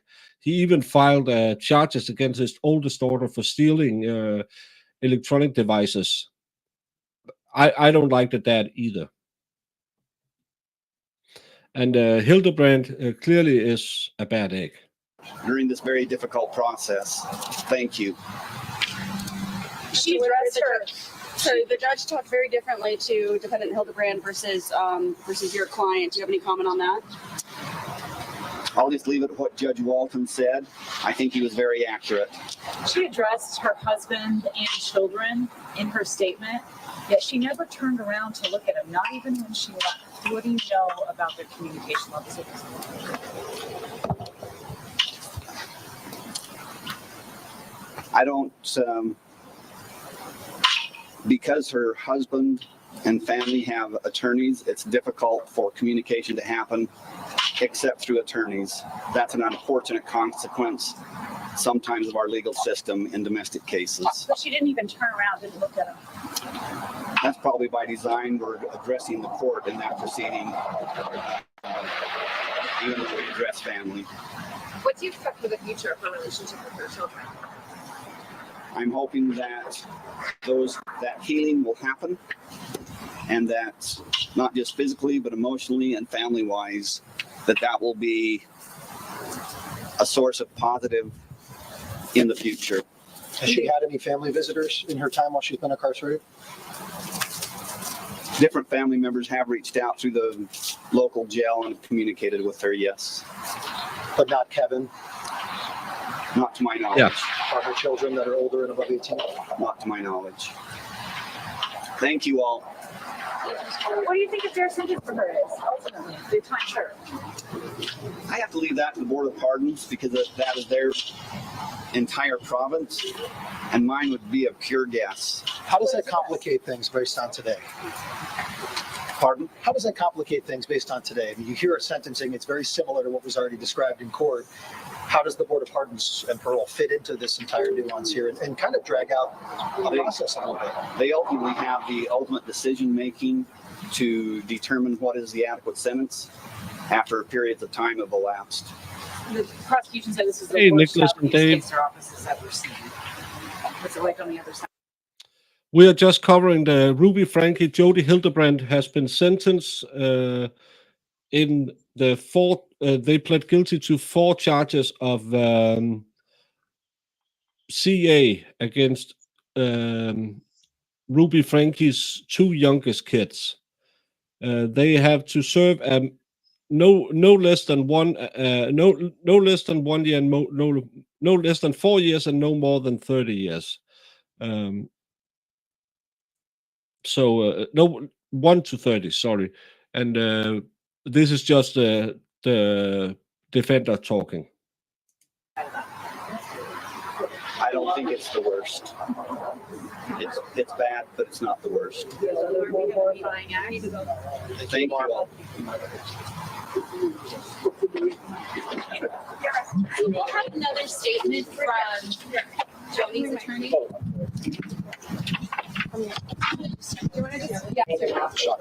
Douglas Terry, I represent Jody Hildebrandt. Doug, you said 2 sides to every story. It didn't seem like the judge agreed. What do you make of that back and forth and dialogue? The seriousness of the case, the seriousness of the allegations, the seriousness of the facts that both Ms. Franke and Ms. Hildebrandt pled guilty to. I was not surprised at all by the judge's comments and questions of my client. I'm not prepared to go into specifics with respect to facts that are disputed in this case. I will stand by what I said on her behalf in the sentencing hearing, and that is that she entered into this plea agreement to take responsibility for her conduct in this case. Her statement that she hopes for both the physical and emotional healing of these children is absolutely sincere. How much time she serves will ultimately be up to the Board of Pardons, as with Miss Franke. When she said that she loved the children, Chad and Sherry had smirks and were looked shocked on their faces. Do you have a comment about that? That doesn't surprise me, but again, she was sincere in that statement. Do you think she should have had more to say? Ruby spoke for a very detailed length of time, and Jody had a few sentences. Did you go over that with her? Was there an opportunity for her to say more? She had the opportunity to say whatever she wanted to say. I did not put words in her mouth. I wanted her to make a statement from the heart. That's what she felt like she needed to convey today, that it's about the children, not about her, and that's what she did. The prosecution said there's phone calls that are recorded in which Hildebrandt lacks remorse. What do you know about those phone calls, and is she? I know that early on in the case, she had phone calls with individuals that were in support of her, did not believe that she did the things that she was accused of doing. I have not listened to those phone calls, as the county attorney's office has. But again, whatever was said was early in the case, and that is not her position today. So she's changed how she feels about it. As often is the case when individuals are charged, arrested, accused, sometimes it's a process to come to the point where they take responsibility and accept the consequences. A lot of people have spoken out about other victims in this case, the victims of Jody and other different sorts. And I know this is about the children, but how much does that weigh into what you guys have discussed with Jody? As far as other victims, that has not been a factor. Well, and prosecutors are saying that they're hoping that Jody gets a lengthier, heavier sentence. They feel that she's kind of the ringleader in this whole situation. That's the prosecution's position. It has been from the beginning. As I said, when we entered into the plea agreement, she did not do that because Ms. Franke had agreed to testify against her. That decision was made before Ms. Franke ever agreed to testify against her, to cooperate with the state. Mr. Terry, you said that there were two sides to every case. What is the side of Jody Hildebrandt that we're not seeing? I'm not going to go into the specifics of allegations that she agrees with and doesn't agree with. I will stand by the statement that I made in the sentencing hearing, and that is that the factual basis that is set forth in the plea agreement, those are the only adjudicated facts in the case. She admitted to those facts. She takes responsibility for those facts. She's been sentenced on those facts. This is a small, family-oriented community, and her home was essentially likened to a concentration camp. How did she square that? How did she walk around living in this community while there was a house of horrors? I'm not prepared to respond to that. That's an allegation that I heard for the first time today. I mean, that's a characterization by the prosecutors, which again is no surprise. But that's from their perspective, and I'm not prepared to address that. You don't feel that's an accurate description? I do not. You disagree with that? I do. Has Ms. Hildebrandt, has she expressed remorse to you about what happened? Many times. Many times. What is her remorse? What is she sorry about? That she didn't make different decisions, and that would have resulted in the children being more protected. Is she delusional? I'm not going to respond to that. Has she had people come visit her family? I know Ruby has a larger family that has been a little bit more present at some of the hearings. So has she had some support in all of this? I don't know that she's had visits, personal visits, but I know that she's been in contact with people who are supportive of her. No family, though? I don't know. I don't know the answer to that. Is she going to sell her home? I know the restitution can play out for. It's for sale, yes. Based on the fact that we anticipated a prison sentence, yes, it's for sale. That's all I have. Thank you. Thank you. Thank you very much.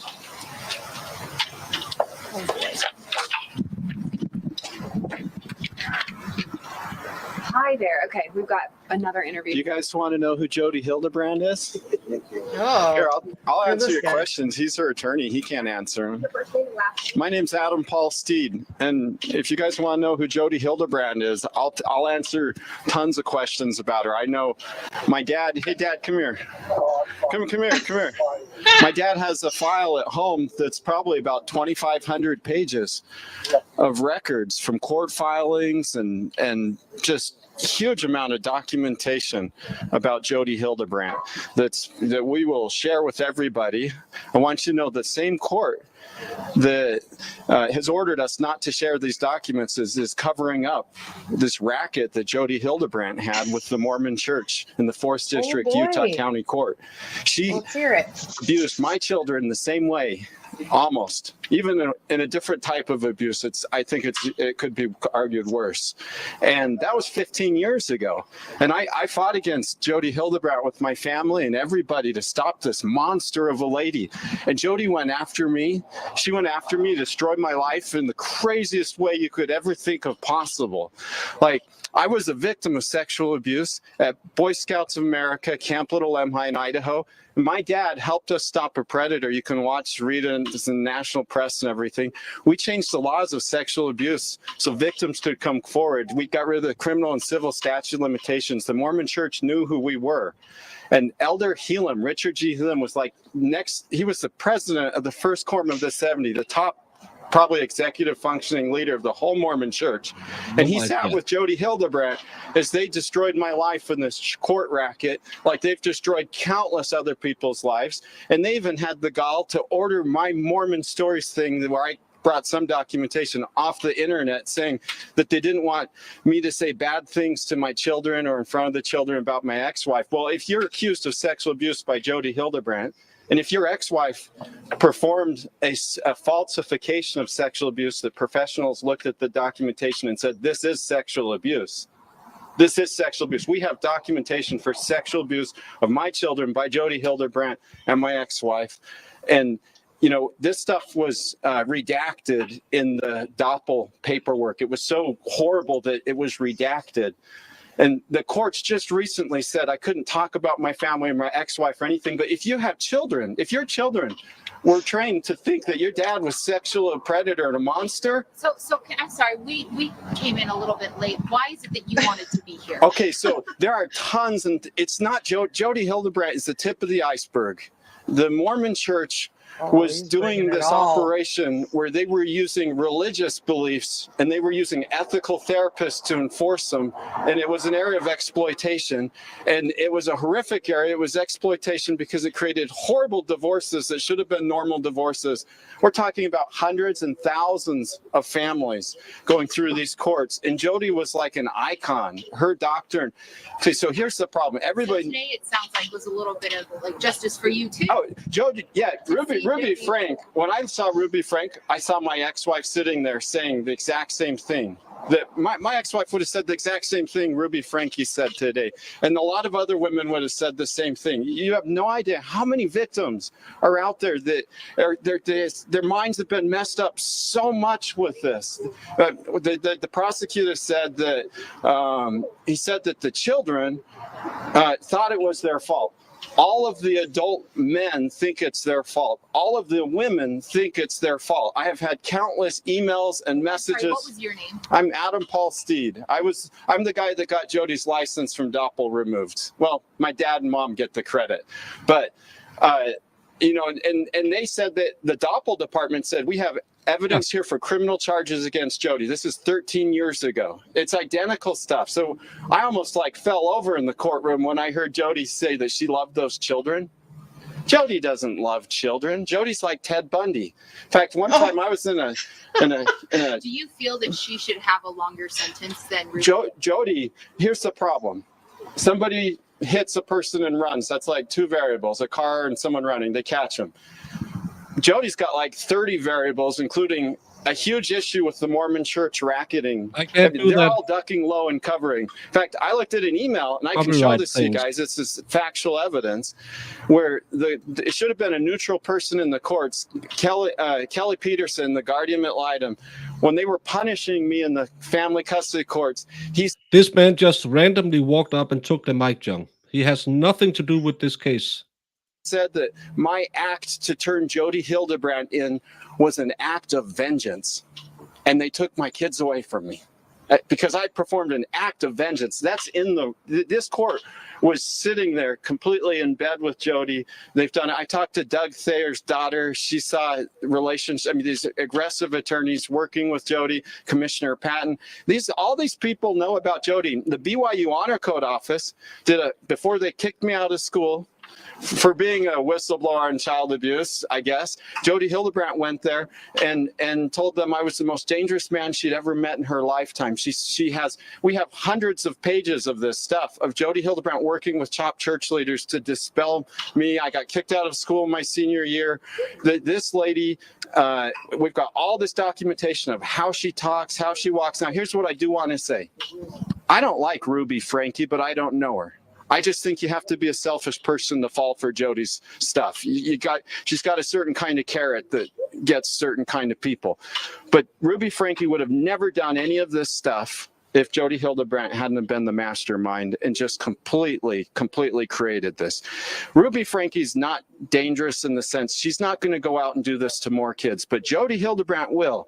When we went to Doppel and we went to Doppel ordered her to go through all this ethical stuff. She went through the whole thing with shining colors, and she turned around and did the same stuff again. I mean, even when she was teaching us that we were safe to come to her and stuff, she was abusing children at the same time with one hand and teaching a godliness with another hand. So what's her motivation? Jody Hildebrandt had a weird relationship with my ex-wife. It was a dual relationship. It was bordering sexual in nature. I mean, she went through different women that made her look powerful and important. My ex-wife's dad was a Area 70 in the Mormon church. And Jody Hildebrandt wanted power but I know her instincts. When you're in a pain and suffering, when you talk about something and she finds a way to hurt you, it makes her blush. It makes her feel euphoric. No, he has had his own troubles with Hildebrandt. That's what he's saying. His kids have been taken away from him, and it was covered up. Seen her act that way and look that way in the worst of circumstances. So I always compare Jody Hildebrandt to Ted Bundy, because nobody can figure out why a serial killer would kill people. Jody Hildebrandt, she grows off of people's pain and destruction. And when she sat there and said she loved those kids, I almost fell out of my chair. The only thing her version of loving children is find a way to make them hurt more than anything possible. It's like an energy she feeds off of. Thank you so much, Adam. Yeah. Sorry, I didn't. It's a little traumatic for me, so if I monologue, I'm sorry. Does anybody have a question? Covered a lot. We got a ton of documentation. That 4th District Court's got to be ducking their heads right now, because I do want to say something. There's countless children out there that have been raised to believe their fathers are predators because of Jody Hildebrandt. And the 4th District Court and other courts involved don't want to show they made mistakes. So who's going to help those children? Like, who's going to help them? Like, this is a court of public opinion. People need to find out the truth to go help all these children and help all these people come forward. And the fact that the court tried to silence me for being on the front edge of coming forward is just an example of how the same notorious people in power back then that allowed Jody to do all this stuff are alive and thriving today. And if you give a damn about our children, you got to do the same thing I do and fight for what's true. Thank you so much, Adam. Thank you, Adam. That was Adam Steed. Excuse me, I'm sorry, I was getting it through my IFB, hearing myself. That was Adam Steed, who claims to have been a victim of Jody Hildebrandt, in a sense, comparing her to Ted Bundy. So really, really emotional testimony that we're hearing outside of the courthouse now. Bob, I'll send it back to you right now. Yeah. So, I mean, this is kind of amazing. What can you, I mean, look, you're there. Again, another thing I've never. I have to take this off because this isn't, well, most of this hasn't been court related. But yeah, there you have it. That was fun. That got intense. Sure did. Yeah, he got his story out. Once you heard a guy go, hey, wait, I got something. I was just like, oh no. Let me tell you something. Yeah.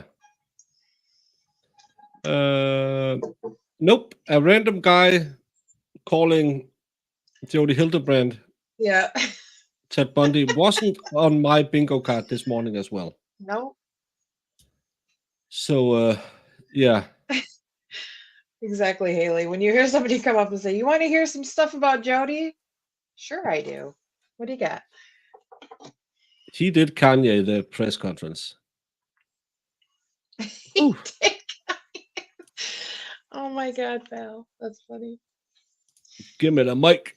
He dropped all the beats. Good. Thank. I can't even remember who was putting it up while I was playing my outro, but luckily we caught it, and it's going to be interesting to see what the parole board gives these two ladies. And for those of you who haven't seen anything about the case, I have done, I believe, 3 or 4 videos on it. You can find them in my playlist. Other than that, I think now it's time to say goodbye, Jamie. Okay. Okay.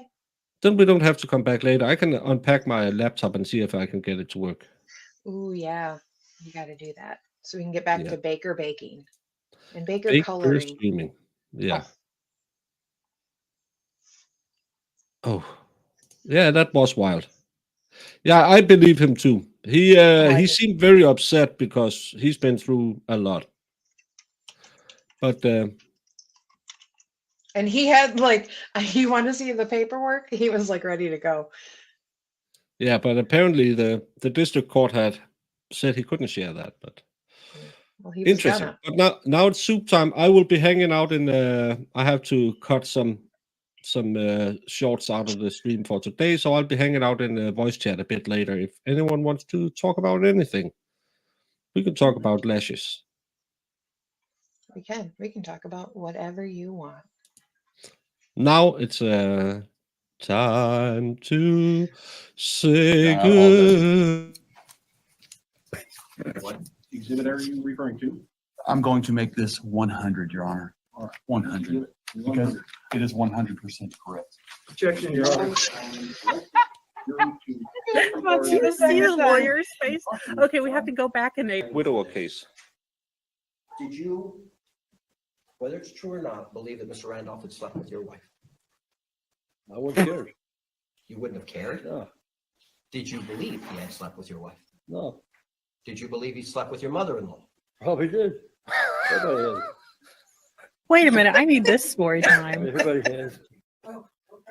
Everybody has. Everyone has slept with his mother. If I showed you. Oh my God. I'm having a Jamie moment. And the way he just said it, he was just like, everyone that. Things on YouTube. Mr. Randolph, do you? I got to get some man. You called him chicken shit. That's right, you are chicken shit.